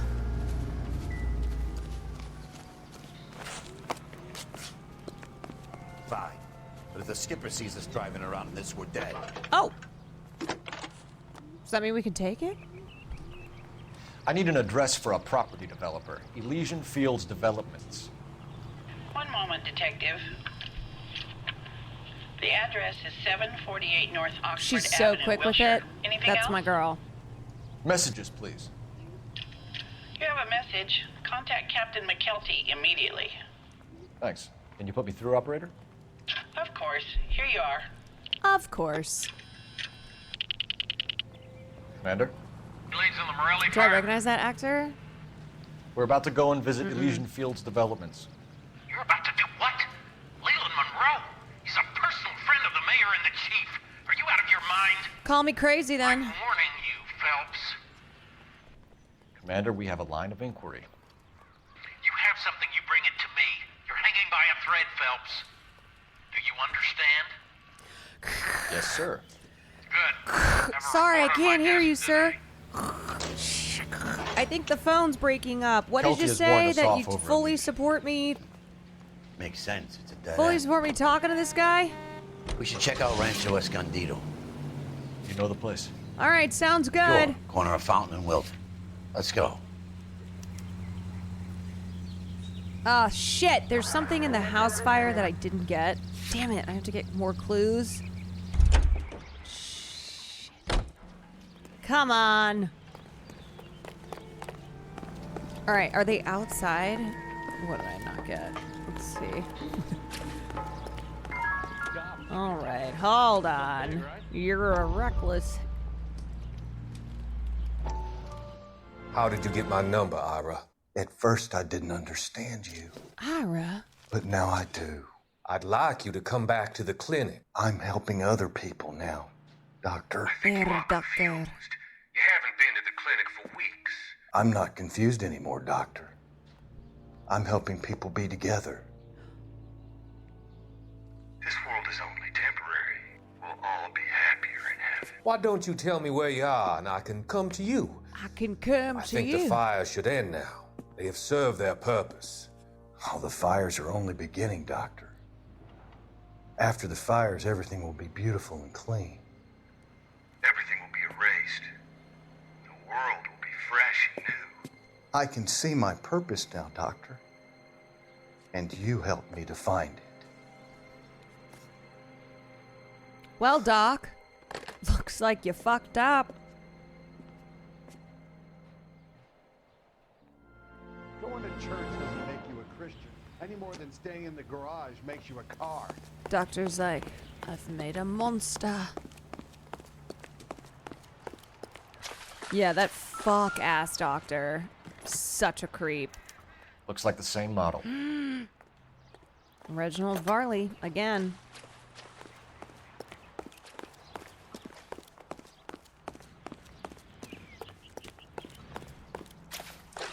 That's how I look for clues.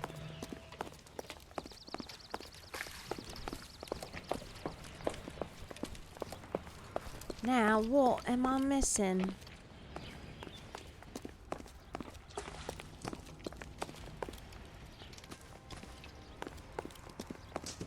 What's the final clue?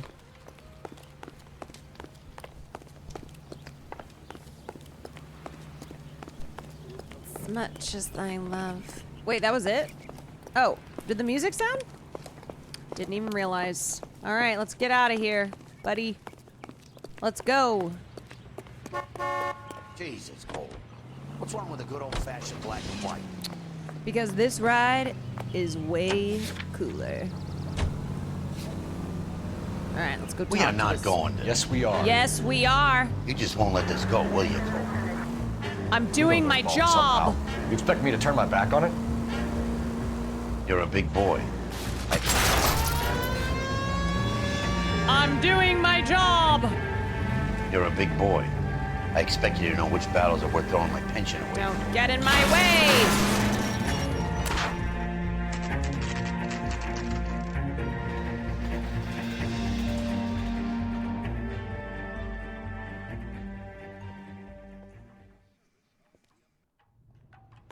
All right, let's go fuck this guy up.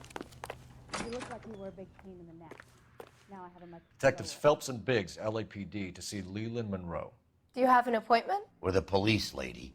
We don't need an appointment. Can I tell him what it's about? It's an official investigation. Never mind.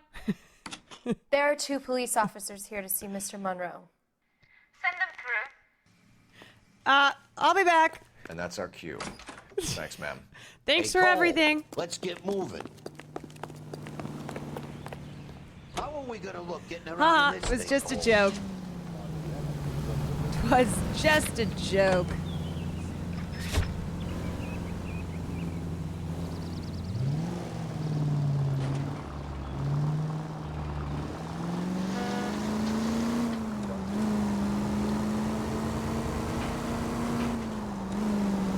I was just gonna kind of go in there guns blazing, you know? Do things the old-fashioned way. Any unit in the vicinity, a citizen reports a 459 there now at 38 North Catalina. Unit name, code 2. Holy, I don't need evidence. I am the evidence. May as well hit the siren. Funny, the human desire for self-preservation. Wow. Is he talking about me? Oh, shit.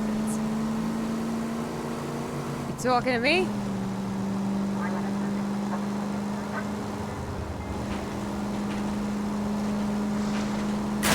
Oh, for God's sakes. Oh, here it is. Oh!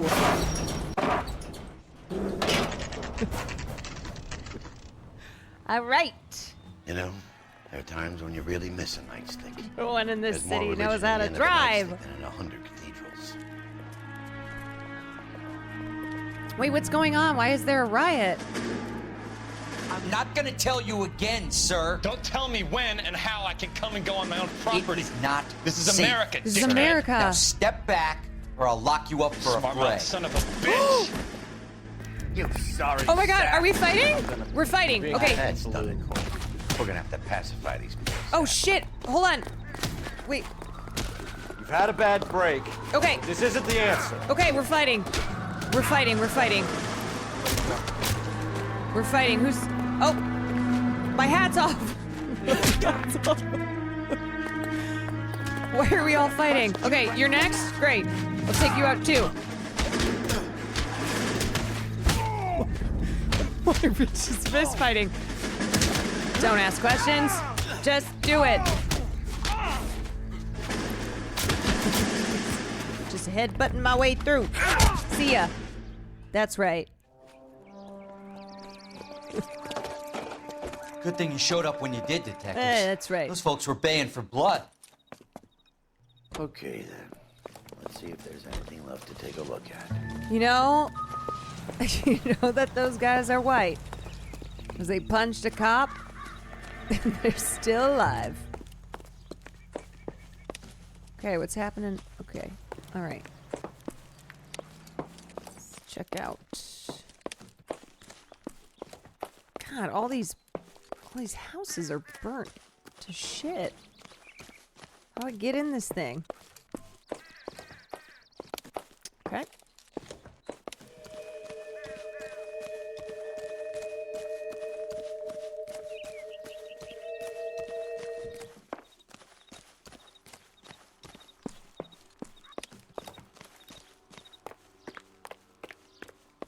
Wow.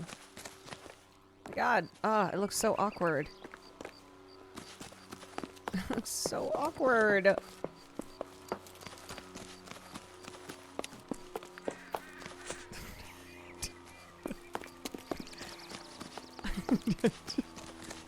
I'm so awkward. Oh my God. How many are there? Hello? I can't be checking all these out. Another residential. I hate residential. Towards the music? You should take a look around. Yeah, I am taking a look around. Ding dong. Don't you see me running?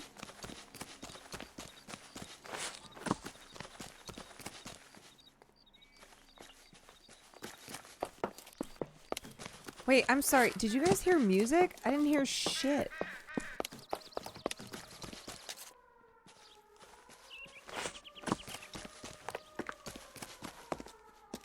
Are you all having a stroke?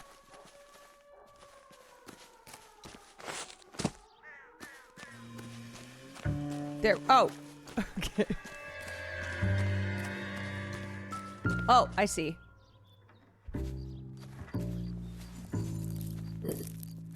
A secret brick? Mortar is like dust. Is that normal in a fire? You'd expect some shrinkage in the heat, but it looks like the cement barely adhered to the brick.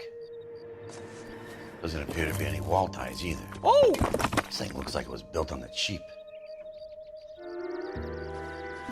Wait, is that the only We're clue? paying a visit to Elysian and ruining my career. Let's bite the bullet and Yes, get on brother. Yes. That's what I'm talking about. Let's go. Classic housing developers buying up properties and building cheap shit. Jesus, Cole. What's wrong with a good old-fashioned black and white? Come on, you know you're having fun. You know you're having fun.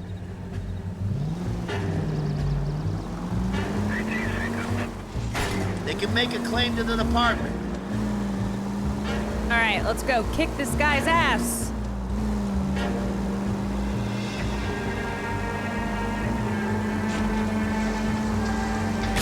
I was kind of attached to the paint job, Cole. Oh, my depth perception.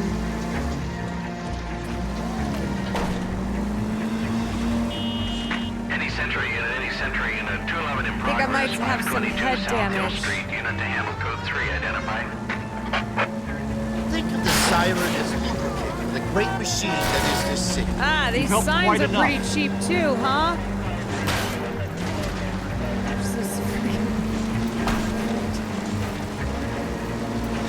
All these cheap buildings.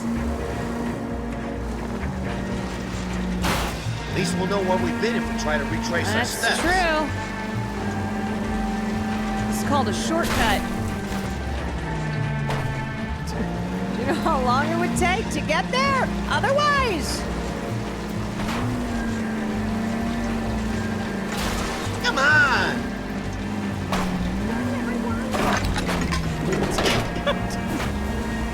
Yeah, these developers really didn't spend a lot of money here.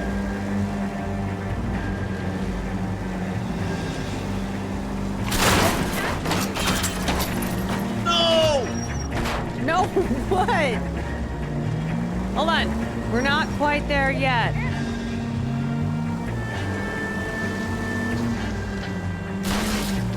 I'm just gonna bust in. All right. Hey, remember me?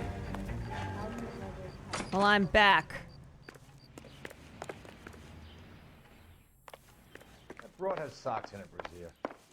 This time, I'm help you? not I'd like to leaving. speak to Mr. Monroe. I'm afraid it's impossible. Mr. Monroe's schedule is booked weeks in advance. Is that so?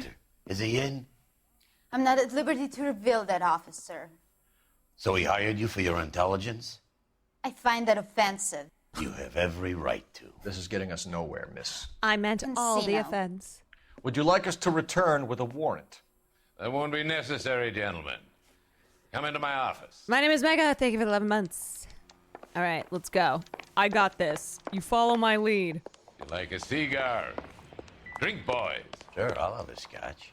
Biggs, we're investigating a series of domestic fires, Mr. Monroe. It's terrible, boys. How can I help? That's that guy. Okay, I gotta be on my P's and Q's. Elysian Fields and Suburban Redevelopment Fund flyers keep turning up in the vicinity of the fires. They're turning up all over town, boys. Can you imagine the current demand for housing? So that's your explanation, Mr. Monroe? Coincidence? Explanation? Why, what's to explain? I advertise on radio and billboards for buyers, and I advertise for sellers using waybills. Oh, this son of a bitch. I can't. His eyes are so. They're hard to read.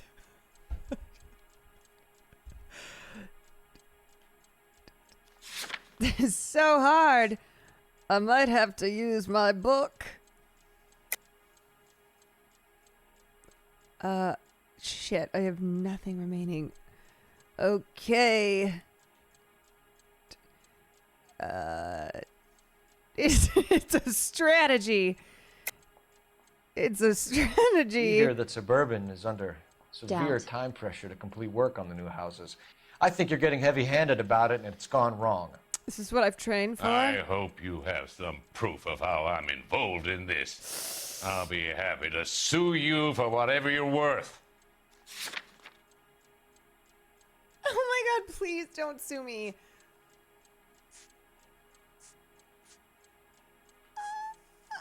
Land clear to lock construction return shoulder. Okay, sir, may I call you sir? May I call you sir?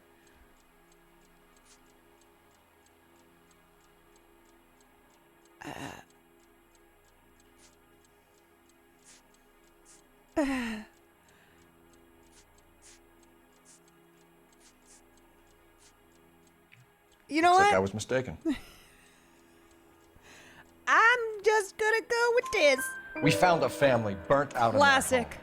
Another house burned to the ground. Another Elysian Fields flyer. Our information is that they didn't want to sell. Are you saying Let's that's just yell. something to do with me? Is that your point? Let's just yell. Point is, every time we find a family barbecue, we find one of your flyers. Is that good advertising? Okay. All right. Well, I'm sweating. My back is sweating. Okay, shit. Oh my god. Why isn't this shit working? The hell? Oh god, it's frozen. Oh. Made offers to buy houses in areas where fires have been recorded. Are you suggesting that I'm burning people out of their homes so that I can sell them new ones? What happens to your plans Yes. if a family like the Morellis refuses to sell? We work around them. Business finds a way. That's the American way. And the American way is death. Oh, fuck. This guy's eyes. Why does it keep... Oh my god. What is happening? Hold on. This is funky.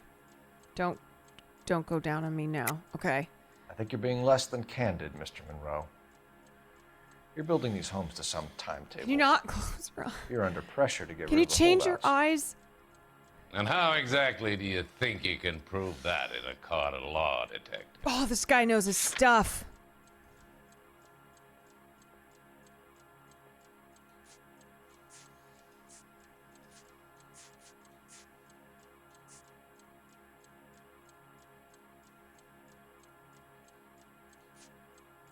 What did he say again?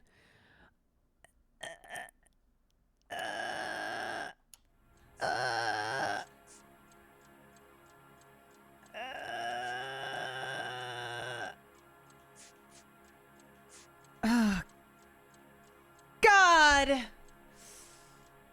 He's good, but we're better. I don't know about that, but okay, we're Don't gonna ask, you never find out. Oh, he's toying with me. He knows he's got me.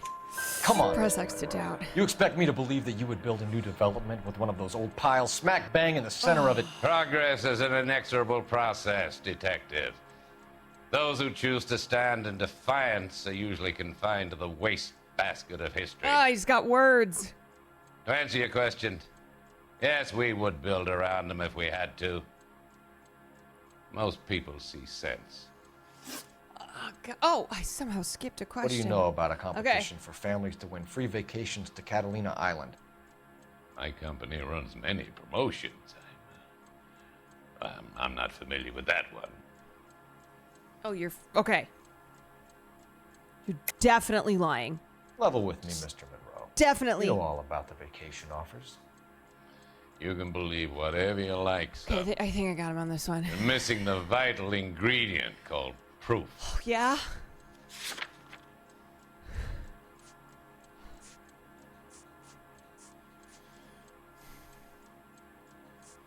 Well,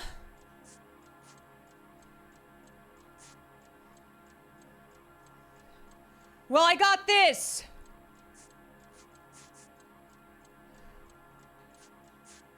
I got this. Right? I got this.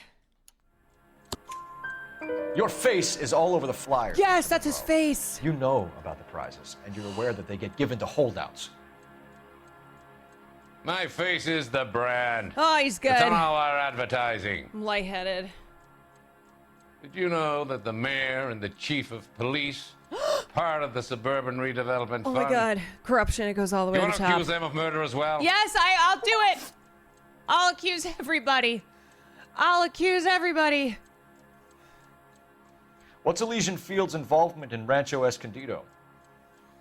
One of our latest housing developments. It was due to open on the weekend, or was before the unfortunate conflagration. It met with building code regulation. Absolutely. Only the best for our returning heroes. Oh, yeah? I fucking got your ass. You're lying, Monroe. There's something out of kilter about that development. Son, I've had enough of you and your fidgety friend. Got it! There's no way in hell you can Yes, prove I that my can! materials were inferior. Yes, I can. Suck it! I'm no expert, but I think we'll find that the bricks being used on those houses You are did it, sir. undersized, You're going and the away for mortar is life. faulty. And there's no wall ties connecting the masonry to the frame. Oh, he had that one. That he Every didn't tell me. building is built to a budget, boys. Those buildings Cutting are corners. inspected and fully insured by California Fire and Life. Great, they're in on it too. Investment of that magnitude Everyone's going down. demands it. Do you think that they'd vouch for the buildings without examining them? Yes, I do. It's The called arsonist. corruption, and it You have calls any it suspects? goes Not all at the way to the liberty to top. say. I didn't think so. The contractors I use for waybills. Do you suppose it could be any of them? I have a list of their names if it Oh my god, I got all help. 4 questions very correct. I helpful, can't Mr. believe Monroe. that. I didn't even see Glad that. to hear it. I was so Always stressed. happy to help the LAPD. My secretary will provide you with that list. Did you know that I'm on the board of the police? When it pension matters, I fund? come through. Yeah, buddy, I know you're on the freaking board, okay? Let's I know give it goes all the way to help, top. I know everyone's involved. I know the corruption. The corruption knows no ends. So what next? Check the list. We need to know who's posting the flyers.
Like, This is KTI Radio. With this public sorry. juvenile delinquency is an ever-growing problem. Oh no, not juvenile delinquency. Send their children to Sunday school and take them to church. America is a lucky country. Everything's a driving lane when you're a car. Brother! Brother! By the freshest place of protection and prosperity. Excuse me. Okay, that just threw off my groove. My company, Elysian Field Developments, is offering you Have you found any of the secret cars? Or you just care about the lore? I didn't even know there were secret cars. Are there ones that go faster? 800 square foot palaces on full. Oh my god.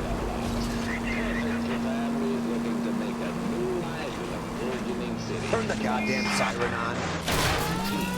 Okay, siren's on. Yo, what are all these people doing out anyway? Isn't there like a curfew? Here we go again! For Christ's sake! Do I tell you how to drive? Is this it?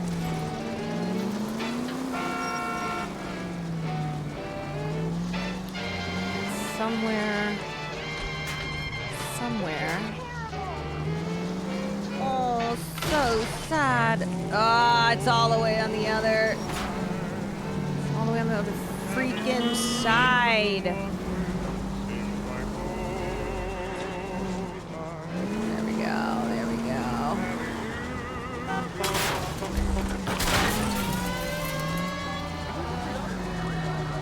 Hot dog. All right, where is it? Come on. Come on, man. What the? Okay, is it across the stupid street?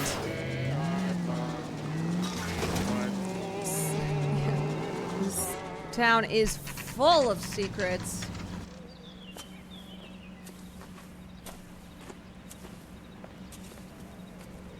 We're looking for Herbert Chapman. I'm looking for him too. I need him to move his car so I can mow the lawn. He's definitely not here. I've been banging on his door off and on for a couple of hours. Yeah, he's out somewhere. There's some kind Let's of problem. take a look at the car. Is there a problem? Don't worry about it. Let's see what he's hauling around. Oh, he did it. He's got this stuff. Motive, opportunity, and hard evidence. We got him.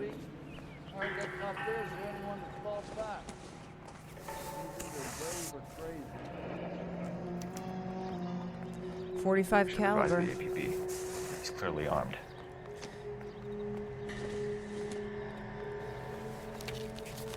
Mm-hmm. Definitely gives him opportunity. Let's bring him in. Holy cool. There he is. It's Chapman. He's coming out of the laundromat. Oh my god. Shit. He's seen Oh us. god. Cops. Again. Oh shit. Son All right, of a let's bitch. He go. must have caught the trolley. We gotta move fast, Cole. It's time to go. Oh, move fast. I'll call this in. Get some cars dispatched. Car 11K calling KGPL. I got it. No worries. 11K requesting assistance. In pursuit of suspect aboard the 1110 University streetcar. Currently heading east on Melrose Avenue. We're taking him Advise down. all units. Taking him Suspect is in down. control of car and driving dangerously. He is driving dangerously. Gotta stop him. The 1110 University streetcar headed eastbound. Approach with caution. Suspect is in control of the streetcar. Holy shit! Units to animal code 3 identified. Can't believe he's taking Stay all on his these ass, Cole. cars Don't out. lose him.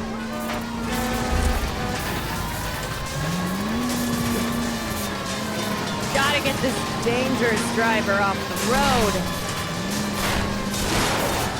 Oh my god. See if he can damage one of the wheels. Might He's act out like a of brake and slow control. the thing down. Pull over. Hey. Look, Cole, the side plate's gone. Get me closer. I think I got a shot here. Oh shit. End of the line, you little prick. Come on, Oh Cole. my god, we actually did it. There he goes. I got you. Wait. Wait, what am I supposed to do? Is this right? I don't know. Oh, shit. Fuck. Am I supposed to take him down? I don't know. Oh Son my of a God. bitch, you must have I caught have the to trolley. freaking do that all over We again? gotta move fast, Oh, Cole. you're kidding me. I thought I wasn't supposed I'll to call kill this him. in, get some cars dispatched. Ah, shit. Car 11K calling KGPL. Okay, I did shoot. I did shoot. Point 11K blank and requesting assistance Totally missed. in pursuit of suspect aboard the 1110 University streetcar, currently heading east on Melrose Avenue. Advise all units. Suspect is in control of car and driving dangerously.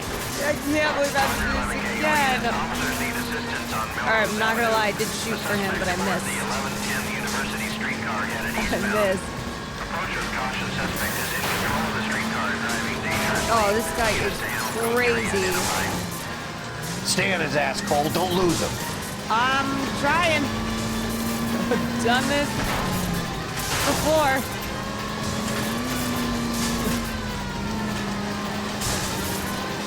If I can get in front of him. Oh, he's so fast. See if we can damage one of the wheels. Look out. Might act like a brake and slow the thing down. Move it! Hold him tight, Cole. As soon as he ditches the tram, we'll be there to grab him. Okay, but do we shoot? Does that mean we shoot him? Just a little closer. If I grab him, do I shoot him, or I really don't understand? Get me closer to the driver's cabin. I'll plug Chapman. Okay. End of the line, you little prick. Here we go. Come on, Cole. Should I run him over? I don't know. I don't know. Okay, here we go. I got him. Looks like we have our man, Cole. Wait, is he dead? Well done. I'm not so sure. Is that okay? Chapman seemed to have his own agenda. There seems to be more to this than a personal vendetta. What are you talking about? The fires benefit Elysian in some way. I don't see Chapman and Monroe working together. You have a point. The evidence is good for Chapman. It's hard to be worrying about his side of the story when he's blasting away with that big 45. Yeah, something's not right here.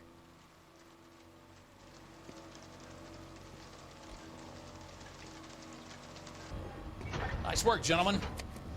Put yourself at considerable risk stopping that trolley and probably saved a lot of lives. Anyone else but you, Phelps, and you'd be up for a bravery award. Oh my God. Can We've you just had get our eyes over on it? that slippery son of a bitch Chapman for as long as I can remember. I couldn't be happier than to wipe him off the scoreboard. I hope this puts to bed that crazy stuff you had going about Leland Monroe. Only 50 what people were you died. thinking, Phelps? We'll be calling Richard Nixon a crook next. As if he is not a crook. Sexo music? Yeah, all we did was cheat on our wife. Okay, it's not like I'm doing major corruption. What is it? A letter from Look, Lou. we're in love. His insurance policy named me beneficiary. And we're rich? California Fire and Life. You worked for Elysian? The roof that he was working on collapsed. It's a very generous settlement. Elsa, I'd like you to do something for me. I think there's something I need dirty you to put about your Elysian finger in my Fields. butt. What has that got to do with Lou? I want you to reject this settlement. I want you to go and see an investigator named Jack Kelso and ask him to make some inquiries about Lou's case. Isn't this police work? Do you want to find out what happened to Lou? Why would he help this Kelso? Jack won't be able to help himself if he smells a rat. He's a friend of yours? He hates my guts. Elsa, you could take this money and let them get away with it, or we could She's get like- Jack's help and do something about it. Why not be honest with this man, Cole? He deserves your honesty if you want his help. Believe me, Elsa, I'd like to level with him. I really would, but it's too late. Years too late. Years too late. I also like that this affair just came out of nowhere. It was like, oh yeah, suddenly we're just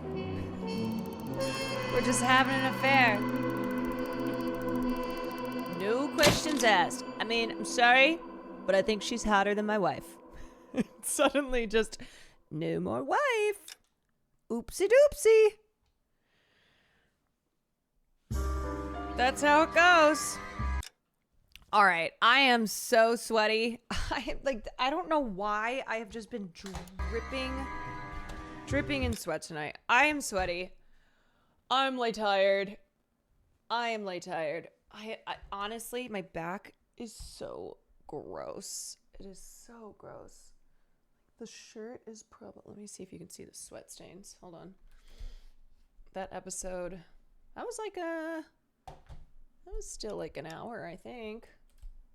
Let me see if you can see my back sweat. Look!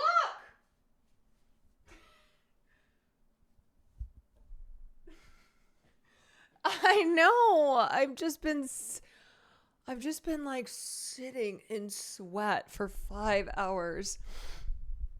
I got the gamer sweats. No, it wasn't. It wasn't just from the game.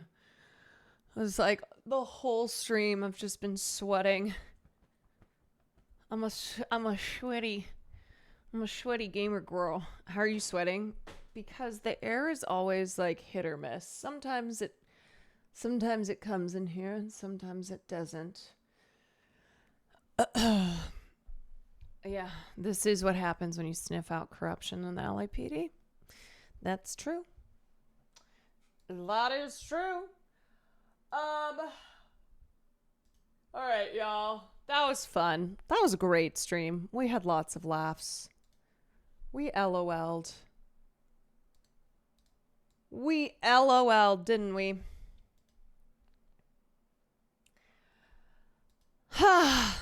And usually I don't even stream on Mondays, but we didn't do the podcast today. We're doing it tomorrow. So I'm going to try to stream tomorrow, maybe a little late. Maybe a little tight, but oh, what the heck? But we will